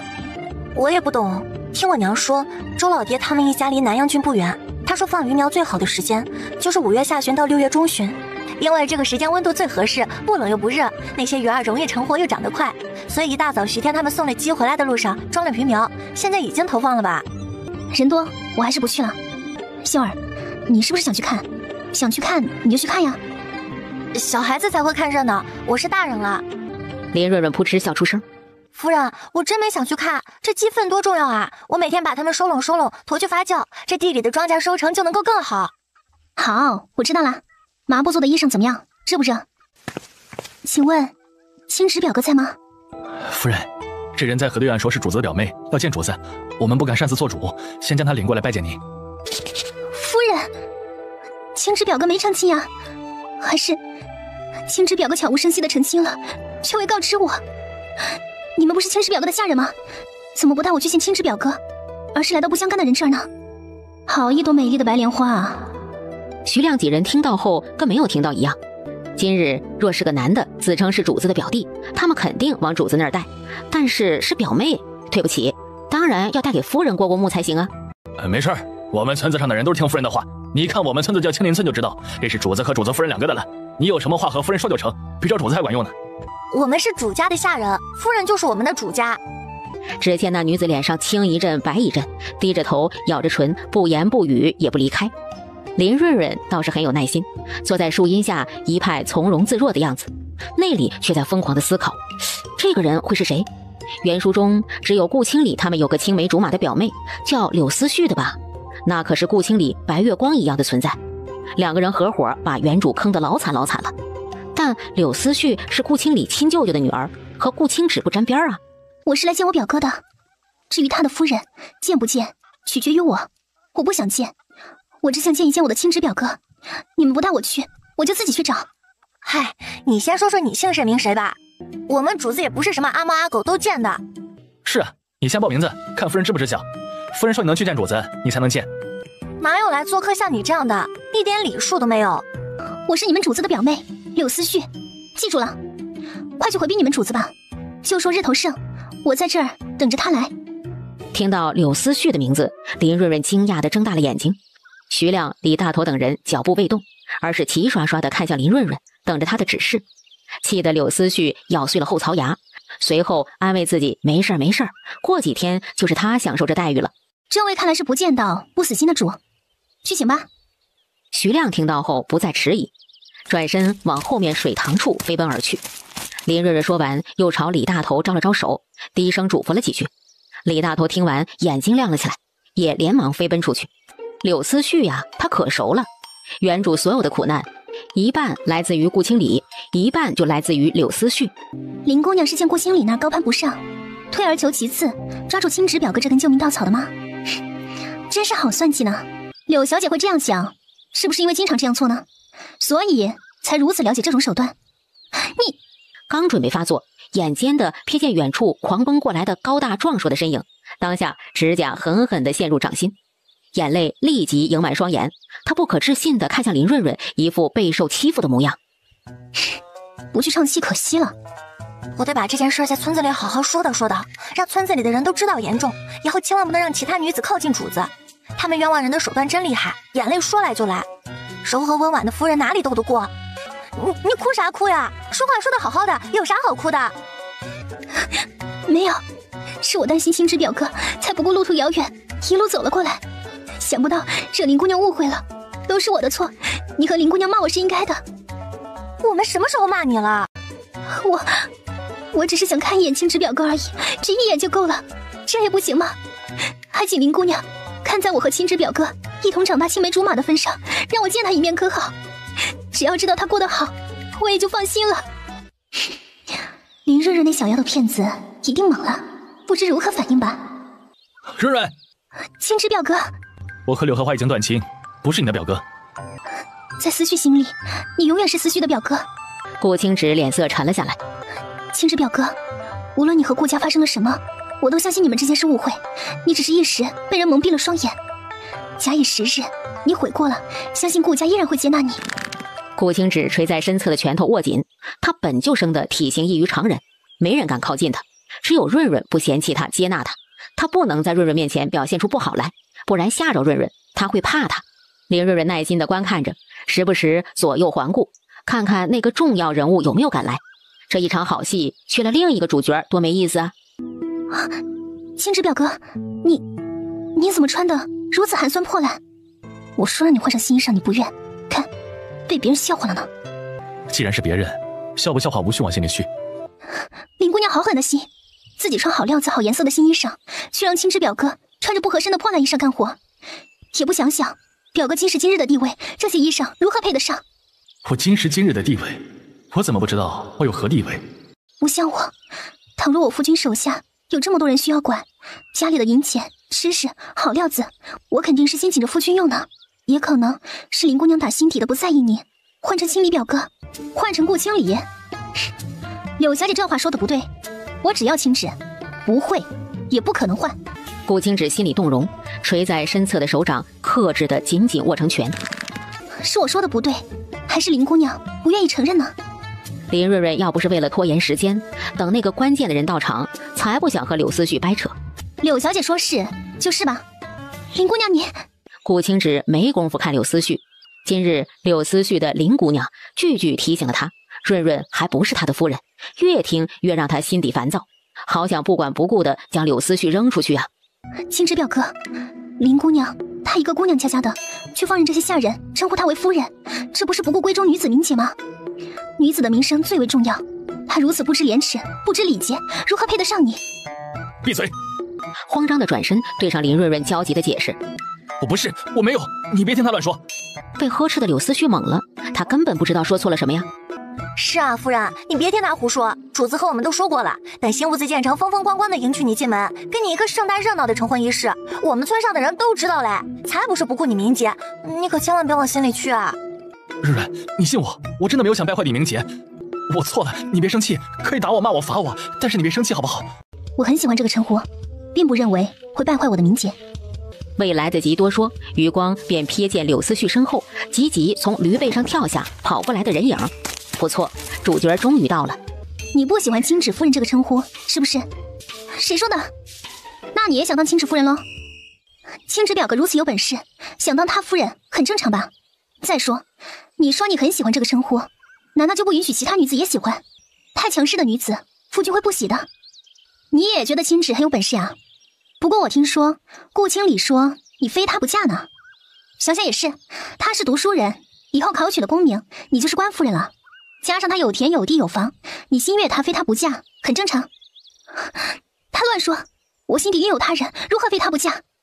思绪，你心底另有他人？柳思绪猛然回身，看到一身狼狈、气喘吁吁跑来的顾清礼，他本能的想解释，然后生生压住。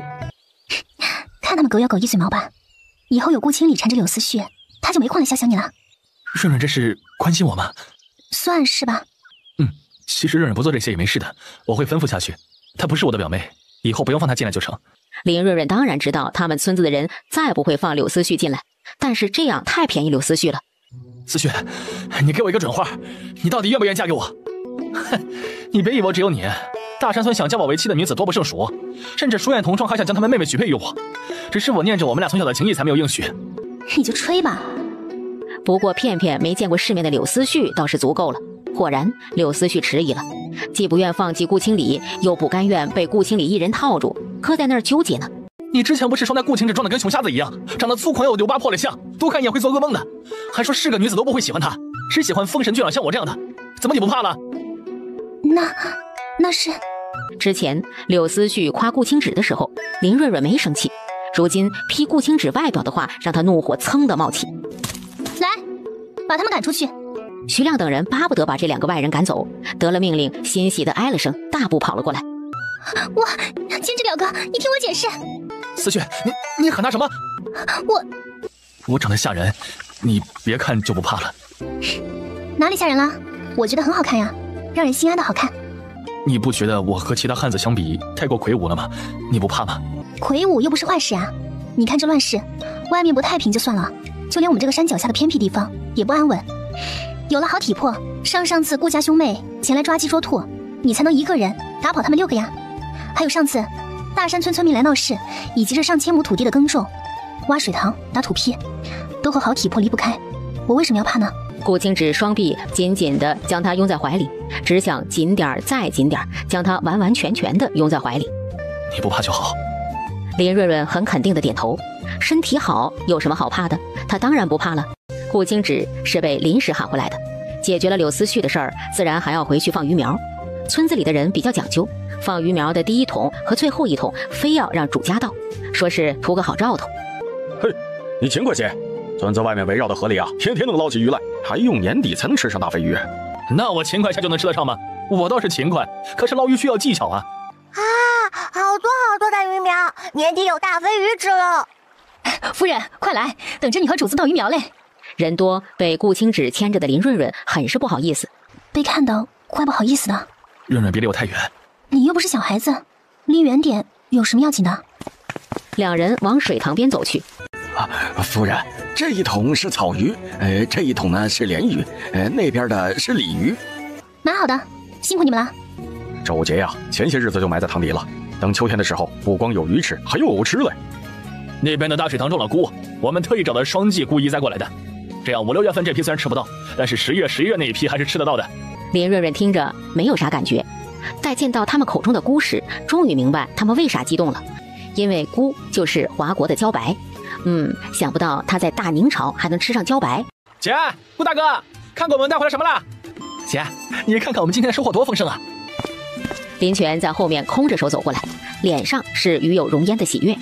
村里这帮半大小子今天主要是跟赵大叔、顾千里收陷阱里面的猎物，用作明日的结婚喜宴。是的，春耕结束，顾千里和赵春的婚事也提上日程，定的明日。赵大叔他们呢？还在后面呢。姐，你猜猜还猎到了什么？你绝对猜不到。鹿。林安张了张嘴，整个人跟只泄了气的皮球似的。林泉憋着笑，身体一抖一抖的。姐，你怎么猜的呀？让你猜没让你猜对啊？要不是有奖竞猜，我猜对了你还不乐意了？一头鹿能卖多少银子？鹿茸最值钱，好的话能卖10两银子，鹿皮其次，大概4、5两。鹿肉安阳城买的人少，卖不起价，3两银子就很好了。一头鹿只是这么点银子，加在一起还不到20两。我们这里山多野物多，便宜买的人少。说是在南阳郡，则能再加5到10两银子；若是在京城的话，50两亦是不可能了。林润润、林安、林泉3人明白了，市场决定价格，鹿虽好，却有价无市。猎户想要银子，只能贱买。如今天气热了起来，加上明天就是喜宴，赵大叔肯定来不及去南阳郡买。这一次还有一头傻狍子，加上2只野兔、3只野鸡。赵大娘之前说添上几只鹅和老母鸡，我看不用添也足够了。再加上卖鹿的银子，买些玉米面做饼子，这场喜宴又好看又实在。现在才赏我，好在去安阳城还来得及。不用赵大叔去外面卖，我们买下来。鹿皮刚好给你姐做几双鹿皮小靴。鹿皮的靴子会不会太奢侈了？顾大哥，你想得真周到。大雪天气，姐姐确实需要皮靴，防水、防雪、防冻。至于鹿肉，你之前不是说过冬季的时候想吃烤肉吗？刚好试试烤鹿肉。《红楼梦》中才有的待遇，我也能体会到。谢谢，我不吃了，狗蛋已经吃到饱了。怎么才半日未见，顾大哥撵姐姐越发的明显。早上还没这么明目张胆啊，这半日发生了什么？我又错过了什么？赵大叔在听到顾清芷出20两银子买下他这头鹿时，一再的说价钱高了，最后在顾清芷要了狍子皮后，才终于答应。春儿娘会削制皮料，若是不嫌弃，我让春儿娘来削制鹿皮和狍子皮。顾千里在一旁指着狍子和野鸡、野兔，请示明日的喜宴安排。对了，还请您4位替千里操持喜宴，可好？哎呦，赵嫂子好福气，春儿好福气啊！今日的收成真丰盛嘞，还是赵叔厉害。千里也厉害，赵嫂子您就放心吧，春儿享福的日子在后头呢。高壮黝黑的赵春羞红了脸，真正没想到收获如此丰盛。要我说不光我们春儿有福，你们各位都有福，有口福。赵嫂子，你这准备怎么做呀？是啊，这狍子看起来怪肥的，去了皮怕有个40多斤吧。野鸡野兔数量也不少，明日全做出来嘛。听到大家七嘴八舌的问话，赵大娘也犯了难。她成婚时根本没办婚宴，除了鹿卖给主家外，其他的明日都做了。听到全部做了，在场的妇人们不自觉的双眼睁大。乖乖，这可都是肉，都是大婚呢，太舍得了。翌日，春儿，你真是好福气，放眼整个大山村，哪家闺女出嫁能有一套大红色的细棉新嫁衣呢？春儿，这哪是一套新嫁衣？你们看看，还有配套的红盖头新布鞋，这待会儿出门，村里的姑娘家看了还不得羡慕死啊！哎呦，春儿这头上的簪子是银子的吧？耳坠子也是银的。大娘婶子，你们看，手腕上也有。一声声的夸赞，直接让赵大娘的伤感丁点不剩。是千里，他非要买，你也不拦着点儿，这得好些银子吧？男人家就是不会过日子。哎呦，咋没拦着？只是我那女婿说，这些反正还是银子，他乐意给他媳妇带呢。围绕一圈的妇人们面上不显，心思各异。他们要是能找个这样的女婿也好。院子外，伸长脑袋观看的柳荷花、顾灵、顾当，在听到屋子里出来的妇人们说的话后，脸上青一阵白一阵。不可能吧？那顾千里以往可是1文钱都没，哪里置办得起银首饰？那还能有假？你们是没看见啊？银发簪、银耳环、银戒指，还有一个好粗的银镯子呢。老婆子，我是长见识了，第一次看到这么全乎的。柳荷花撇撇嘴，想到那是你见识少。她小姑子不光有银子，还有金的、玉的，还有大红色的新嫁衣。我做姑娘时做梦都想穿着红嫁衣出嫁，想不到咱们村子上也只有赵春穿上了。顾灵、顾当越发的伸长脑袋等着赵春出门，他们想看看红嫁衣。走了走了，回家去，有什么好看的？顾灵、顾当哪里愿意此时回家去？正拉扯间，新郎官顾千里的迎亲队伍到了。坐在毛驴上的顾千里也是一身新衣，他身后的汉子们更是穿着统一的新衣裳，看起来精神又气派。接了赵春出来后，他们转身锁上门，准备跟着一起去青林村。哎，赵大娘怎么锁门了？哪有女方爹娘去男方家的道理啊？哎，这顾千里没爹没娘的，哪有那么多讲究呀？哼，赵大叔赵大娘也就是现在得意，等到后面被顾千里赶出来，哭都没地方哭去。赵大叔赵大娘才不管村子人说好话还是歹话，反正日子是自己过的，不管怎么过，其他人总有讲的，干脆按自己喜欢的过。林润润和10多个妇人已经将喜宴做好摆放好。当赵家人过来，看到摆放的整整齐齐的宴席，以及特意给他们留出的一桌空位，激动感激的不知说什么好了。新郎官新娘子快入座呀！你们坐了，我们才敢坐嘞。对，还有赵大叔、赵大娘，你们今天可是挺重要的。顾千里、赵春等人不再迟疑，满是感激的入了座。晚上的喜宴用的是野兔和野鸡炖雪菜，浇在包谷面疙瘩上，吃的宾主尽欢。一场对于他们家来说以往不敢想的喜宴，在林润润的操持下极其体面的完成了。月亮高悬夜空，趁着夜色往回家走的赵大娘琢磨着问道：二大爹，你说跟对人是不是最重要的？你啥想法呀？我没啥想法，我就觉得青林村的日子才是舒坦的日子。你看咱们在大山村快20年了，还不是不被认可吗？青林村就没这么多弯弯绕绕，大家各干各的活，互不相干，有事有矛盾了找主家处理，岂不比大山村快活？青林村是需要钱买神器的。爹，咱们在大山村倒是没有钱买神器，可你看看日子不也就那样，吃不饱穿不暖的，有困难时搭把手都没有人。你信不？大山村有难的时候，那些村民第一个把咱们家推出去，青林村则是抱团。你看上次他们打大山村的人打得多凶，大山村的人个个都挂了彩，躺床上半个多月下不来床。但是青林村呢，才几个人受了伤，主家还给他们炖鸡汤喝，没几天活蹦乱跳的下地干活去了。如今外面乱，咱们这儿眼看着也安稳不了，要不找个团结厉害的地方抱团互助，咱们说不定什么时候就丧了命了。话虽难听，但一家人都知道这是实情。我就觉得青芷媳妇是个能干旺家的。你看，自从她来了，顾青芷脱离了柳荷花那一家子吸血虫，地买了，人和牲口更是多。跟在厉害的人身后，他们吃肉，咱们也能喝口肉汤呀。青林村还缺人不？缺人，大姐说了，他们还想去南阳郡再挑些人买回来，秋收的时候来得及抢收。青林村土地还没有完全种完，需要人手。听大姐说，青林村接着做生意了，不知道是什么生意，还说后面的人要挑选，最好是会算数、会识字，或者有一技之长的。那你们明天一大早就过去问，顺带问下我和你娘大把年纪了成不？好，明天我们就去问。这边结束一天忙碌的林润润4人回屋，开始商议明天要办的事项。现在人手腾出来了，可以盖猪圈。前些日子洪大叔他们找到一户愿意卖老母猪的人家。林安拿出蚊香，用打火机点燃，放在林润润屋子靠窗的木桌上。哥，你下次用柴火点，别用打火机。为啥？这又没有外人。是让留着以后外出，尤其下雨的时候用。好吧，3人中就我考虑不周了。顾青只在一旁看得无比惊奇。老母猪咋说啊？林润润、林泉愣住。老母猪咋说？他们又不是老母猪，怎么知道？顾青只看姐弟3人鸡同鸭讲的对话，眼里全是笑意。有几头啊？1头公猪，9头母猪。农家主人说有几头快要生了，所以价钱上要的贵一些。周老爹去看了没有？他怎么说？去了，昨日打早去的，说最少有6头老母猪怀孕了。他摸了摸肚子，有头老母猪肚子里面估摸揣了13只崽儿。顾大哥，啥时候盖猪圈啊？盖多少间猪圈？明日就能动工。明日？是。土坯包那好，用土坯盖猪圈。这段时间打的土坯还有剩。屋顶用灰瓦，村子里所有人家的屋子都用灰瓦。如果是用茅草屋顶，一旦起火，损失不可估量。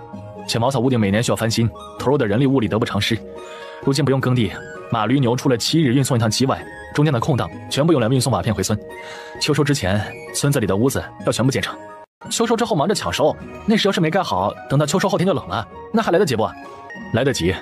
打土坯的24人不动，他们还是负责打土坯，2天就能打出1户人家所需要的土坯来。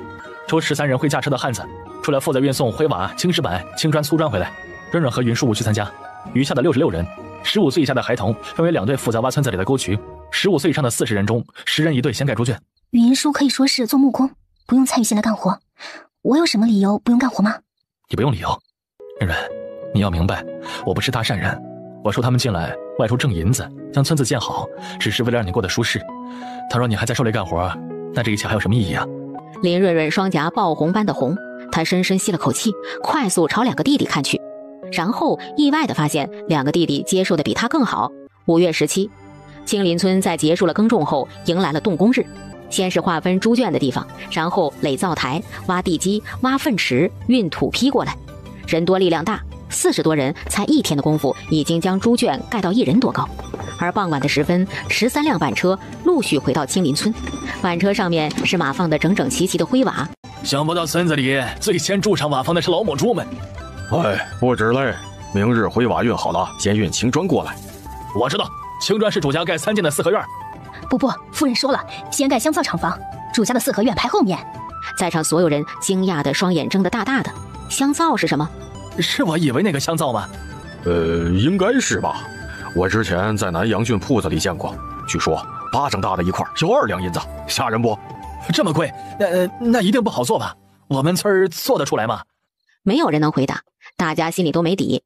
那可是香皂哎，巴掌大的一小块就要2两银子。林安回来的第一件事就是切了一个圆滚滚的大西瓜。一年四季都能吃上西瓜的感觉真好啊！姐，顾大哥，你俩快来，再不来全进我肚子了啊！林泉抱着大块的西瓜啃了口，丰润多汁的西瓜清甜清甜的。啊，姐，西瓜熟得真快，空间已经堆了100多个了吧？过段时间是不是要改种别的东西了？不种西瓜种什么？其他什么东西不多啊？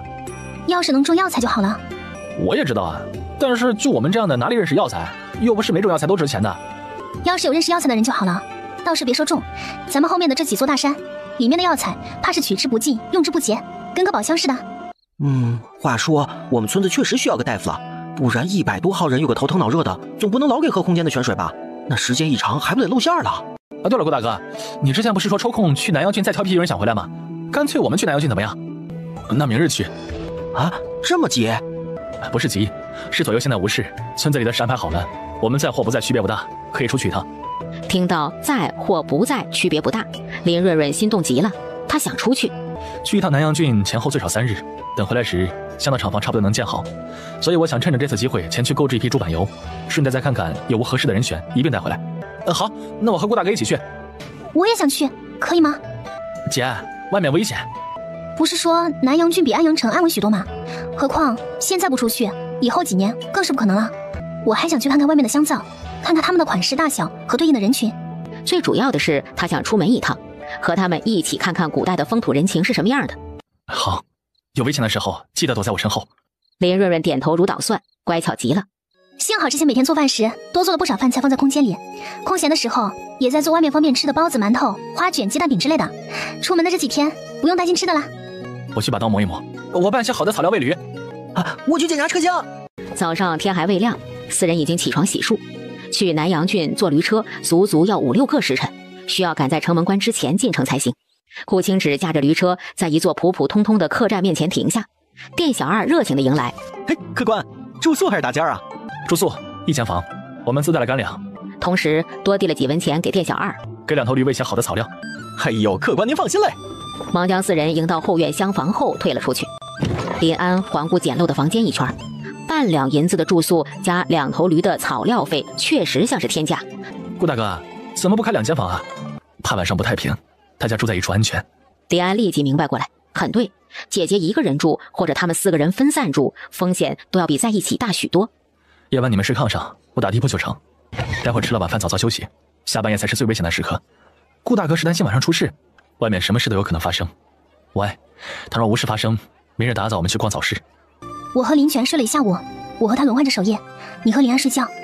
顾清芷、林安刚准备说他们分批守夜，我们之中就你们俩会驾车，明天我和林泉累了可以在车厢里补觉，但你们不行。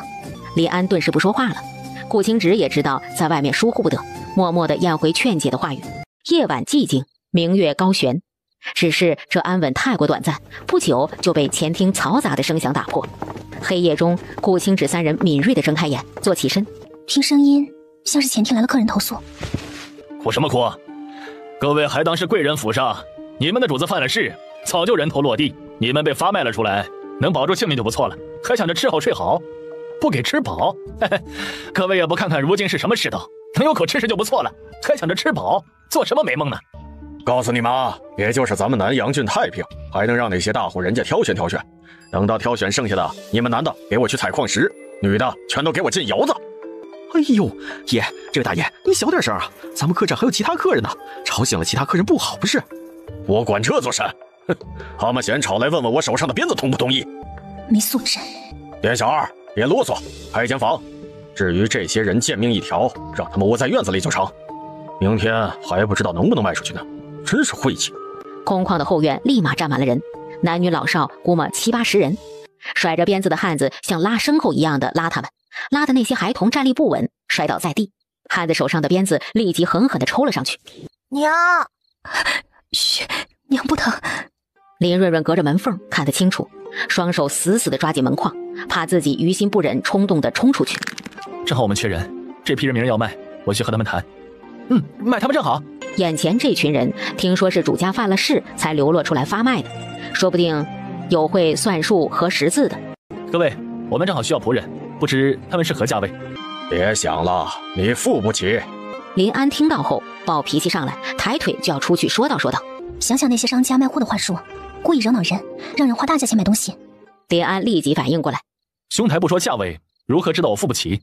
这些人可不是普通的下人，他们男的识文断字，是铺子里算账的一把好手，女的刺绣结生抛药膳，精通得很，这可是留着给南阳郡贵人们先挑的，哼，哪能随便贱卖呢？我愿出高价。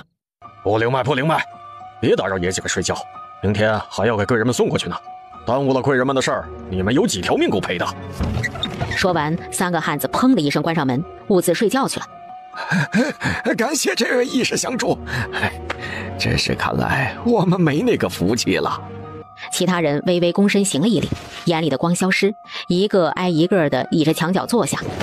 听人牙子的口气，这些人真的蛮适合我们村子的，不过不灵卖也没法子，7、8人还好，7、80人太多了，买不起。4人静默片刻，重新各回各处。算了，人生之事不如意10之8九，哪能事事如意呢？第2日起得很早的4人在屋子里洗漱好，推开房门走了出去。林润润4人悄无声息地牵着驴车往早市走去，他们需要的猪油多，必须赶早去早市购买。牵着驴车做掩护，4人先是来到早市，将南阳郡城里所有能买的猪板油购买一空。姐，我们买些猪肉回去吧，我想吃酱肉大包子。那多买些，回家了做酱肉包子。耶，尤姐真是太好了！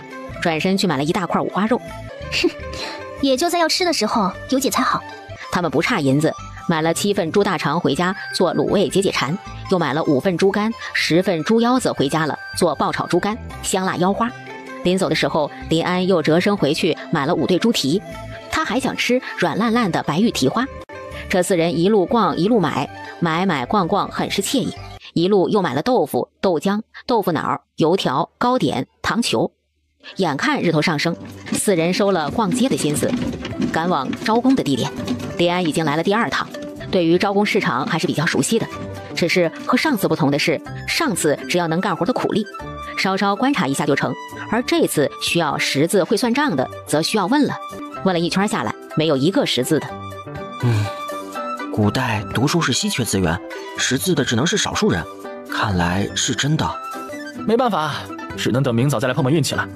4人转而去脂粉铺子看香皂，细细看了一遍后，连林安、林泉心中也有了底。同样是手工香皂，这些还没有以往姐姐在家时制作的好看。返程回客栈的车厢里，林安也钻了进来。姐，香皂品种好单一啊，我们多造几种不一样的，好打开市场。花香不难，倒是药草我们怕是不行。看来不光识字算术是稀缺资源，辨别草药更是稀缺中的稀缺啊。他们此行大概率要无功而返了。驴车慢悠悠地走在南阳郡的街道上，还未到客栈，便听到那边传来的打骂声。哎呦，这位爷，你行行好，再这样骂下去，小的这客栈还有谁敢进来投诉啊？滚！再帮这些贱人说话，爷手上的鞭子就不客气了。他是帮这群奴才说话吗？他明明是担心店里生意啊。呸！真是晦气，竟然一个都没被挑上。店小二暗戳戳的想，你没卖出去，赚不到银子，也别砸他们客栈的饭碗呢。越想越气的店小二看到顾清芷一行人回来，客官回来了，快里面请。顾清芷、林润润4人绕过抱头躲避鞭子的人群，边看边往屋子里走去。这群人没有一点反抗的举动，他们单单指望别人救是不行的。原本接手了这批人，以为能大赚一笔，不会砸手上吧？怎么会一个都没被挑上？这不可能啊！实在不行，只能采市场和窑子了。林润润3人却是心里一喜，卖不掉的话，他们不就可以买了吗？顾清芷接收到3人殷切的目光，在3人欣喜的注视下，长腿跨出。大哥、二哥，打听出原因来了。老三，快说什么原因？林润润、林安、林泉眼底的喜悦消失，提着心听着。听刘管事的意思是，一是他们主家不缺人手，不想养太多闲人。咋个是闲人嘞？这些人个个有一技之长，还听话，才不是那些院子里的刁奴。哎呀，老二你别急，听老三怎么说。二哥，我也是这样说的呀。但是正因为他们有一技之长才坏事。管家说做生意、管项目、接生、包药膳，这哪样不重要？对呀，都很重要啊，就是重要才坏事。那些主母、姨娘、长房、二房谁敢讲？谁手上不要几个信得过的人？怎么可能把如此重要的位子安插给外面买来的人来？他们根本就信不过。糟了，大哥，咱们这是砸手里了。早知道就不贪心了，这继续抓那些逃难人群中的漂亮娘们该多好。那样的货色卖进窑子比这些值钱多了。不过我临走的时候，那刘管事的让我别急，说等到半夜再看。这是什么意思啊？刘管事特意吩咐了，让咱们别急，等着。刘管事说，咱们这些人中有些人入了他们主家的眼，这是大白天的人多眼杂，等入了夜，他们自然会带着银子过来的，让咱们等着发财吧。好，不错，过了今夜再说。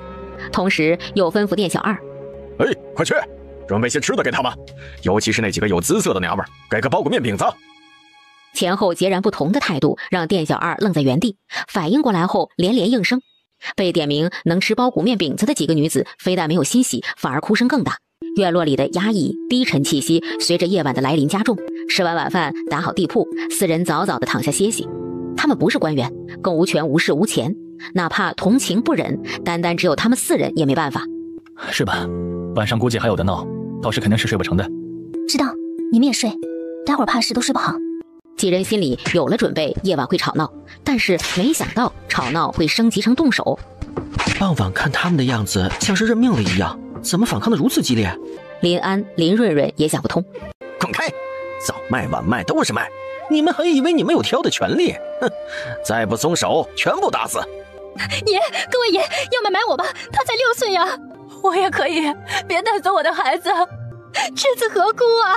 怪就怪投生成你们的孩子，怪就怪你们跟错了主子。你们要是咱们刘府的人，如今不就吃香的喝辣的？松手！带你们走？切，也不看看自己什么货色。小怎么了？我们也就好这一口。小爷我好心提醒你们一句，明日打早来西面偏门处替他们收尸。幸运的话，人还有口气在。记住，是刘府西面的偏门，别处有人把守，讨打没事，别害哥几个挨罚才是正经的。哎，你和他们说这些有啥用啊？明日他们自己还不知道被卖到哪儿去了呢。收尸，哼，收了有埋的地方。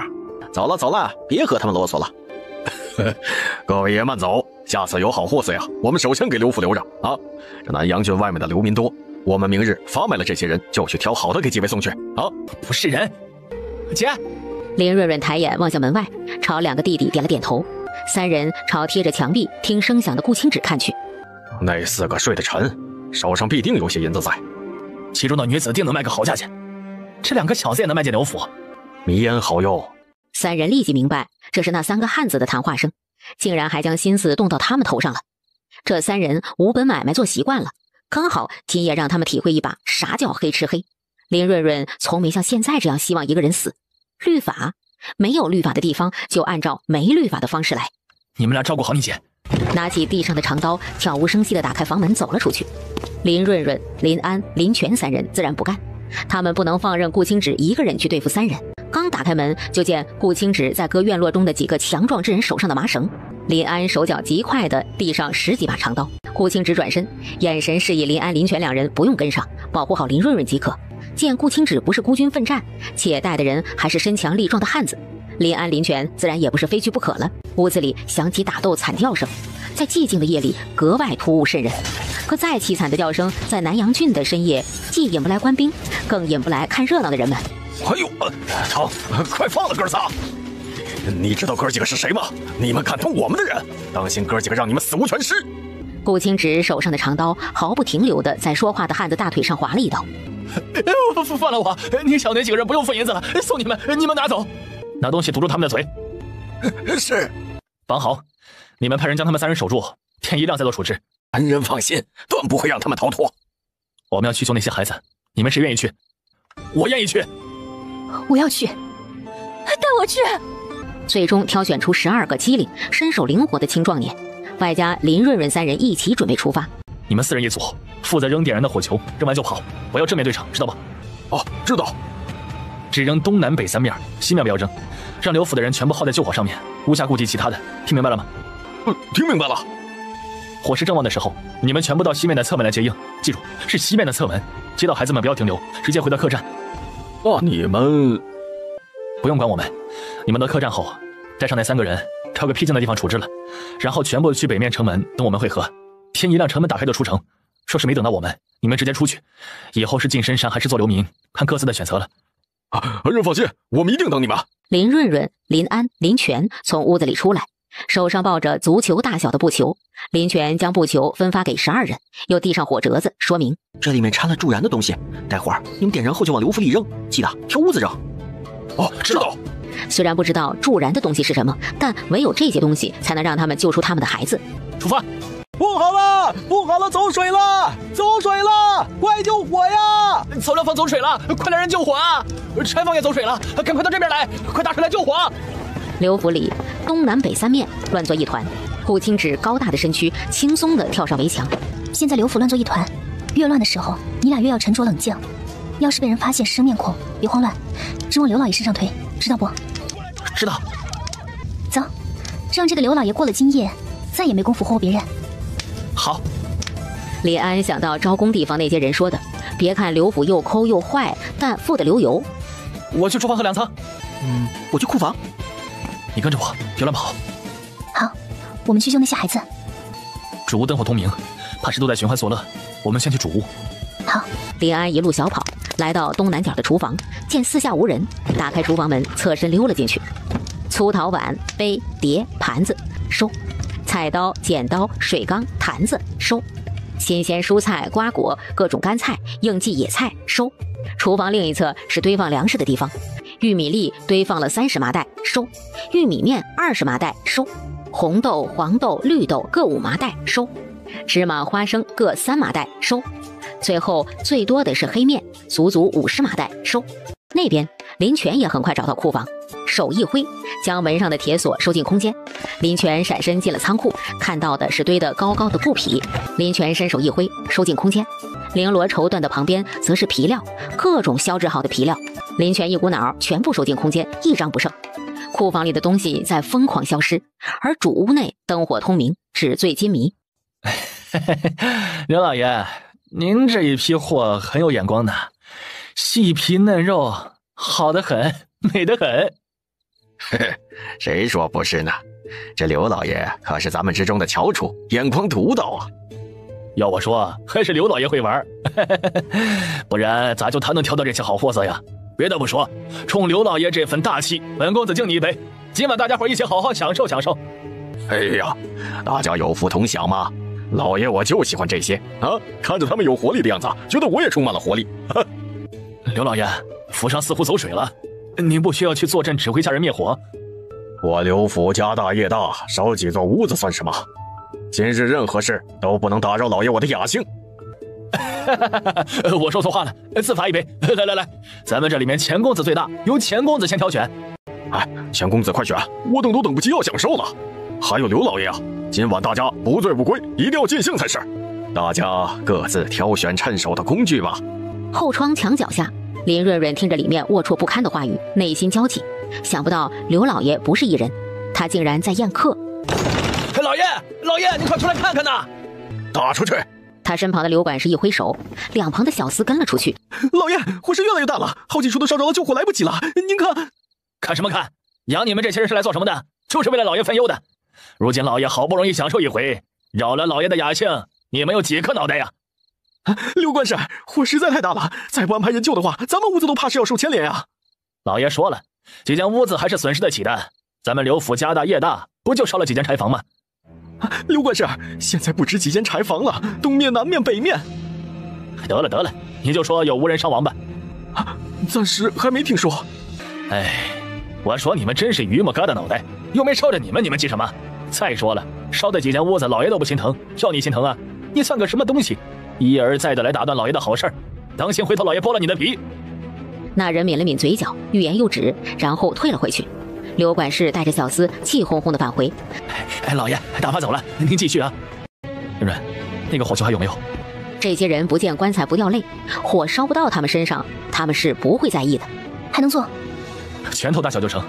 空间里有汽油，有布料，他忙做了5、6个出来。顾清芷接过，将从客栈那3个汉子身上搜出来的粉末全部倒进了6个布球中。给。林润润递上打火机，顾清芷一手拎着浇了汽油的布球，一手按着打火机，点燃一个扔进去一个，点燃一个扔进去一个。屋子里窗幔垂底，进了汽油的火球一沾上，立马烧了起来。有手脚快的小厮马上将盆里洗手的水泼了上去，但火势不减反增。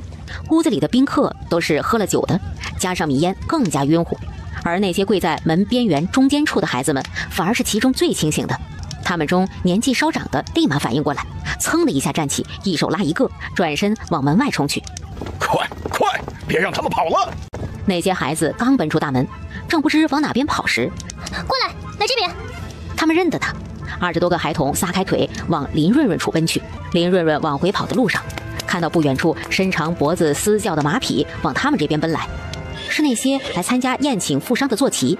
被火惊了，在刘府里到处乱跑，也没有仆人来管。林润润毫不犹豫地将他们全部收进了空间，方才往西面侧门跑去。你们带着他们往回赶，回客栈。12个青壮年汉子热泪盈眶，重重的点头。他们背起扛起年岁小的孩童，搀扶着年岁大的孩子，脚步快而不乱地往客栈撒去。那边林安、林泉收好东西，立马往回赶。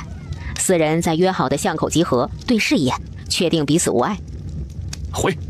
而此时的刘府被下人小厮们拖出来的刘老爷、钱公子以及富商们惊魂未定。回府，快牵我的马来，本公子要回府。回各位爷，各位的马匹没了。什么叫没了？好端端的还能消失不成？确实无端消失了。老爷不好了！不就是几间屋子吗？老爷我好得很。厨房、存放粮食的屋子、库房里面的东西全都没了。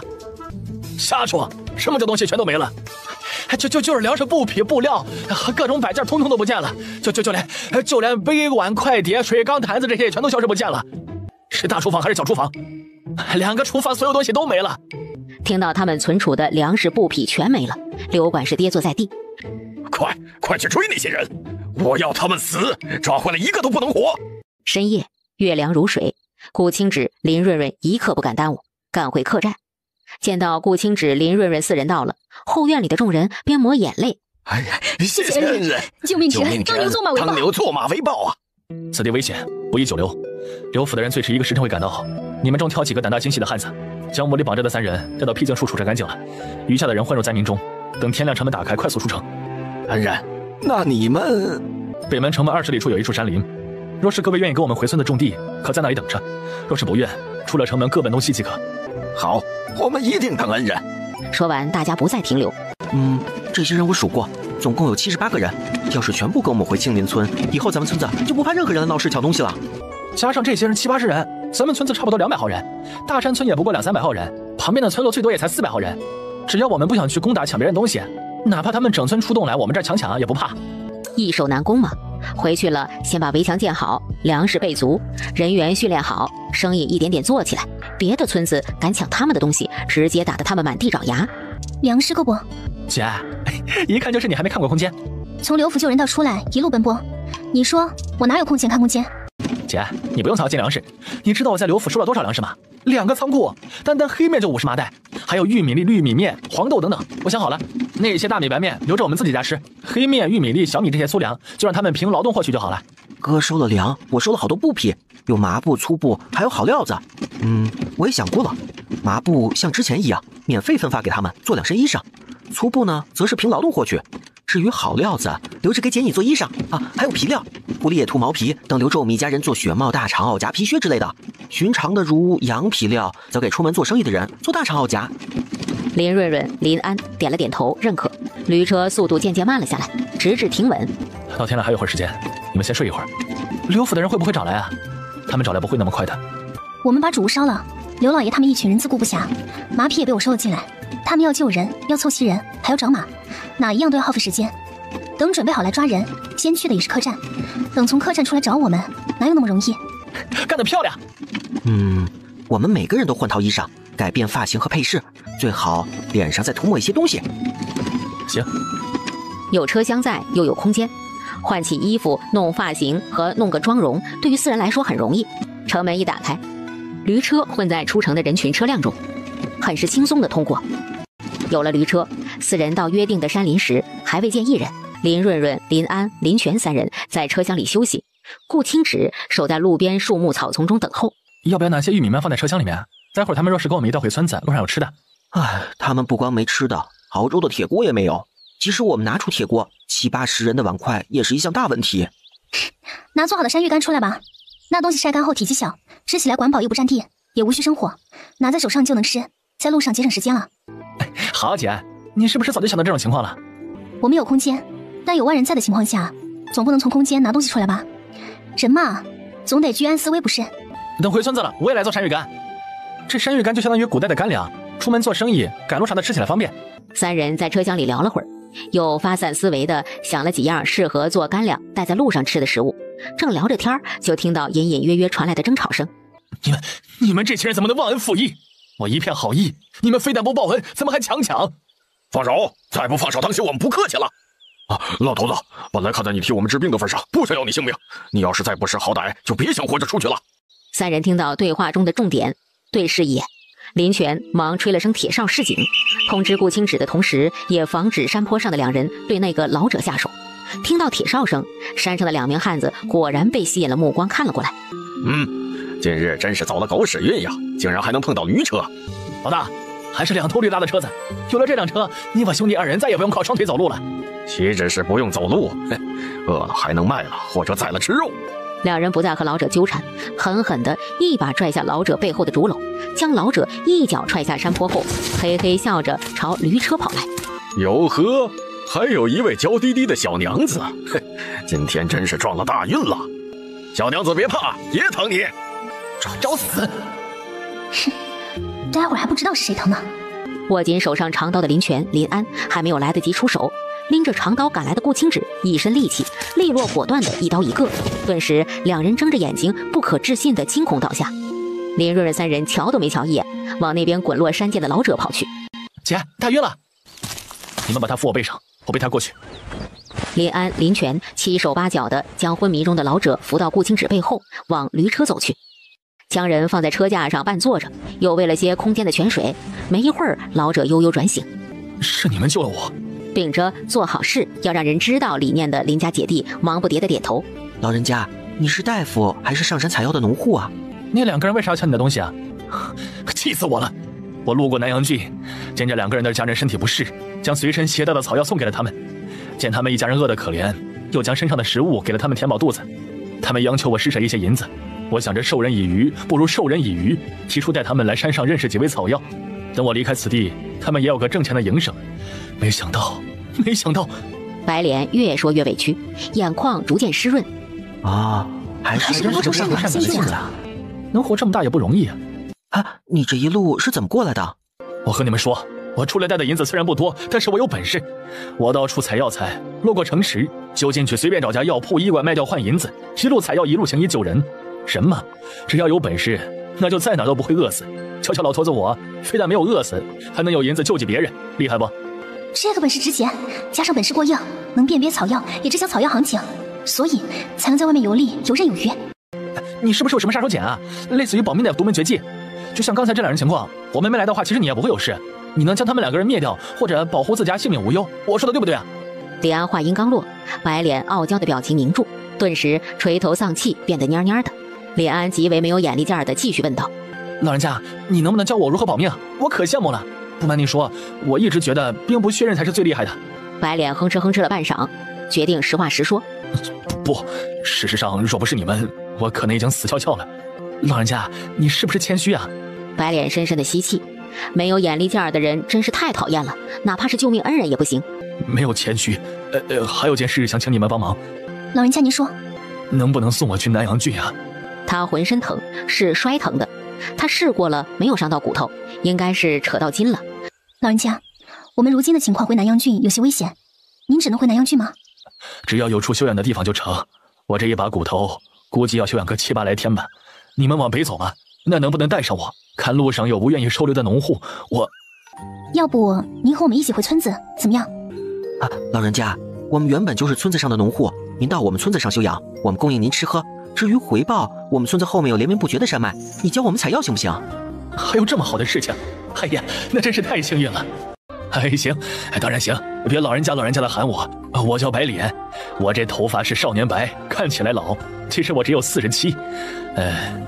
老了，不服老不行啊。白神医，喊白大夫就行。三人喜出望外，看向白脸的眼神如获至宝一般，这人简直就是个意外之喜呀！不就采药吗？我家族里每个人都会，怎么这3人看到我的样子，像是看到稀世珍宝一样？那边顾清直等到了人，78个，一个不少，全部过来了。恩人，您说接下来怎么走，我们全听您的。现在天也大亮，刘府的仆人和打手在城里找不到我们，想必会转换思路，沿着东南西北城门追人。而大家昨天晚上都没有休息，担惊受怕加上赶路，所以我的意见是，现在大家原地休整，等天黑关城门之后再赶路。那关城门之后，要是遇到刘府的人，刘府昨夜损失惨重，必定要先顾及府上，派出来的人手有限，而追不到人，那些人要赶在城门关之前恢复复命。对啊，爹，我们怕刘府的人，但是刘府那些下人不也怕外面的流民吗？他们出来后，尤其是夜晚碰上了流民，谁生谁死还未可知呢。听恩人的，恩人怎么说，我们怎么做。大家先休息吧，每家每户看看还有谁有力气，去山上找些吃的。好，现在野菜多采些回来吃。说不定还能找到一些野果呢。老的小的在树林草地上随意坐下躺下，年轻的妇人和汉子们则拿着木棍往山上找去。顾清直扫了一眼，并未开口。孙老爹朝顾清直拱手，示意旁边说话。我知道恩人心善，只是我们人数众多，会不会给恩人家造成负担呢？不会，我们村土地多事情多，你们去了无论耕种还是做别的活，养活你们自身不成问题。谢谢恩人了。先别道谢，还有一事先说明为好。孙老爹怔怔地抬头，只见顾清直说的是卖身契的事儿，脸上不悲反喜，正好他们之前当下人当习惯了。这不是问题，我们听主子的。两人商议定了，孙老爹回去一说，每个人和孙老爹之前一样，都是如释重负的神情。他们真的不适合独自生存。感觉我们这群人有相将仇报，毕竟种田种地不会，上山打猎也不会，跟着恩人能为他们做什么呀？是有点儿。林润润三人见留住白脸，那7、80人又一个不少的留下来了，心里乐开了花。按之前那3个人讲的话，他们是大户人家出来的，我们原本也不指望他们种田种地厉害，现在好了，可以让他们上山采药。他们中有几个识文断字会算账的，身强力壮的跟着车队外出运送货物，年龄大的教村子里的娃娃识字算账，手巧的妇人在厂房制作香皂，余下的上山采药。春秋2季有他们的加入，抢收应该来得及了。人还没到家，这3人已经要将我们干的活安排得明明白白了。至于他，不用想，肯定是负责带人上山采药的那个。累的、困的、伤的，老的、小的、少的，团团半躺半坐睡着了。至于顾清直，警惕地站在路旁茂盛的草丛中观察情况，一直到夕阳西下，天地间被夜色笼罩，先后醒来的人悬着的心半放下。来，这是煮熟晒干的粮食，你们先吃了垫补肚子，待会儿好有力气走路。7、80人面面相觑，还有干粮给他们吃。孩童们听到有食物，欢呼声跑了过去，双眼亮晶晶的安静等候。林润润给孩童每人抓了1大把，林安、林泉给汉子和妇人们每人双份，一旁的白脸也分到了双份。之前只嚼了些野菜垫补肚子的人，吃管饱的山芋干时恨不得一口吞下。别看干的时候不是太好吃，这食物新鲜的时候可好吃了，烤着吃更是软糯香甜。这已经很好吃了。月亮缓缓升起，洒落一地清辉。填饱肚子又睡好觉的众人开始了夜间赶路。一行人终于在第4天的早上回到了青林村。谢天谢地，主子夫人你们总算平安回来了。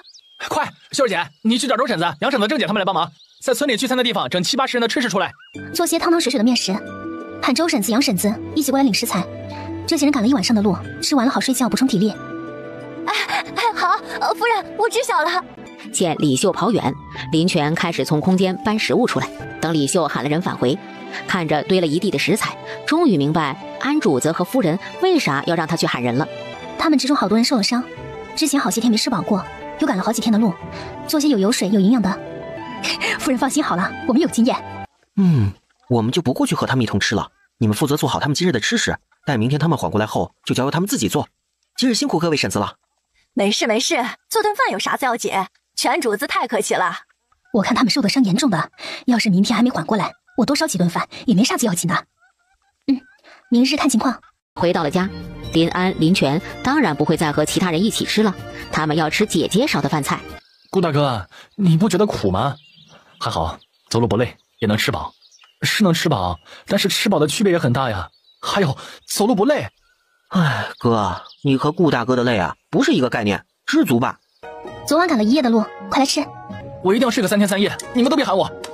我也要睡会儿，太困了。你等会儿睡吗？刚见孙子时，洪大叔说有事要找我，我去看一看，顺带将这批新来的村民划分住处，分派活计。你好好睡一觉，村子里的事不用担心，我会安排好的。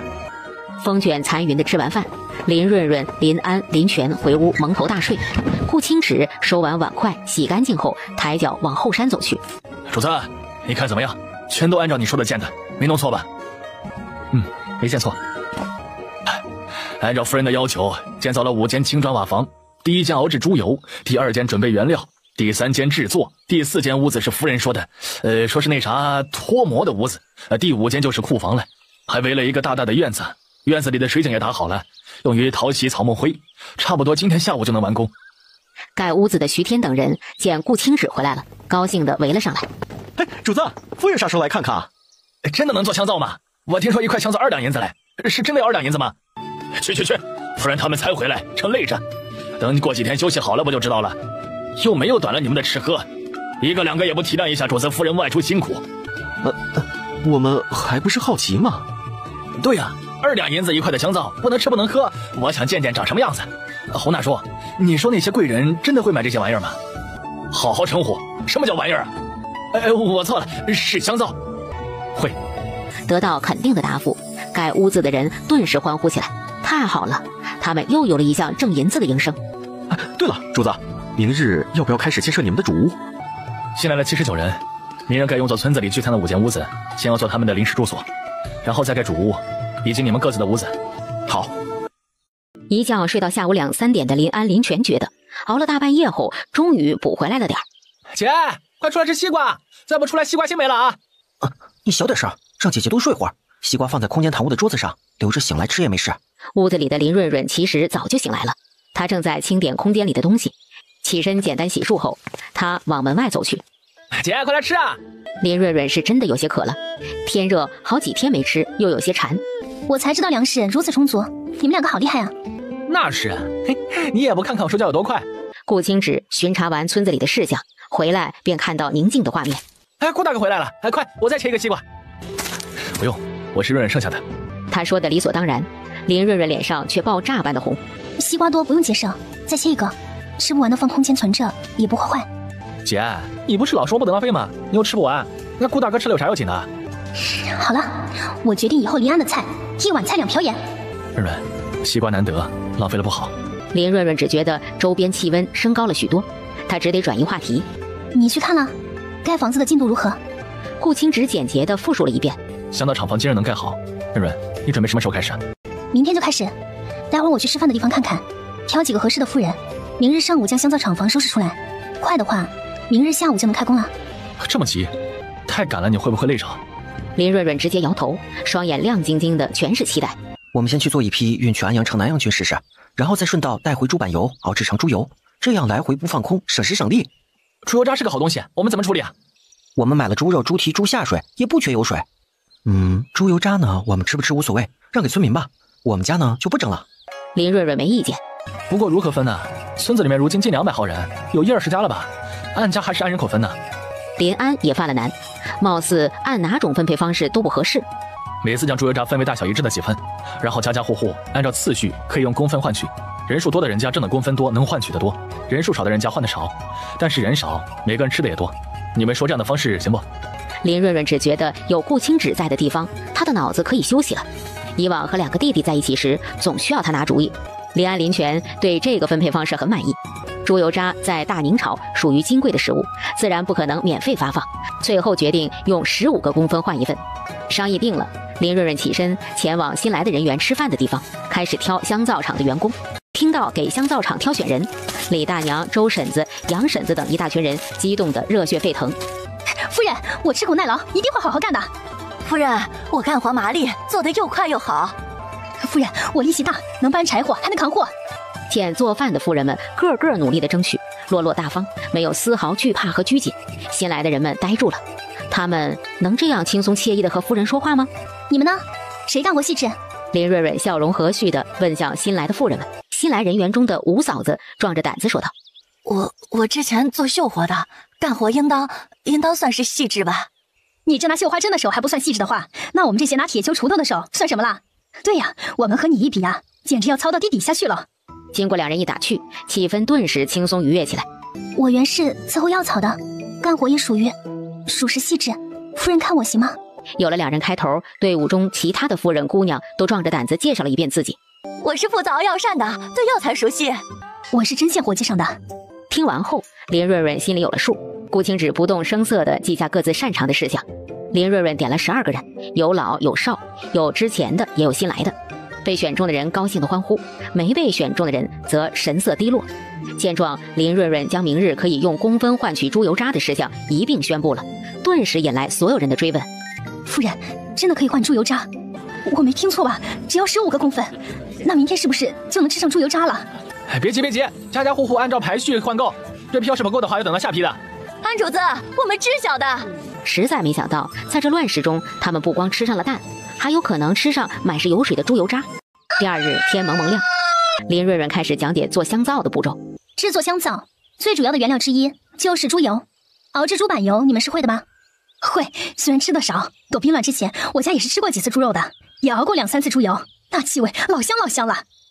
之前村子里一起吃饭，我负责熬鸡油，应该和熬猪油差不多吧？差不多。待会儿我先做一遍，你们仔细看，记在心里以后就按照这步骤来。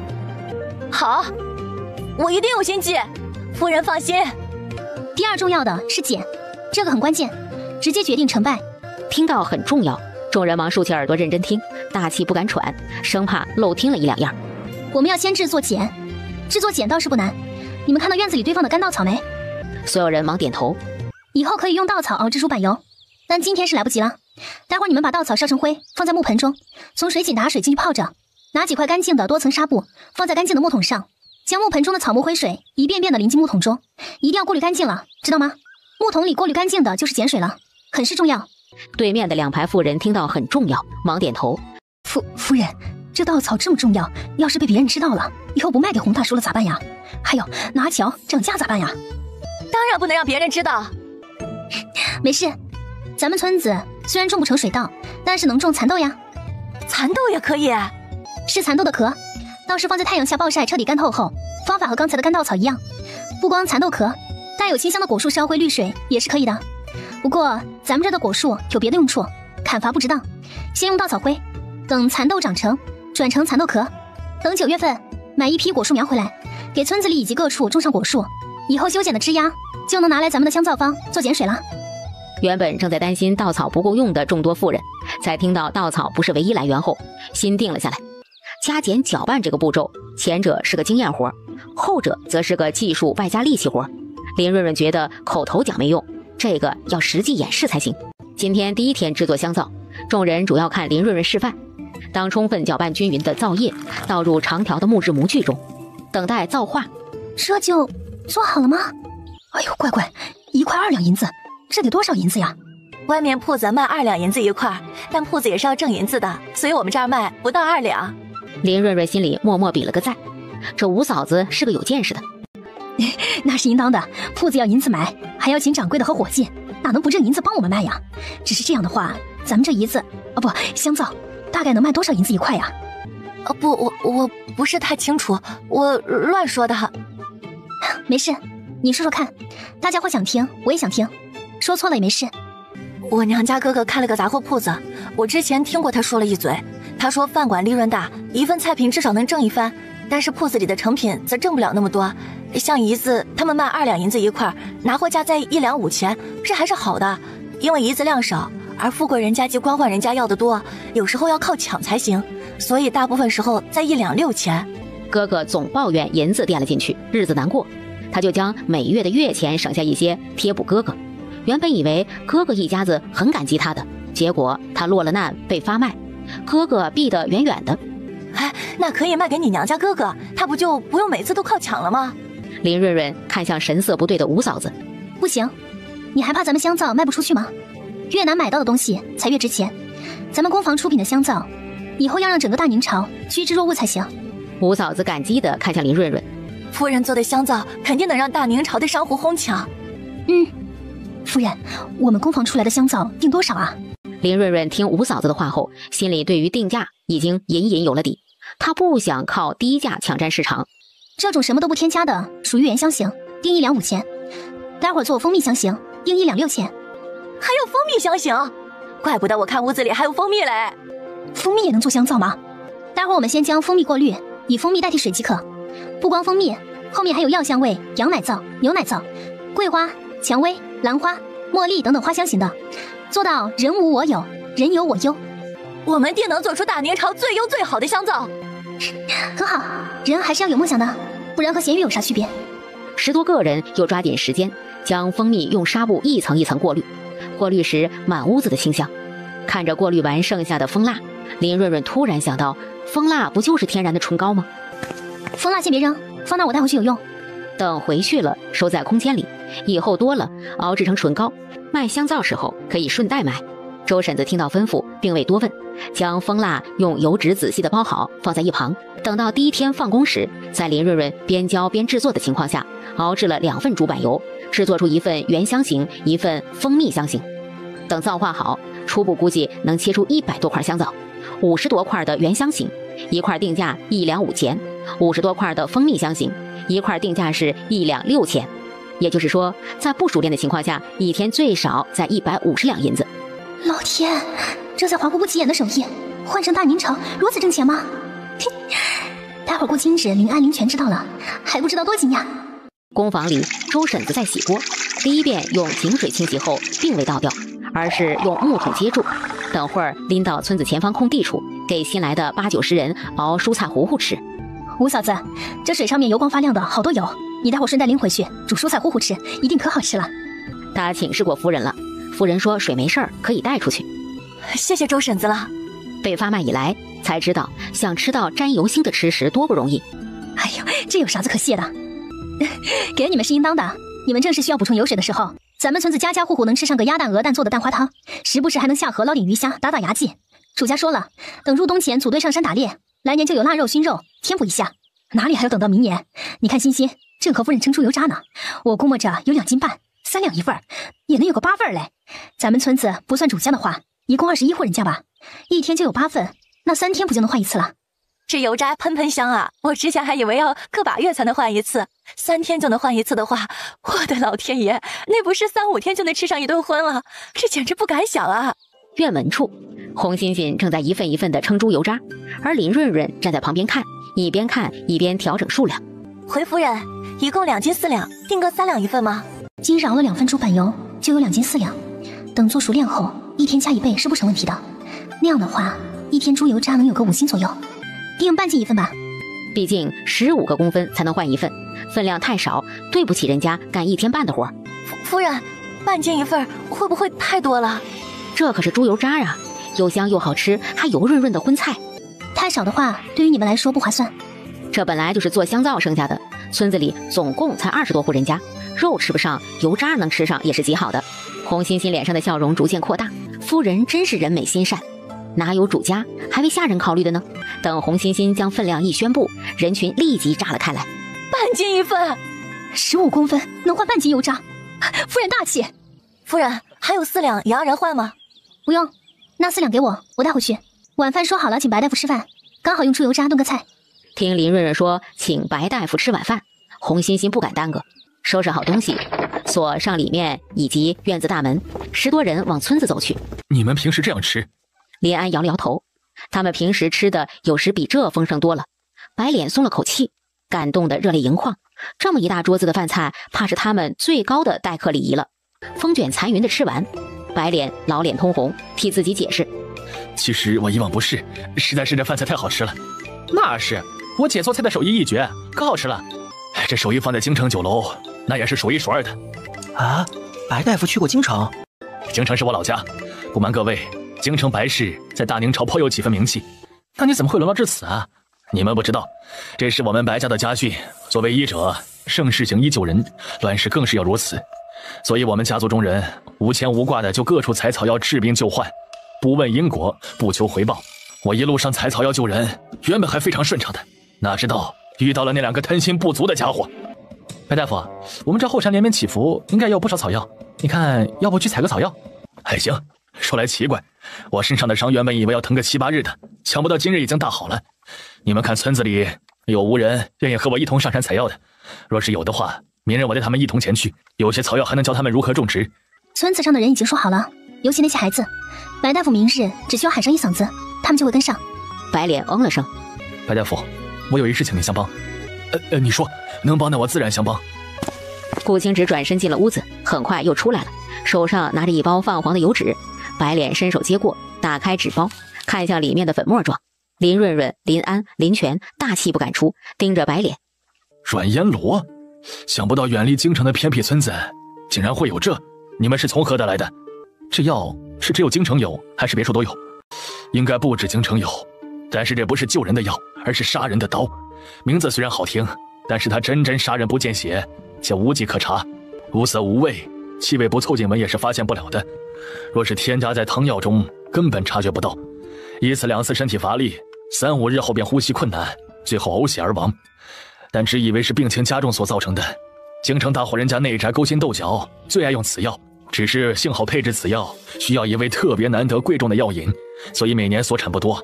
除了京城富贵人家，其他处应该不多。天色将晚，昏暗的夜色下，顾清芷的神色看得不甚分明。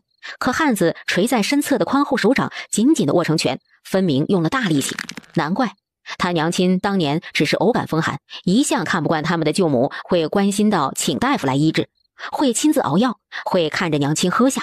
京城侯府里的那位侯爷让他娘如同炼狱中，必回娘家永不再见，最终还是不肯放过。可这件事中从头到尾，他娘一个女子何错之有？林润润、林安、林泉垂下眼睑，低着头叹气。原本的发展中，原主选了顾清芷，出钱出力，任劳任怨地扶持顾清理，自然是没发现柳荷花藏的严实的药粉。顾清芷更是无从得知他娘的死和柳荷花几人有关。剧情在悄悄地更改，柳荷花一家人先是踩着顾红，后踩着原主过上的好日子，以及仗着大将军顾清芷的权势作威作福，终将还回去。这样高明的毒药，你们寻常人发现不了是正常的事儿，别自责。白大夫，是不是被下此毒无法可解，没有预防的法子吗？不然你以为那些后宅夫人们为何一定要有一群信得过的奴仆？像这熬药的事更是重中之重，一般是贴身伺候的嬷嬷丫鬟才能胜任，片刻不敢离开的盯着。还有贴身照顾的人懂医术，精通药草也是非常重要的。顾清芷听到后，目光转向林润润，若有所思。懂医术精通草药便能发现得了？那是，就比如我吧，此毒是无色无味，但是它有淡淡的刺鼻气味，细微的气味差别还是能够闻出来的。再有号脉，病情加重脉象不同，是病是毒怎会不知啊？白大夫，我想和你学医，可以吗？可以。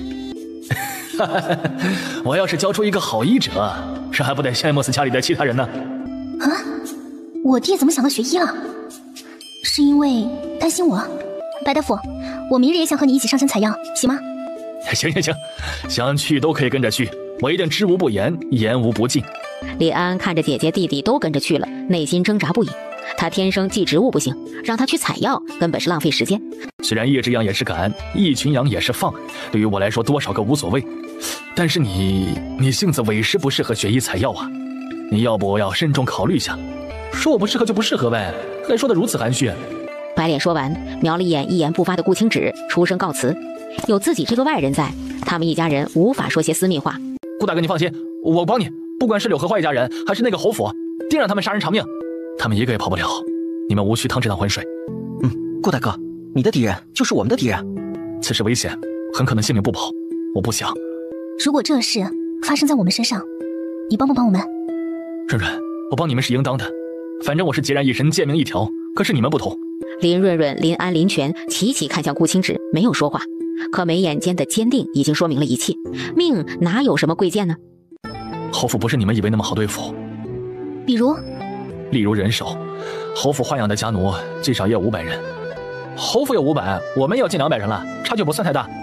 哎，如今乱世，咱们还能继续招人，也可以加强训练他们。侯府能养500家奴，财力必然雄厚，有权有人有银子，在大宁朝可以说是无法无天。银子我们有，不会比侯府少。将香皂厂的产量、定价、利润详细说了一遍后，现如今我们人手充足，以后汉子们负责外出送货，购买原材料回村，妇人们可以做香皂、制糖这些精细活。农忙时，男女一起播种抢收，粮食不愁。平时养鸡养兔子，采药材，闲时制香皂制糖，做各种挣银子的营生。侯府虽然厉害，但也不是不可撼动。林泉呆住了，没想到香皂比养鸡挣钱多了。顾青芷显然也没有想到，姐有这么多啊！我算过时间，熬一锅猪油大概1个小时。他们又是分工合作，一人负责一个环节，互不相扰。12个人分为2组，2口锅同时熬制猪油。你们说说，在原材料充足的情况下，一天最大能有多少产量？最少还能提高7倍，那一天的收入能达到1000两。我们可以找代理商，将香皂销往大宁朝各地。我想过了，单一的品种会造成饱和，所以多出几个品种，再时不时的出个季节限定的新品，功能无限细分。不过提高7倍的话，一天就是16份猪板油，你们可得努力去寻找原材料啊。好。林润润对于原材料不是太担心，油是制作香皂不可或缺的原材料，但是油又不仅仅只有猪油一种。是的，香皂用的油大部分是植物类的。你们外出时看看有没有芝麻油，顺道买些回来。芝麻油产量极低，基本是按两算钱，用来做香皂成本高了不少，但是定价也可以提高嘛，看看市场反应。明日我打早去安阳城买猪板油以及芝麻油回村。我也去，姐，你安心做香皂，原材料交给我。话说我和顾大哥可以分开来，现在天热，他带人负责在近处买了当天送回去，而我可以带人去南阳郡或者更远一些地方，一来运送香皂，二来买了猪板油放在空间里，不影响你在村里制作香皂。林润润觉得这个提议蛮好的。谈话告一段落，林安、林泉借口睡觉回了屋子。清亮的月色下，只余顾青芷和林润润。别想了，你这样才是对的，有仇就要报。至于危险，如今乱世中哪里不危险？就算没有你，或者不是那个侯爷，难道我和林安、林泉就不会遇到危险了？自身不强大，哪里都是危险。顾青芷张了张嘴，发现没法反驳，他竟然觉得润润说的有些道理。我们只需要好好挣银子，强大起来，剩下的交给时间就行了。要让你跟着受苦了？没啊，我不觉得苦。你看，我也只是提供做法而已，动手干活的不都是村子里的人吗？而村子里的人也全是你招回来的。那是因为用你提供的农作物，让我知道能养活了这么多人，才能往回招人。林润润只觉得这汉子太实诚了，换成顾清理，那还不觉得他自己牛叉坏了呀？其实，你要是选顾清理，肯定比跟着我舒坦顺遂。林润润惊吓的双眼睁大，不可置信的望向顾青芷。他哪只眼睛看出来选了顾清理会舒坦顺遂？如果你当初选了他，说不定现在好的就是他了。确实，好的确实是顾清理一家，但是我也要被搓磨死了。你放心好了，就算不是你，我也断不可能选择顾清理，他不是好的良配。我会对你更好，比这世间所有人都要好。你只认定我一个好不好？好啊，你别乱想了，知道吗？顾青芷目光落在握住他满是伤疤手掌的软嫩小手上，认认真真的点头。明日我去安阳城，你上山注意安全。没事，明日一大堆人上山呢，村子里再怎么说都比外面安全，你们出门在外才是最该注意安全的。哦对了，之前徐天红大叔他们组成的队伍只有9人，会不会太少了？以后护送香皂是否得加派人手？新来的人体力恢复了，伤势也大好了，我准备重新分配活。林润润对于顾青芷安排人手是100%放心，以后指挥千军万马的大将军，安排如今的200来号人，那不是绰绰有余吗？顾青芷看着眼前对他1万个信任的人，心渐渐地定了下来。清晨，天地间朦胧一片，铁哨声在空旷的土地上响起，各家各户派出当家的赶到村子中间的空地上等候吩咐。新来的人中会驾车的走到前面来。听到问驾车，虽然不懂问这些做什么，不过还是全部往前跨了一步。啊，你们都会驾车，那会骑马骑驴不？回全主子的话，以往我们男子皆需外出，所以骑马驾车都是必须要学会的。孙老弟，咱们村子不是按月给月钱，而是实行多劳多得的分工方式，你知道的吧？回全主子的话都知道，大家也都认可。好，我们需要人，一批去安阳城，一批去南阳郡，骑马或者骑驴，一天10个公分。你们愿意去的话，在临安处登记报名。人群中立即响起欢呼声。爹，你在放心了吧？之前看过打土坯、盖屋子，他们这群人自小不是出重力干活的。这2天大家都愁眉苦脸，夜里也是翻来覆去的睡不着。外出危险大，且需要保护货物商议价钱，所以一天才是10个公分。你们考虑好了？韩主子放心好了，我们以往就是外出办事的，知道外面危险大，我们会注意的。护送货物自然是顶点重要的，主子们放心，商议价钱我算数可好了。分辨方位，分辨南北，我们知道，在外面不会迷路。孙老爹，你负责带去南阳郡的队伍。哎呦，谢谢主子信任，老奴一定不负所托。原村民，孙老爹说话好有规矩啊！30多个汉子挤在小小的木桌前，热闹的报名。他们衣裳太破了，昨天布匹时发下去了，但做衣裳也需要时间。去安阳城还行，去南阳郡会不会被当作流民对待？昨日孙大娘说，衣裳2-3天能做好，等做好换上新的衣裳，收拾整洁了再去南阳郡。这几日先去安阳城买竹板油运回。另外，去南阳郡的那批人，这2-3天全部去外面驮运瓦片、青砖、粗砖回村。好。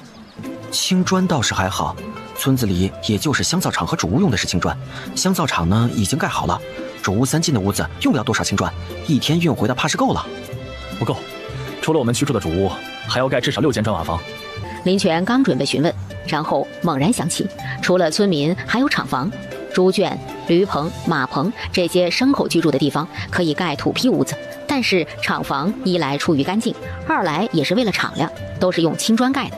临安那边登记好了，林泉、顾清止这边也已商量好这几日的任务，将活一一派了下去。孙老爹，还是你带队。孙老爹激动地应下。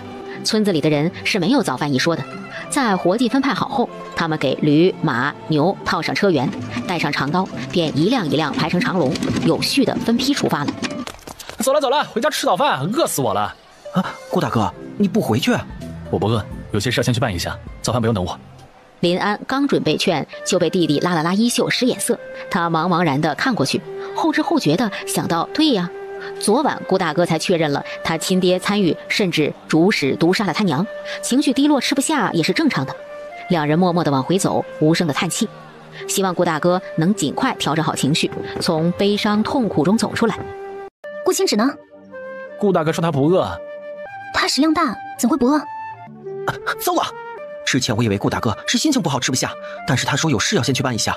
姐哥，你们说这个事儿不会是去要顾老爹和柳荷花的命吧？顾大哥不会如此冲动吧？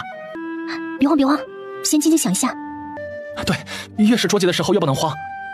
真要是气到直接去杀人，昨晚他就去了，不会等到今天。尤其现在还是白天，我们到处找一找。顾清止见林安、林泉2人回家后，抬脚往顾千里、顾云居住的小木屋走去。主子，咋这么早就过来了？找千里他们有事吗？千里去看昨夜下的鱼龙去了，你等等啊，我去喊他回家来。赵夏、赵秋他们在不？在呢，在。这2个孩子淘气，跟着千里一起去鱼龙了，是不是他俩惹事儿了？没惹事，不过确实有事找他们，麻烦你喊他们过来。不麻烦，我这就去喊他们。主子，你随便找个地方坐。那边顾云一直站着，朝对他走来的顾清止比了个什么事的手势。云叔，我娘不是病死。顾云身子一颤，站立不稳，差点倒下。顾云清瘦的身子止不住的颤抖，他蹲下身，捂住脸，清亮的水迹从指缝中一道道的流出。顾清止没扶起，也没开口说话，他站立在一旁，安静耐心地等待着。他不是润润，不会劝慰，也不会开导，只能等云舒发泄好。顾千里是和赵春、赵夏、赵秋一道回来的，见到蹲在地上浑身颤抖的顾云，俱是一愣。赵夏、赵秋，我请你们帮我喊你们娘来一趟，记住，不能让大山村任何人知晓他来青林村见了我。主子放心，我们这就去喊我娘，若是有人问，就说我娘去安阳城卖猎物去了。赵春知道肯定是有事，他担忧的目光看向3人，最后什么也没问没说，拿起锄头往菜地走去。顾千里询问的目光看向顾清止，顾清止将找到药粉，他去安阳城药铺询问，以及昨晚白脸说的名称、症状等等，从头到尾说了一遍。顾千里蒲扇大的手掌死死握住，上面青筋暴起，手指关节咔咔作响。他转身进屋，拎出一把柴刀，又指了指他自己，示意由他去杀了顾金山和柳荷花。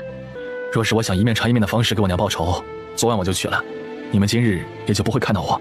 顾千里连忙打手势，意思是顾清芷不能去，但他可以，他没事。我来也不是为了让你们以自身性命去报这个仇。顾千里神色着急，顾云发泄完，反倒冷静下来。顾金山、柳荷花是杀人的刀，京城那位幕后主使才是真正的凶手。我娘死前的痛苦，我的好舅父、好舅母也如此受一遍才公平。奇异的，顾千里、顾云心境此刻方才平静下来。对，只一刀对于顾金山、柳荷花来说实在是太便宜他们了。赵大娘听两个儿子说顾清芷找他有事，那是一点没耽搁，放下手中的活就悄悄地抄小路赶了过来。女婿，等齐了没？啥事啊？你放心好了，没被大山村的人看见。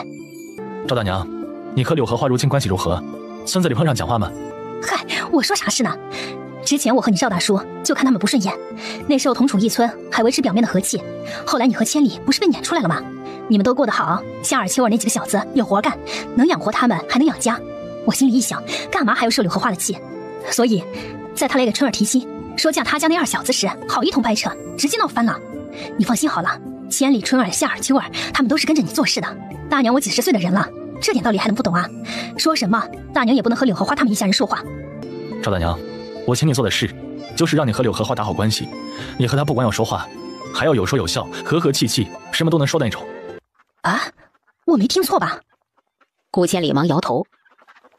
我让我去和柳荷花一团和气，可我和他说啥话呀？说我面皮薄好说话，说我不擅长管下人，不干活还好吃好喝的供着他们。你实在看不下去我的做法，认为我这样做不行，话里话外的意思就是要表明没有一位老长辈来管事确实不妥，然后告诉他我们村来了一位厉害的大夫，开的药方配的药能够药到病除，有病治病，没病强身健体。现在村子里逃兵乱来的人个个身体养得好，就是这位老神医的功劳。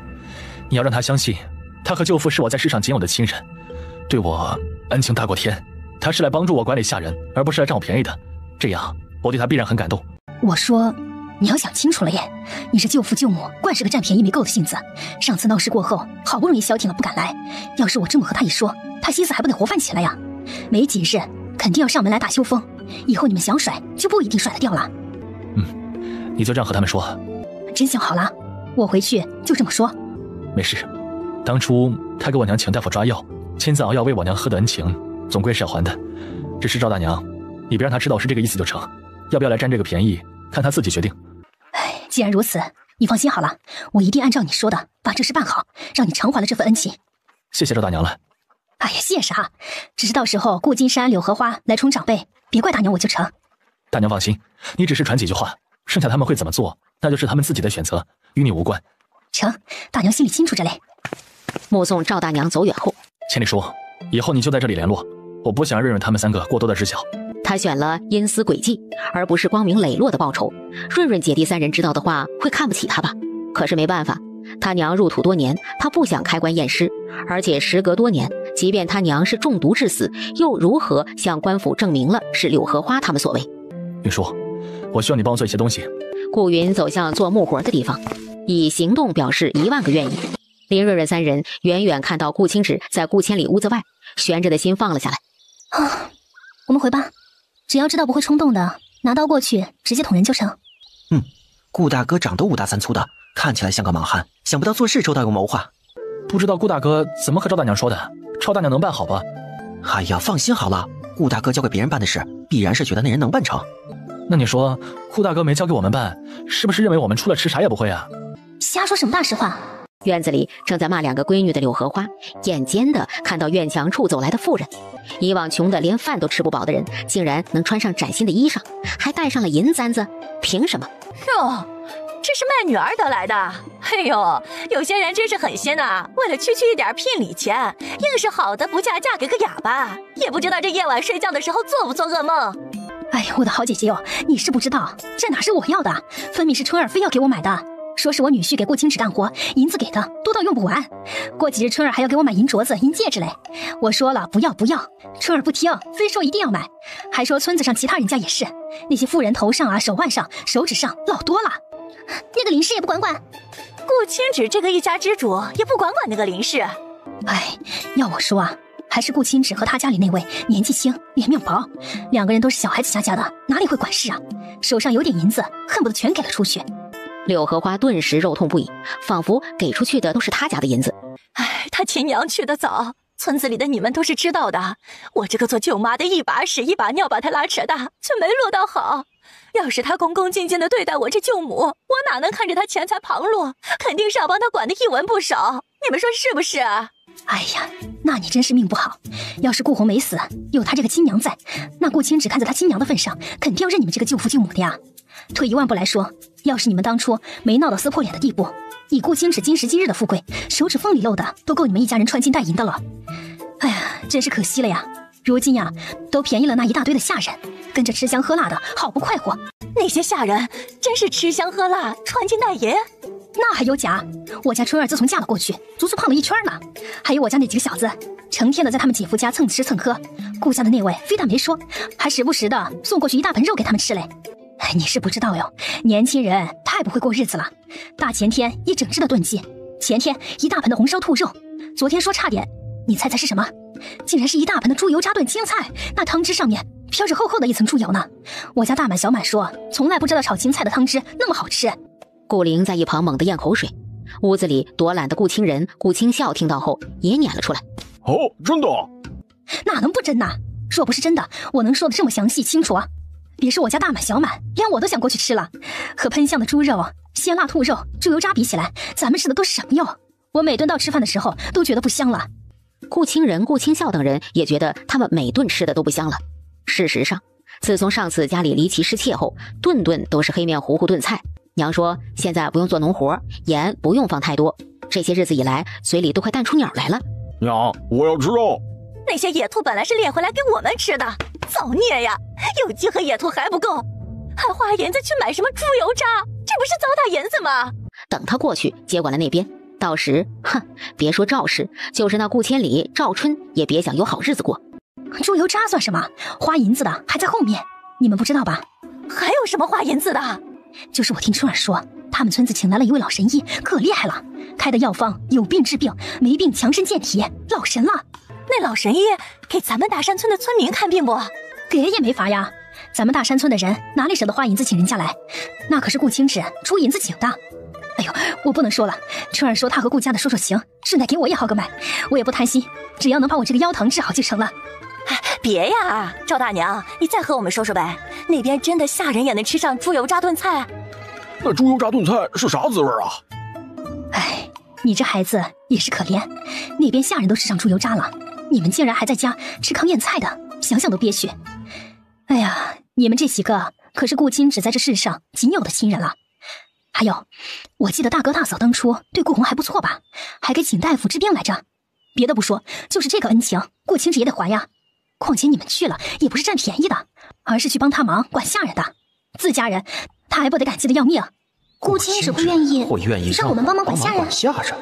柳荷花前面听到赵家的说他给顾红请大夫医治时，目光闪烁，看他们都没有发现他的异常，然后又不知不觉地挺起胸膛。对，在外人看来，就是他请大夫给顾红医治的。还是你说的对，都是一家人，打断骨头连着筋，有血缘关系的哪能真断啊？我这做长辈的也不能干看着他们糟蹋了银子，当然是要去帮一把了。至于断亲书，他想好了，只要双方都同意毁了，也就做不得数了。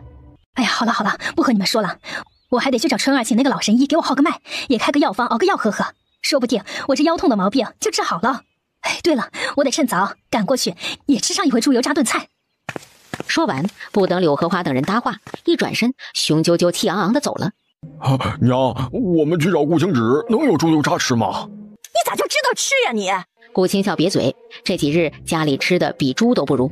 老四，我们去找顾清芷，不只是为了吃猪油渣，而是爹娘看他年纪小，怕他们吃亏了，作为长辈帮他们一把。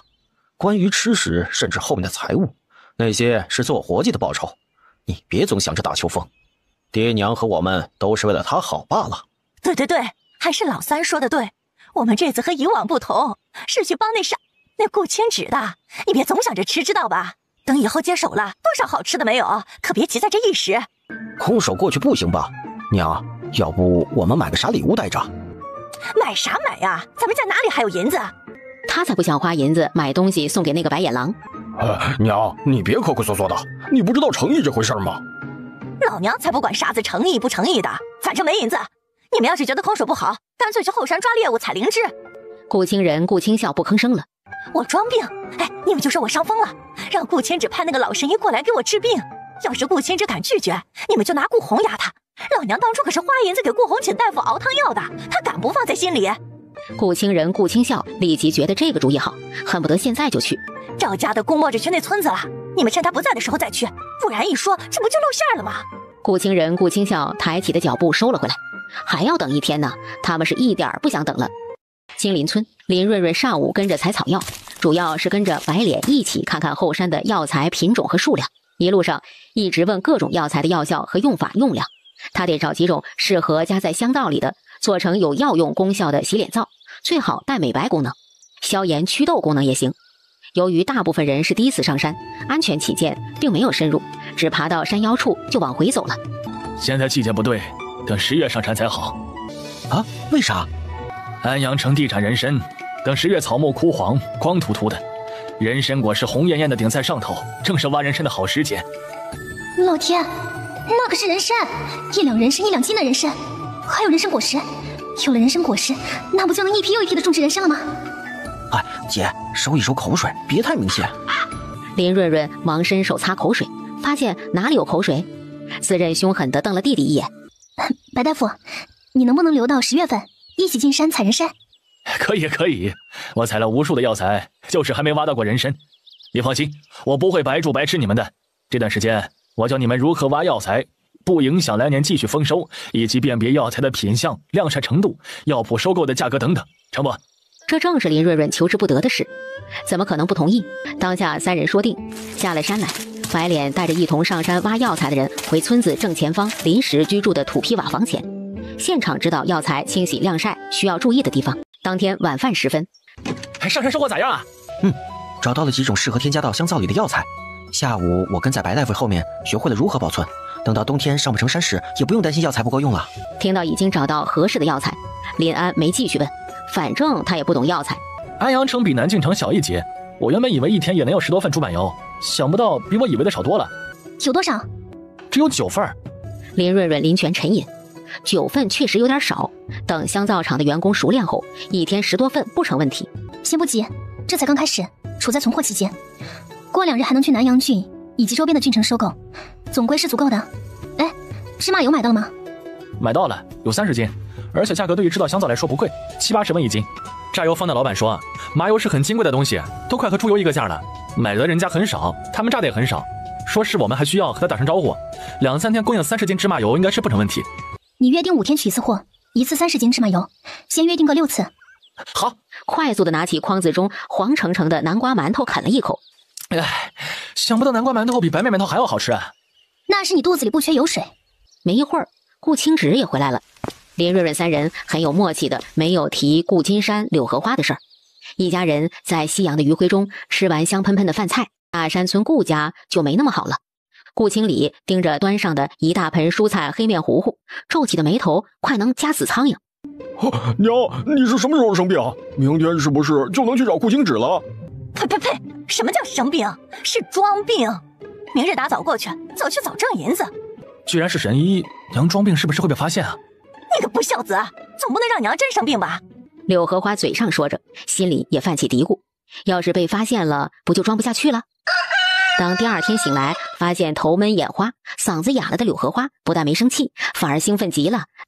快！真是伤风了，快去找老神医来给娘治病。顾清理5人成竹在胸的赶往青林村。喂，赵川，家里来了客人，不知道泡杯茶水吗？哼，你别以为我们是来你家做客，我们可是你主子家的客人。听你娘说你们吃香的喝辣的，你要知道你过的好日子都是靠的顾清芷，怠慢了我们，你拿什么脸去见顾清芷？我敢泡茶水，你们敢喝吗？不怕我在里面加东西啊？顾清人一噎，气到脸红脖子粗，但是不再敢让赵春去倒水了，毕竟要是吐口水加把土啥的，得不偿失。别惹事儿，先把正事办了。 5人没等多大一会儿，就见双腿健硕有力的顾清芷脚步平稳地朝他们走来。喂，顾清芷，你离开我们家后，我爹娘很担心你的。其实之前都是误会，你不要放在心里去。以后大家还是一家人。之前爹娘带你严苛，也是为了你们好。你看，若不是爹娘严苛，你们哪来这一身本事啊？又怎么会把这里建得如此好？你要明白，你舅父舅母的一片良苦用心，才对得起他们。我爹娘对你毕竟有养育之恩，做人不能忘本，你要有感恩的心。即使中间有些不好，那也是林瑞瑞那个女子挑唆的。而且，即便我爹娘有错，你作为晚辈也应该以德报怨。顾清直狠厉的目光转向顾灵，眼底戾气陡升。顾灵害怕的往大哥身后躲。他说错了什么？灵儿还小，又是你亲妹妹，你怎么能和你妹妹置气呢？她不敬润润，他也没这个妹妹。以德报怨，谁愿意做谁做，反正他只会有仇报仇。顾清理眉头皱了起来。一个外人，灵儿说了一句怎么了，也值当顾清直维护。你们说了这么多，想要多少银子？你们大哥说不出来，你们说吧。顾清直，你别把我们说的那么龌龊。爹娘是听了赵大娘的话，知道你有难处，所以才想来帮你，这就是血脉亲情。虽然你对他们不义，但是他们作为长辈，不能对你不仁。一听到你这边遇上了困难，当然就想着来帮你了。我没有遇到困难，你管不好这么多人，别逞强。姑姑留下的财产不光是你的，还有我们这些侄儿的一份，你败光了，以后怎么还有脸见姑姑啊？顾清直翠然抬头，神色晦暗不明。说起姑姑，我还记得小时候姑姑生病，是娘出了银子请大夫来的，也是娘守着熬药，亲自为姑姑喝了下去。虽然姑姑最终病重，未曾救回，但是生死有命，那也只能说姑姑命不好。现在我娘病了，你是不是应该尽个孝道？顾千里、顾云，你们当初已经10多岁了吧？想必比我们记得清楚，你们说是不是？顾千里身侧的手掌捏得死死的，一动不动。顾云闭了闭眼，抬起头，对上顾清直啊啊的示意要报恩。他们等的就是这一刻，合情合理的被要挟回去，不知不觉的处置了柳荷花。顾清直赶着驴车，车上驮着白脸往大山村走。车子两旁的顾清理五人还是觉得不可置信，本来以为还要费好一番口舌，想不到这么容易。我说顾清直，你一个大男人为我娘尽孝道，是不是不方便？还是让林润润来好些，都是女子，我娘用起来也顺手。对啊，她作为媳妇儿，给老人家端汤药的伺候着，才能落下个好名声。像她这样多懒的，名声是不想要了吗？你们是要我尽孝道，关她什么事？你娘当初是给我娘喂汤药，又不是给瑞瑞的娘喂汤药，她需要尽什么孝？怎么，你们连这么简单的事情都分不清楚吗？一番话问得顾清人哑口无言。车厢里的白脸努力地憋住笑，哎，今天真是开眼了呀，见世面了。以往见的最多的就是让媳妇儿去伺候婆母长辈，没想到这顾清直看起来5大3粗的一个粗人，却宁愿自己去伺候，也不愿意让媳妇儿去。顾灵的心里气更多了。没事儿，等会儿顾清直就知道他娘磨人的厉害了。顾清直，我看你那里管的也不怎么样，要不明日我替你去管管。你娘病了，你不想着床前尽孝，却去想着管别人，这不是你带了老神医过来吗？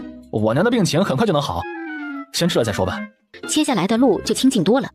白脸知晓这是顾清直的舅舅家，对于卧病在床的老妇人很是重视。他一边号脉，一边眉头紧皱。真的如此难受？不对呀，按照他的脉象，不应该如此难受的。再说了，只是偶感风寒，对于农家妇人来说，那是根本不影响干活的。顾清直的舅母却像是得了绝症一样痛苦。眼过了。柳荷花只能调整一下哀嚎的响声。白脸行医几十年，哪有不懂的？他默默抽回手，感叹遇到难缠的老人家，幸好不是林润润那丫头过来，不然还不得被又碍眼又能虚的长辈坑害死啊！开了药方，叮嘱了几句事项，白脸背起药箱就要走。老神医，我这腰还疼，麻烦你开一副方子给我治一下。还有啊，我这腿会时不时的抽痛一下，眼花，耳朵也不好使，你都给我开副药治一治。我是大夫，不是许愿池里的王八，没那么厉害，不是什么病都能治的。你是我外甥花银子请来的，请你来就是为我医治看病，你没本事就退银子，真当我外甥的银子不是银子？大梁他年纪小，就想坑他银子，哼！我柳荷花懂得可多了。白脸气得吹胡子瞪眼，又觉得不能和患者对吵。请白大夫给我舅母开几副药方吧。又凑近了，低声说道：“调理身体的即可。反正不管是治什么病的药，最后都是一样的。”好，我来开，你们待会儿派人去抓药好了。行，那麻烦白大夫了，我先送你回村子，再去安阳城的药铺抓药。听到顾清直毫无怨言的话语，柳荷花眼里的得意一闪而过，真是拿捏住了。这边顾清直驾着驴车送完白脸回村，却也并未去安阳城，而是待在河岸两旁，将那些枯枝老死的杂草草根扯上一堆，团成一团，用纱布包得严实，然后一直等，直到估摸着时间差不多了，捏紧手中泛黄的油纸包，往大山村出发。枯枝树根熬出来的乌黑汁水很不好看，气味更是不好闻。柳荷花憋气灌进去一大口后，吧唧了一下嘴，总觉得嘴里有泥土气。舅母，喝药吧，喝了药病情才能好得快。这药不好喝，一股子泥巴的腥气。去，让那老神医重新开一副过来。哪有给病人喝这么难喝的药？没病也得给喝出病来了。顾青直扯唇，修长挺拔的身躯站立不动，只是偏过头看向顾清礼。我娘生病了，你体谅一下。既然她喝不下这药，那就重新换吧。柳荷花顿时对大儿子满意的不得了，躺回炕上继续哎呦哎呦的痛苦叫唤。好，既然舅母喝不下这药，还是请你的好大儿去安阳城请大夫抓药。他是读书人，做这些小事必定能做得又好又周全，让舅母满意。此去安阳城一来一回至少5-6个时辰，我又没有驴车代步，如何走的？况且请大夫抓药破费银两，你安的是何居心呢？你怎么能叫我儿子去？当初是我给你娘请大夫熬药端过去的，你想不认账是不是？如今我也是给舅母请大夫熬药并端了过来，有何不同？至于舅母要换大夫，就不在我的报恩范围内了。毕竟当初我的娘可没嫌药苦，而是对舅母感激不已。柳荷花的性子他明白，若是顺着他意，今日这碗药他必定不会喝下去。他也不想平白的多折腾，毕竟药粉只剩那么一小撮了。等柳荷花喝完，还有顾金山。就你是多，外甥的一片心意，怎么就能不喝了？胡咋的？不苦能吃药？哼，等你喝的时候就知道了。他端起药碗，一口气喝下去，生怕歇口气就喝不进了。看着柳荷花一滴不剩的将黑黢黢的药汁喝完，顾青只将目光转向后进来的顾金山。他的舅父在毒害亲妹妹这件事上是不知情，还是装作不知，亦或他才是主使？现在的柳荷花当然是问不出来的，但是不出10天，病重又怕死的柳荷花什么都会说。青芷啊，听人说你那里管理的一团乱。哎，这主子下人不分，如此下去，再大的家业也是不成的。自古以来呢，娘亲舅大，我这个做舅舅的也不能坐视不管。这清理呢，读了多年书，是你亲弟弟，你放着他不用，总不能便宜了林家那2个外人吧？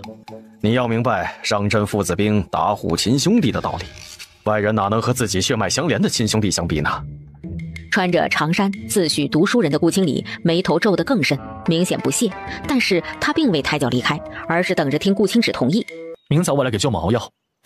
抬脚就走，他只需要看着柳荷花喝下药，以及一日日病重即可。至于给他们好处，那是掉在驴子前面的胡萝卜，只看得见吃不着罢了。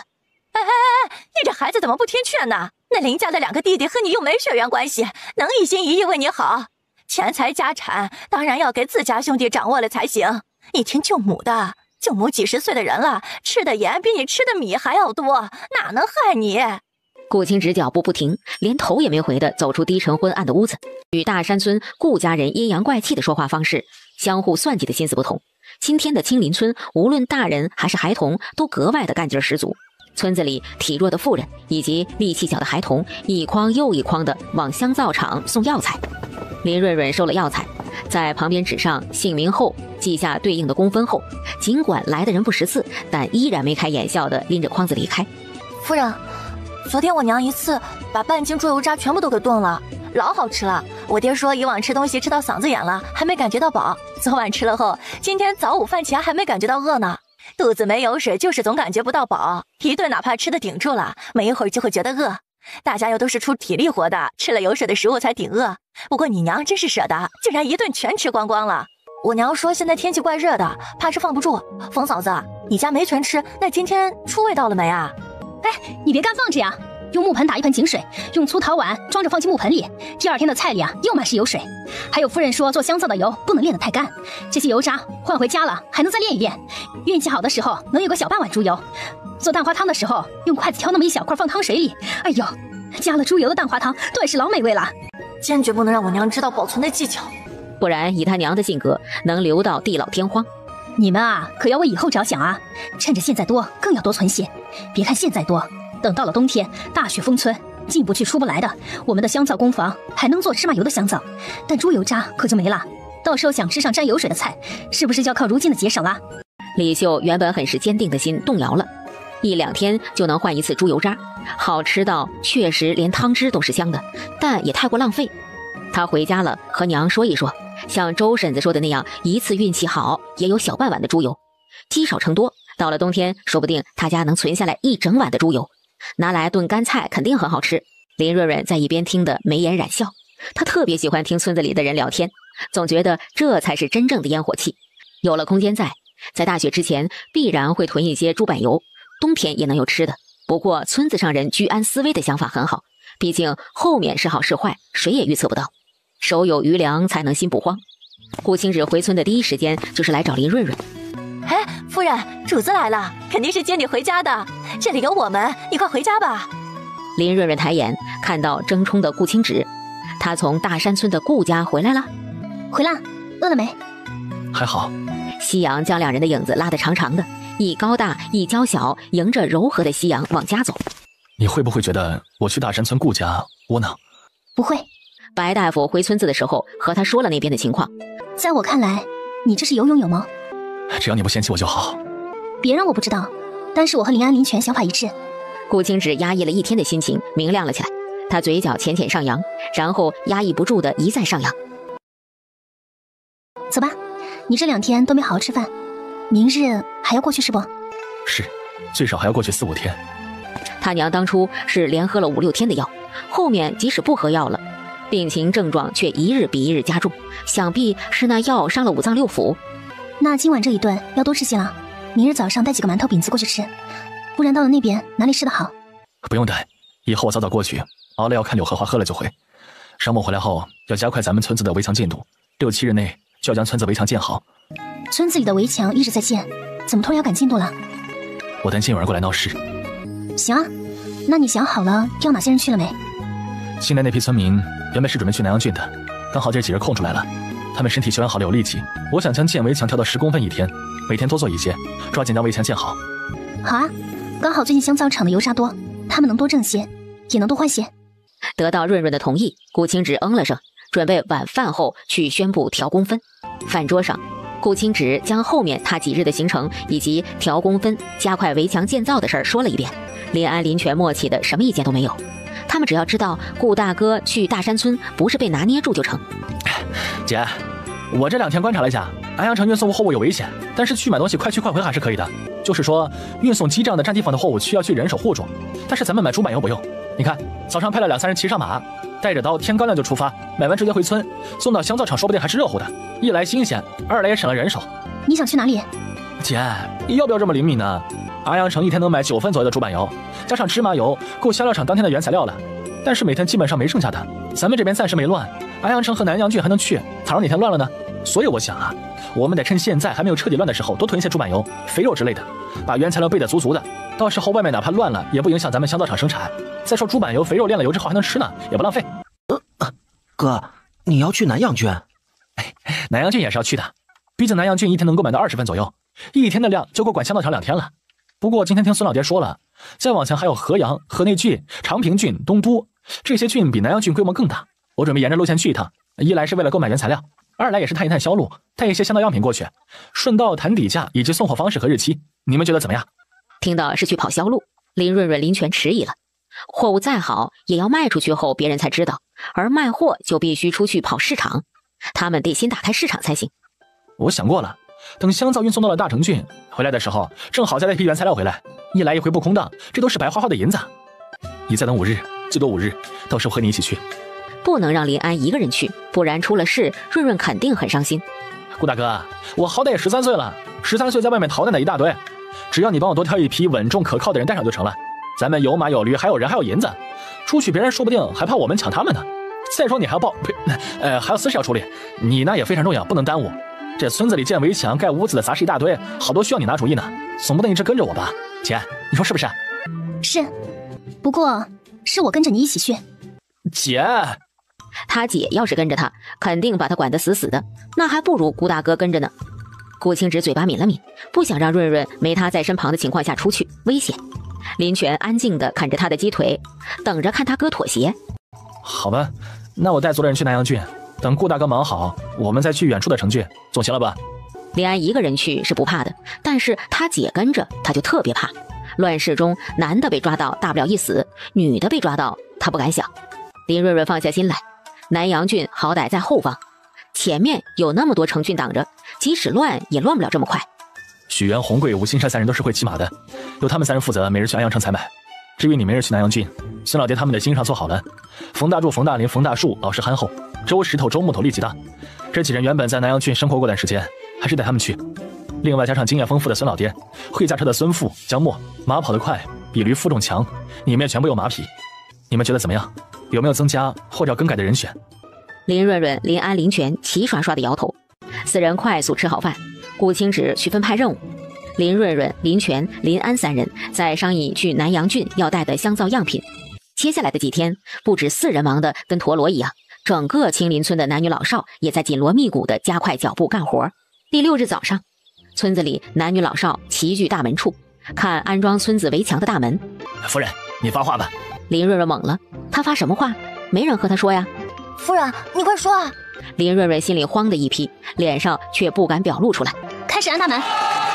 听说这是10多个汉子在后山上找到几10年巨木做的后室木门，老坚固了。不光坚固，袁叔说铁桦树最厉害之处在于它防火，不易被点燃。还有不容易被点燃的木头，这你就不懂了吧？据说城门用的就是铁桦木，你看咱们这木门的厚度，是不是和南阳郡城门的，是不是也差不了多少？是袁叔特意做的。乖乖，这么好啊！林润润也是听周边围绕的人群讨论才知道，他对于木材一向不了解。在响彻云霄的欢呼声中，厚重的巨大木门安装好，代表了村子里的第1道防护完成。大门这边正热热闹闹的欢庆，大门外忽然响起3长2短的铁哨声。哎，是主子回来了。山主子带人回来了，又回来好多东西来，快开门呐！姐，林润润长长的松了口气，明知道弟弟是个大人，总归要出去闯荡见世面的。他也天天在报平安，但只要没见到他安全回家，心里总归牵挂着放心不下。平安回来就好，要不要回屋先睡会儿？不累，不用睡，你先看我带回来的货物，对不对？顾大哥呢？早上去了大山村顾家。林安嗷的一声明白了。姐，雪浪纸带回来了，孙老爹去看着买的，保证没买错。林润润看了下，对驾车的周石头说道：行，全部送到香皂工房。周石头听到林润润说行后，扬起鞭子往香皂工房的方向驾车。姐，南阳郡的供货谈好了。怎么定的？按照你之前说的，原香型1两5钱一块，蜂蜜香型1两6钱，何首乌护发香皂1两6钱。各定了多少？哪种定的最多？何首乌护发他们没见过样品，但是听名字觉得新奇，想抢先一波给城里的贵人推荐，但是怕质量不好，斟酌之后说先定个150个试试。蜂蜜香型掌柜试用之后觉得很滋润，这次定了300个。原香型虽然我们用的很好，但是其他家的也有，也定了100个。看来对于贵货，越普通越普遍，反而越不好卖。香皂工房的品类要调整一下了。香皂毕竟是富贵人家用的，富人和穷苦大众对货物标准完全不同，我们需要根据他们的需求来。今日开始加入各类香型。哎，有没有说多久送一次货？掌柜的听说我们第一批货还要3天才能好，又听说我们住得远，让先把第一批运送去给他们城里的贵人们送过去。若是那些贵人用的满意，他们再加量定。好，这2天正好将550个香皂包装好。姐，我算算啊，150个何首乌护发香皂就是240两，蜂蜜480两，原香型150两，第一次货欠着870两银子，这还是第一次哎。等后面的市场打开了，那得挣多少钱呢？先平安收到银子再说吧。林安没有看出身侧林润润的迟疑，满眼亮光的盘算。卖香皂比卖鸡卖兔子卖羊挣钱多了，不过卖鸡卖兔子卖羊稳定，卖了挣银子，卖不到自己吃了也补身体。兔子和羊皮毛还能做过冬的衣裳，是很稳妥的买卖。等10月份田菜收获了，制成白糖，咱们村子又有一项挣钱的产业。我才出去5天，想不到回来围墙盖好了，大门安上了。等我出去再回来，是不是村子里的屋子也全部盖好了呀？也不是没可能，土坯房子盖起来快，30多人配合下，一天挖好地基的同时，还能将3间正屋盖起来。第2天上梁铺瓦片，2天能盖好1户人家。人口多的几户人家要盖东西厢房，4天估计也差不多够了。村子里剩余的100多号人分为3组同时进行，平均1天1套，加上咱们家的3进院子，满打满算1个月差不多。盼星星盼月亮，终于有盼头了。姐，等香皂包装好，带上一部分，沿着官路一路往前，去别的城郡打开销路，一来一回20天到1个月差不多，回来正好住上新房子。你在南阳郡找了几处商家？我挑了我们上次去的最大最奢华那家。怎么，有问题吗？香皂是我去的，我担心他们欺我们没靠山，囤我们的货。南阳郡我们也没认识的官员，哦不，应该说整个大宁朝我们都没有靠山，咋办啊？厉王爷，你知道不？我倒是知道他，但是他不知道我呀。这样一个王爷，为啥他们记得这么清楚呢？因为这就是顾清止后面辅佐的人。姐，你不会……若是出事的时候，只能报他的名头了，不然你还能想到更好的？林安头摇得跟拨浪鼓似的。还有，我们之前决定多找几个城郡的商户销货，如今看来，一个城郡里也不能只有一个商户，最少也要2到3户才行。我们只是生产商，他们卖的越多，我们越挣钱。若是只有一家，他们将价格抬高，只看重利润，不看重销量，对于我们来说，不就是货卖少了吗？我和你们一起去。顾大哥同意吗？远在大山村的顾清止正冷眼旁观炕上咳嗽不止的柳荷花。我这头跟锤子在砸，嗓子跟刀割，浑身骨头缝里都透着疼。哎呀，太疼了，还不如让我死了算了。娘，你别乱说，只是病重而已，说啥死不死的。生个啥都比你强，滚！不用你在这儿假小心。顾清礼本来耐心都耗尽了，听到他娘让他滚，立马麻溜的滚得远远的。哼，老爹和3个弟弟2个妹妹，宁愿到后山去挖野菜摘果子，也不愿意靠近他娘的屋子半步，生怕被过了病气。也就他孝心，还在娘面前，他娘真是不知好歹。清止，给舅母把老神医请来。你那几个弟弟妹妹说舅母这不是好病，把传给他们，你让老神医过来给舅母治一治，顺带告诉他们不会传给他们。老神医哪有舅母知道清楚啊？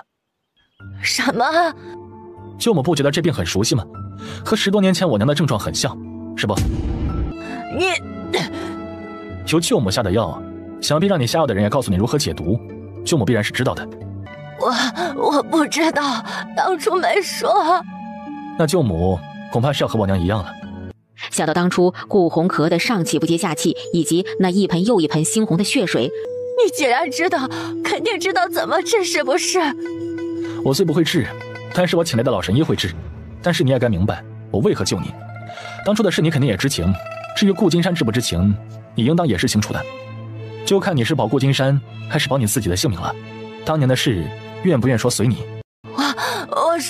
我说当年其实要怪还是怪你娘，她从侯府回来又怀着侯爷的骨肉，侯府肯定给了一大笔银子，但是她只换了屋子，换了瓦房，置了田地，后面不管我和当家的如何卑微讨好，她也就是偶尔拿一点碎银子出来打发我俩。后来她看顾千里和顾云长大了，有了依靠，盘算着建屋子另过，眼见着没指望，当家的只能找了个外出帮工的由头，偷偷摸摸去了京城侯府，并了门房。想不到惊动侯府的老太君，也就是你阿奶。我没撒谎，你阿奶说顾红被他儿子宠幸是顾红的福气，说顾红身为女子天生下贱，扔了包药粉让当家的解决后患，只给了20两银子就把当家的打发回来了。侯爷，也就是你爹，说你流着他的血跟你求情了，所以你才没事。整个事中我只听从当家的下药而已，我也没做啥错。你要报仇就去找你阿奶好了，去找侯府，我和你舅父也没啥错。顾清止本以为他听到后会很愤怒，愤怒到失控，但真正知晓了，他却觉得可笑，真可笑啊！同样身为女子的他阿奶，不怪儿子强迫无辜女子，却怪女子下贱。明明是顾金山为了一己私利找了去，想讹一笔钱财，他们不管不问，反而直接要了他娘的命。而他的亲生父亲竟然也在场，只因他身上流着他的血，就大度的替他求情。看中的真的是他顾清止吗？不，他看中的只是子嗣而已，无关是不是他。我都说了，你该请老神医来给我治病了吧。我娘当初的痛苦，你也经历过一次才公平。凭什么？又不是我一个人的错，凭什么就我一个人受？京城侯府的侯爷、老太君，你不敢报复，合着就逮着我这可怜的人报仇是不是？合着我受罪就是应该的。没让你一个人受着，你们所有人一个都跑不掉。这下你是否满意了？我不满意。别人受不受罪与他何关？他只想自己不受罪。柳荷花见顾青芷转身要走，没有松动的迹象。你个讨债鬼！老娘好声好气和你说话，你真蹬鼻子上脸了是吧？我告诉你，你要是不把老神医弄来给我治好这病，我就和你没完！别以为我不知道是你给老娘下的药。知晓又如何？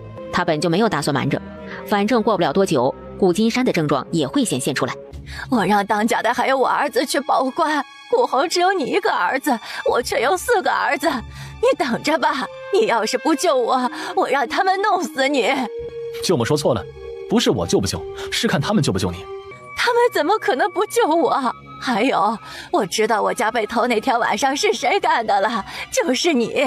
那药也是那天晚上一起没的，除了你还有谁？你把我家的粮食、桌椅、被褥、银子，还有这头顶上的瓦全部都还回来。顾青芷听到院子里传来的脚步声，他不再吭声，任由柳荷花声嘶力竭的咒骂叫嚷，长腿跨出。舅母不知为何开始说胡话了，非要说她的病症和当年我娘一模一样，还说是我给她下了同样的药。舅父，我娘当初不是生病，下药又是怎么一回事？哪里症状一样了？他这就是多懒，不想干活，在那儿装病。现在倒好了，天天躺着伺候着，倒开始说胡话了。哼，你别往心里去，他再这样，舅父就把他休了。顾青芷倒也没揪着不放。我明日要出门一趟，时日未定，恐怕来不了给舅母熬药了。顾金山正在想怎么不让柳荷花说出当年的事儿，要是让顾青芷知晓了，还不得连带他也一起弄死？好在看顾青芷的模样是不相信的，只当柳荷花乱说，幸好幸好。不过此事一定得瞒住，他要堵住柳荷花的嘴才行。好，这些日辛苦你了。至于你舅母的胡话，千万别放在心上。你先去忙你的事去吧。舅父放心，你们对我娘的恩情我是记得的。对了，上次去安阳城给舅父带的烟丝，舅父抽着怎么样？若是喜欢的话，我让人再买多些送回来。你送的自然是好的，可惜啊，抽起来太快了，估摸着还有7、8天就用完了。这舅父呢，原本还打算省着点抽的。舅父不用节省，只管放心抽就是了。还是你孝心呐，那舅父就不客气了啊。到时候你别嫌舅父用得快就成啊。不会，舅母的病要不要办场喜事，冲个喜事神？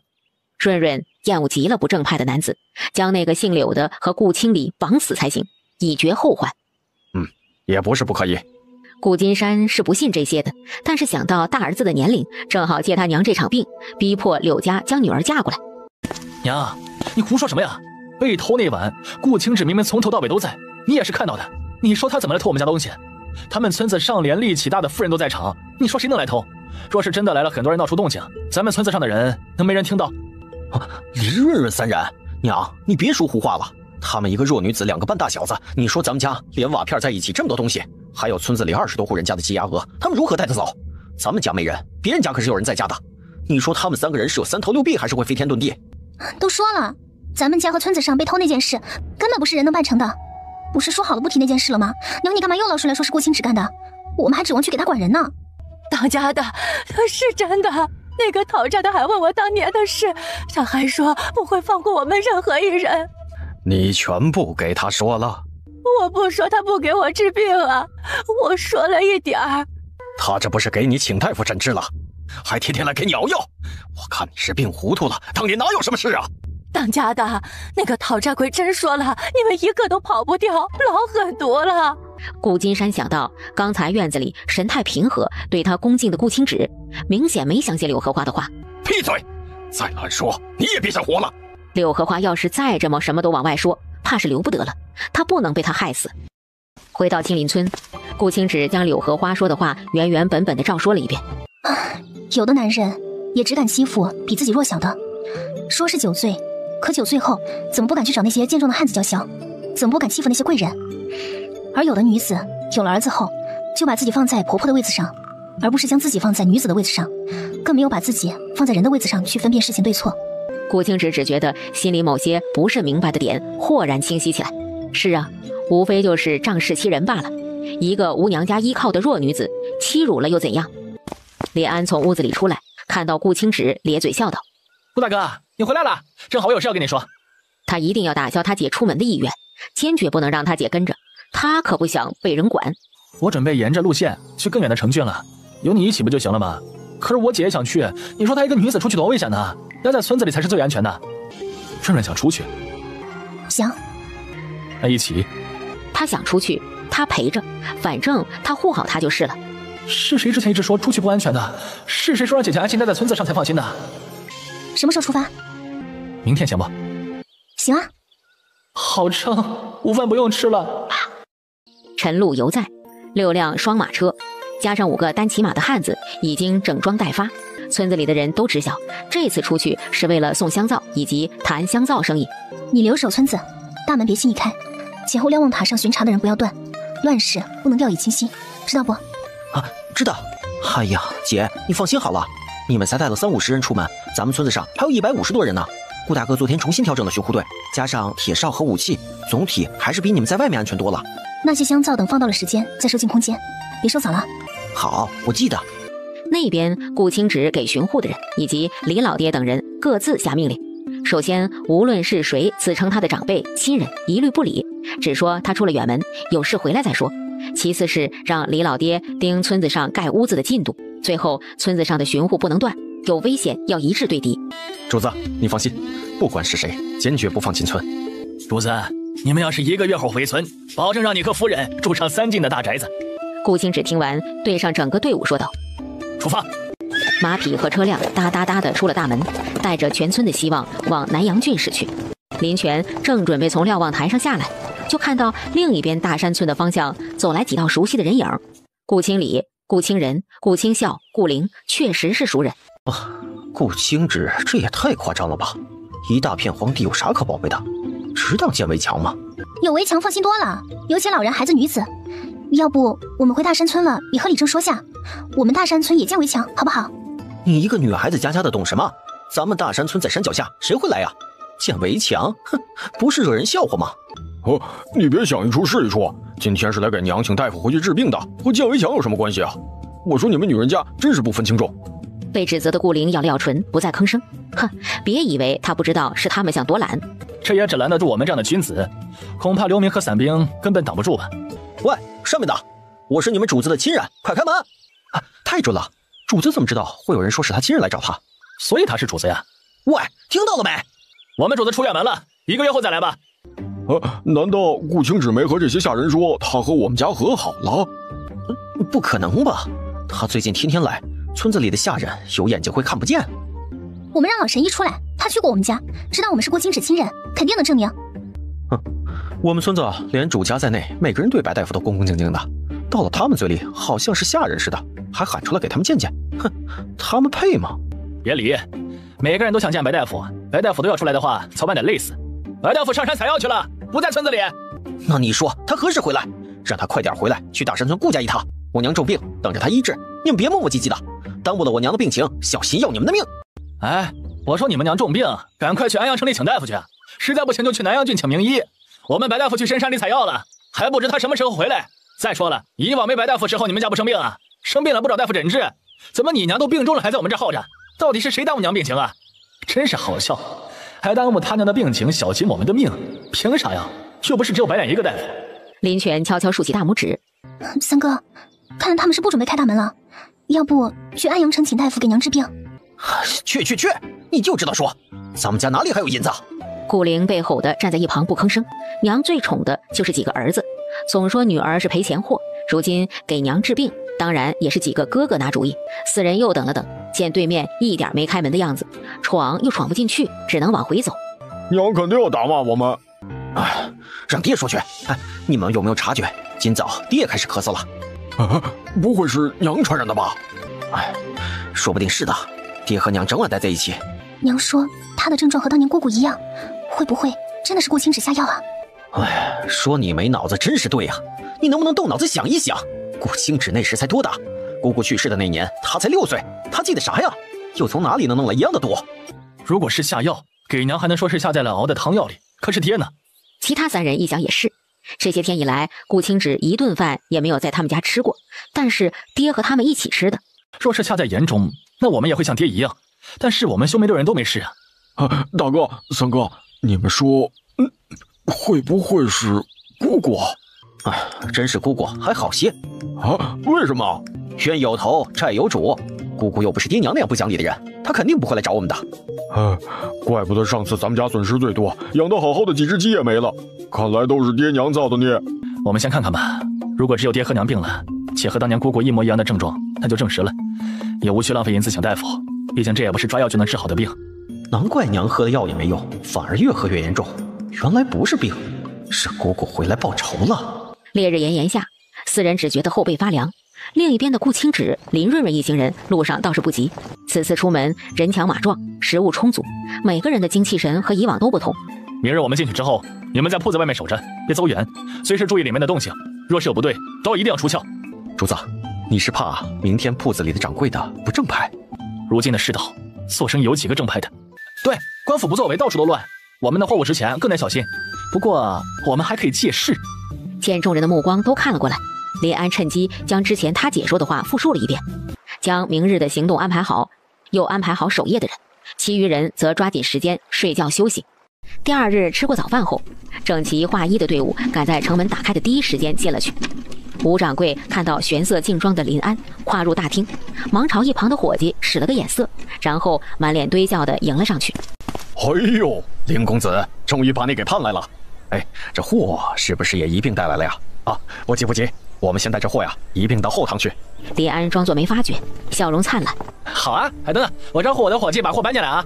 吴掌柜刚想说不用麻烦，就见一排排手持长刀、身强体健的一身劲装的汉子鱼贯进入。这人也太多了呀！他铺子的所有伙计也才7、8个，现在从别处调人过来根本来不及。吴掌柜别介意，这么重要的生意，我家主子不是不放心我年岁小吗？就拨了些人手跟着。如今这世道，吴掌柜也能理解是吧？理解，能理解。只是林公子啊，这不是你自家的生意吗？替主子做生意，怎么不算自家的生意呢？吴掌柜别担心，这数量、品质、价格这些我都能做出。吴掌柜看向林安身后一排排肌肉结实的汉子，又看了看自己这边消瘦单薄、穿着长衫的伙计，只想着看能不能拖延时间搬人过来。哎呀，你看，如今世道乱，这姨子不好卖呀。之前说好的底价，怕是呀要压一压才行了。真让我姐猜对了，果然还是得多谈几家卖货的商户才行。吴掌柜怕是打量我不知道行情吗？别人家的姨子也是这个定价，但是我家的姨子用了何首乌，里面包姨子的纸还是雪浪纸，这些的价格吴掌柜也是知道的。知道是知道，只是咱们在商言商，这1两6钱的进货价，哎，还是高了。不瞒你说，南阳郡里谈好的商户并不是你们一家，既然吴掌柜嫌贵，那只能供应其他家了。本是看在吴掌柜是这里最气派，想着能为我家王，是说错了，是我家主子多卖货多挣银子。既然价格谈不成，那就只能换一家了。他可没说是王爷，要是吴掌柜误会了，那也是他听错了。吴掌柜听到王，脑子里自动蹦出王爷2个字，异样的心思那是消失的无影无踪。他们这边的都属于厉王爷的封地，临安的做派除了厉王爷还能有谁？怪不得他出门在外丝毫不惧。林公子言重了，我刚刚啊只是开玩笑的，还是按照之前的数量和价格啊，我这就取银票过来。不收银票，只收金银。第一笔交易顺当的完成，确认每一锭都是货真价实的银子后，倒入原本装香皂的大木箱里，跟在林安后面出门。众人归位后，车队快速的往下一个铺子驶去。吴掌柜看着车队离开的方向，用衣袖一抹额头上的汗珠。掌柜的，不是，你没听到他说的话吗？我家嫌贵不要，他就去下一家。如今姨子多好卖，你又不是不知道。他家还有蜂蜜和何首乌的，只要我们打出名声，不说贵人府上的夫人、姨娘、小姐，单单青楼里的那些，你说能卖出去多少？这姨子品种多，价格好，做生意嘛，当然是在商言商，能挣银子就成。对方没有明确说出厉王爷的名号，说明此事是不想让外人知晓的。他除非不想要这项上的这颗人头了，才敢嚷嚷出去。伙计满头雾水，只觉得这不像往常那个偷奸耍滑、心黑手也黑的掌柜会说的话。林润润和林安才不管吴掌柜怎么想，他俩窝在车厢里，正在嗨皮的数银子。姐，待会儿在南阳郡要是还能再谈妥2家铺子，即使没有吴掌柜的销量好，但是3家合在一起，一次运送上千块香皂的话，那一次能挣将近2000两银子。1座成郡2000两，10座2万两，100座就是20万两，1000座。别，整个大宁城还不知道有没有1000座城池。没有1000座，那100座总是有的吧？我的要求也不高，只要100座成就行了。我算了一下，要是半年供一次货，那就是40万两；要是1个月供一次货，那就是240万两；要是10天半个月供一次货，首先100座城池这点就很难，再次供应100座城池的货物，单原材料如何保障充足？最后100座城池，你知道分布有多广不？这年头运输可是个大问题。结论是你这要求不是不高，是非常极其特别的高。那就先把40座成绩拿下，每年也是巨额收入。这点林润润很是认可。在马车车程1个月以内的城郡，要是有10座已是非常好了。林安哗啦啦的抖开一张纸，你又不是爱看书的性子，怎么在马车上倒用起功来了？我是不爱读书啊，但是这也不是书啊，这是地图啊。你哪来的地图啊？当然是买的了，老贵了。上次和孙老爹他们一起来南阳郡，找了好几家书铺才找到的。虽然上面路线也不是太精准，但是看个大概吧。姐，你看，南阳郡在这儿，往前是宜阳郡、河阳郡、河内郡、长平郡，再往前就是东都。估摸最远到东都，咱们就要往回走了。为什么？一是你看，这每2个城之间的距离，预计要个3、5天才能到。再往前的话，一来一回，那必然是要超过1个月了。二是这张地图上它只写到东都啊。我无话可说。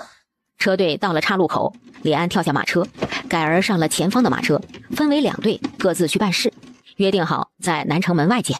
接下来沿着官路一直赶路，每到一座城池，顾清止、林润润去购买猪板油等，林安带着人去谈生意。一连小半个月跑了4座城池，从河内郡出来，在南城门外汇合后，顾清止将筐子里堆得高高的白面肉包子、素菜包子递了过去。吃饱点儿，我们被人盯上了。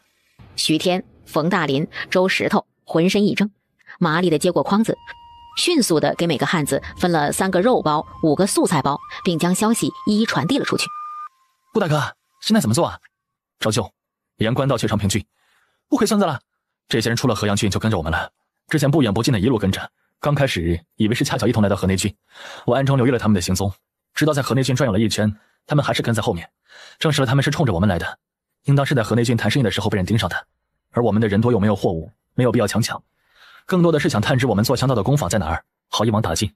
比起现在回村把危险带回村子，还是在外面甩掉他们为宜。李安一想非常对，他们一批货就是好几千两银子的进账，抢夺货物已经够黑了，想不到更黑的还在后面。这是不光要蛋，还要下蛋的母鸡呀，真是有够贪心的。他们只有18人，人数相差大，路上动用武力的可能性不大，我们要做的就是甩掉他们。知道。我们有6辆马车，他们全是马匹，官道上甩不掉他们，等进了城视情况而定。所以你传下去，无需赶路，还是之前的赶路速度，路上各自小心，打起12分精神。好。吃完包子，车队像是没有发现异常一样，继续按照原来的速度行驶。你是不是没有想过把他们彻底甩掉？顾清止闻言心里一动，唇角扬起，然后点了点头。不是说把这些人甩掉，不甩掉那是准备全部杀了以绝后患。我们的人数虽然比对方多出近1倍，但是看对方的身形也是老手，双方对上，即便我们能赢，死伤也必定是会极为惨重的。若是将他们彻底甩掉，治标不治本，不知道是哪家铺子幕后主使，甩得了这次，还有下次以及下下次。接下来还有长平郡和东都2个地方，找个合适的时机将他们分散，或杀或拷问，将幕后主使找出来才是正事。对上身后的人安抚道：你别怕。我不怕，我觉得你做得很对。林安等了好一会儿，也没有等到人问他怕不怕，突然觉得他应该在前面车上，而不是在这儿。一行人进了长平郡，这次顾清止和林润润没有单独行动，谈好生意，买好吃食，又赶往下一个城池东都。跟踪的人明显急了，想跟近些又不敢。顾清止一行人只当没发觉，一路顺畅地进了东都。东都作为厉王爷最南边的城池，也是最繁华的城池，厉王府就设在东都。东都是不是竟然在举办什么活动啊？人也太多了。听说是抓到了好几10个探子，今日午时在菜市口砍头示众。这些人都是过去看热闹的。去菜市口。对，去菜市口。人最多的地方不就是最乱的吗？徐天也立即反应过来了，这是最好的时机。又听到顾清止一条条下发的命令，他连忙灵活地前后走动，将消息传递了出去。菜市口层层叠叠的人群被挤得水泄不通。你说这抓到的探子就有几10个，是不是还有更多的没被抓到的探子呀？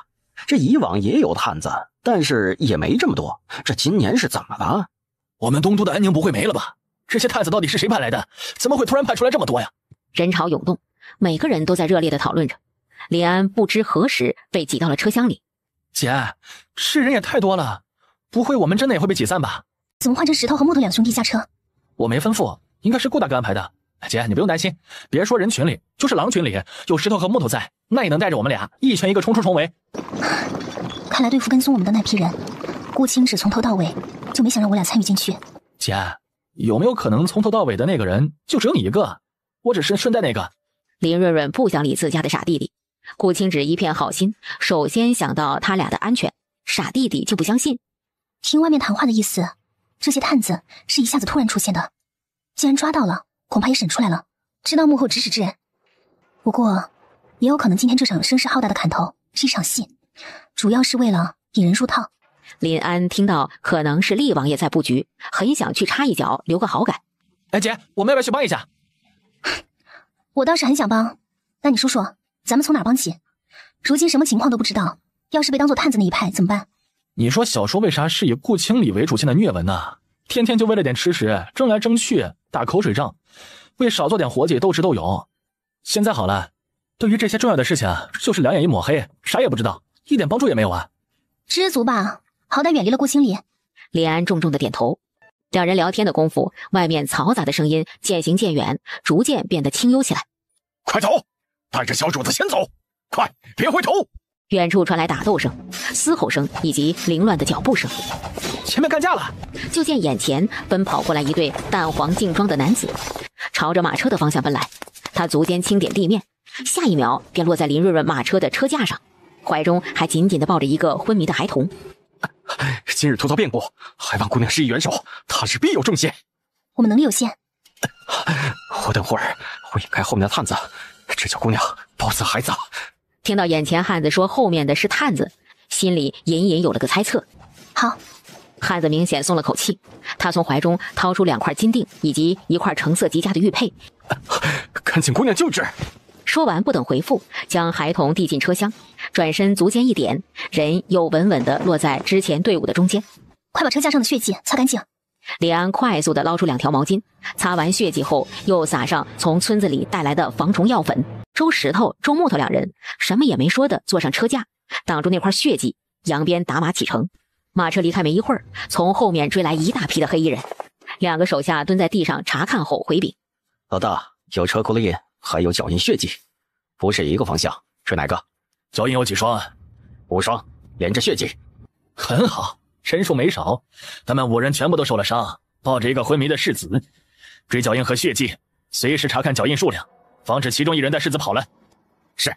姐，你说他是不是厉王府这边的人呢？我觉得应该是的。不是说黄色只有皇室中人才能穿吗？天子穿明黄色，王爷穿黄色，皇宫里的侍卫是黄马甲，王府的侍卫是不是才能穿淡黄色的侍卫服啊？刚刚那个穿淡黄色的汉子说后面追他们的是探子，这说明他们肯定不是探子呀。能在东都穿淡黄色侍卫服，又说别人是探子的，那只能是厉王府的人。不错，知道动脑子了。姐，你是不是也猜到了？林润润也想当个救人于危难的大好人，但是现实情况是，如果乱帮忙，不单单他会没命，顾清止2个弟弟，甚至青林村近200人口都会没命。要不是推测出来，他不敢也不能冒险。姐，那我们现在怎么办？要不要把人送到厉王府那去啊？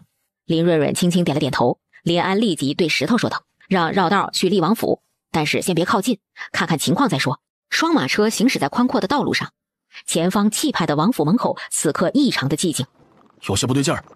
等马车将靠近，便听到里面远远传来打斗的声音。走，快离开此地。周石头、周木头一丝没迟疑，调转马头往之前和主子约好会合的地方驶去。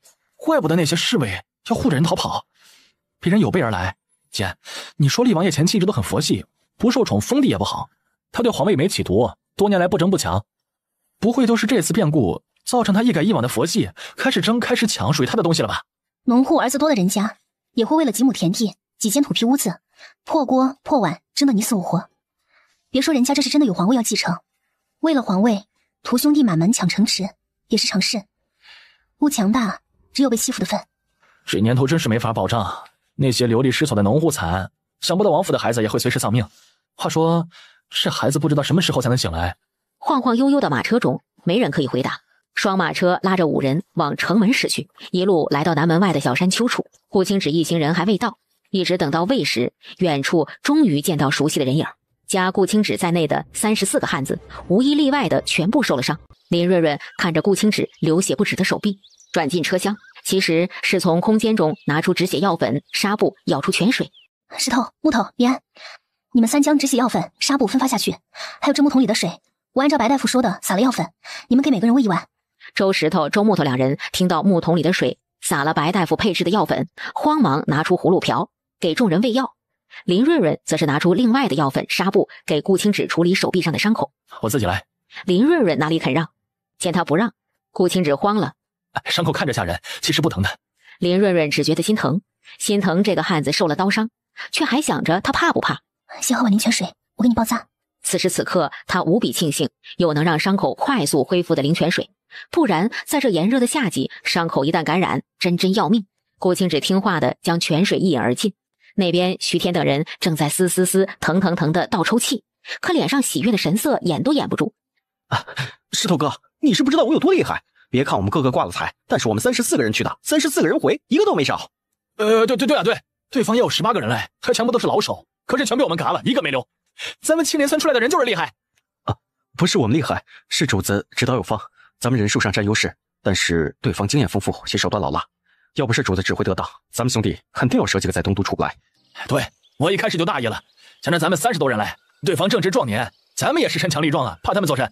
硬碰硬不就行了，看谁厉害。后来一对上，发现对方是招下死手啊，根本不留活路的。我们这群人哪有什么打打杀杀的经验啊？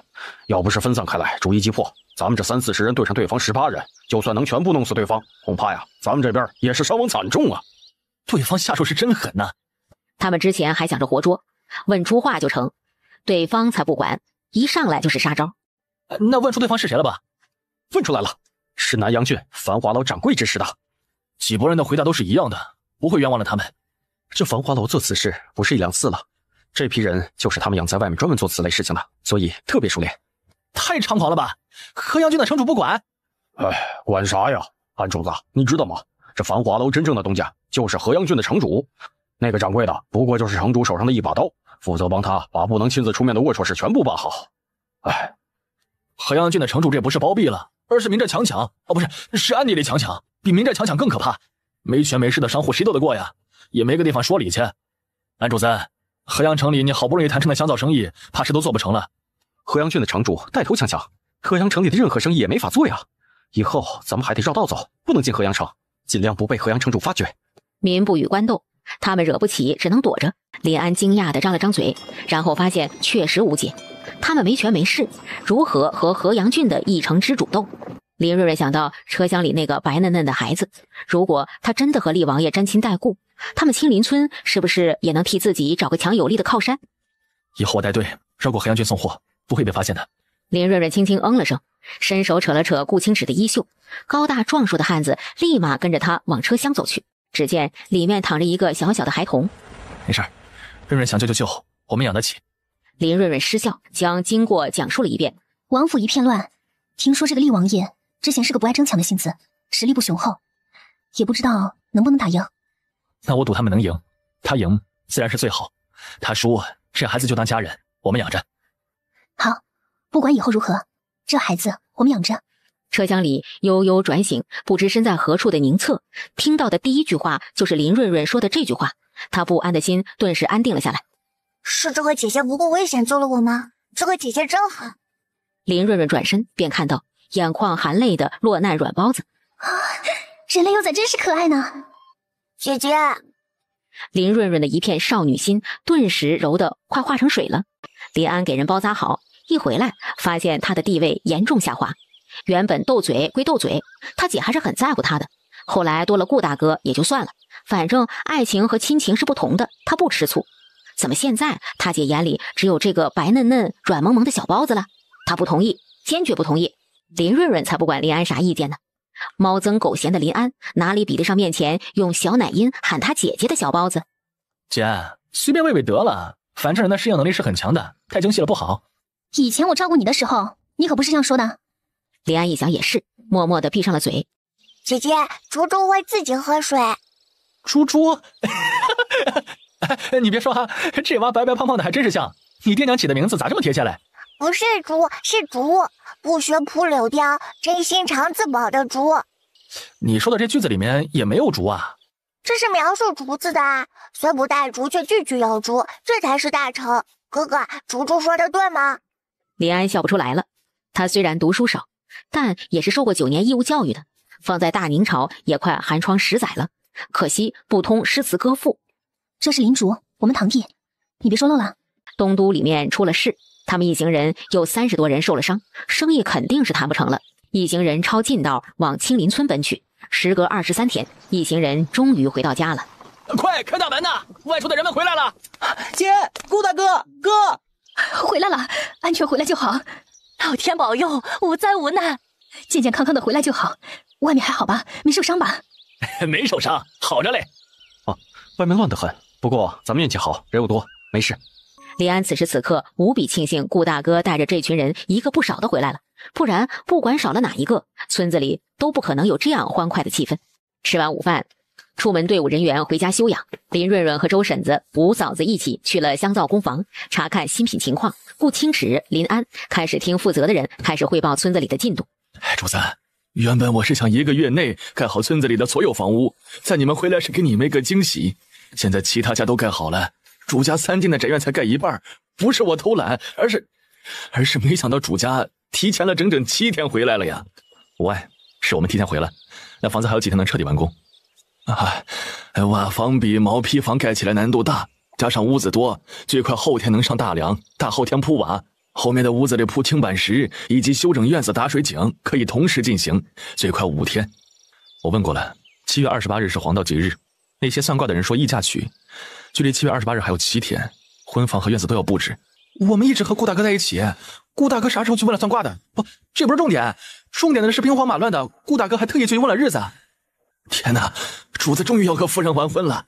要是知道的话，我说什么也要先把主家的屋子给先盖好，最晚5天来得及。主子放心好了，咱们晚上不睡也要把新房布置好，保管夫人满意。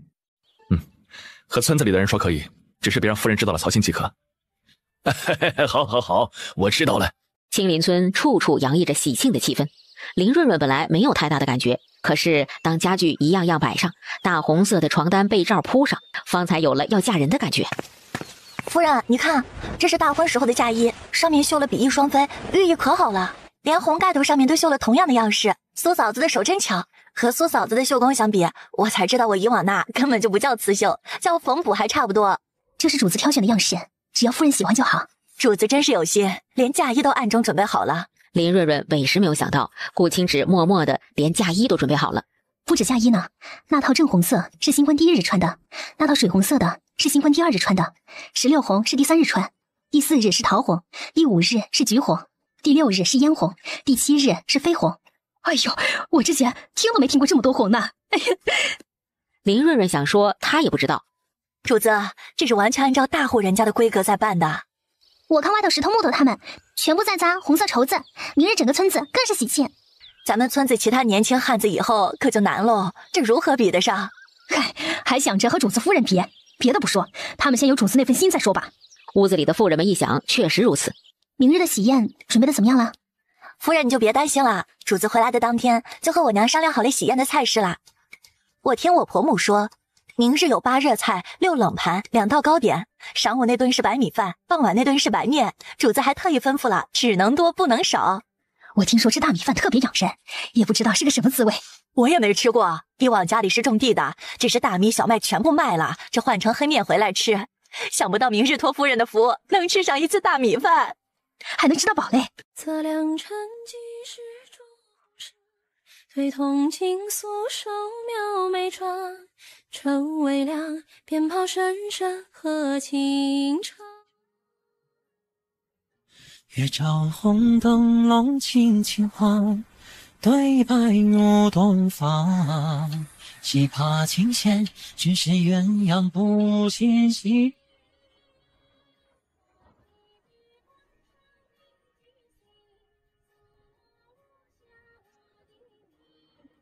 一纸滚手落笔，白首不分离。天上与君共朝夕，一条天长结连理。一双宿双栖，心相。我做的不好，让你不舒服了。林润润小脸爆炸般的红，这让他怎么回答？你和我说，我改。林润润不知从何说起，时间不要太长，次数不要太多，不知道这是顾青芷能改的范围吗？他试探的稍稍动了下，立即惹得上方的顾青芷呼吸急促。别乱动，能不能这是最后一次，明天再。好，你好好睡一觉。成婚礼仪太多，润润定是太累了，等明天就好了。到时候是不是多次也可以啊？林润润松了口气，今天是初次，顾青芷不知节制也是正常的。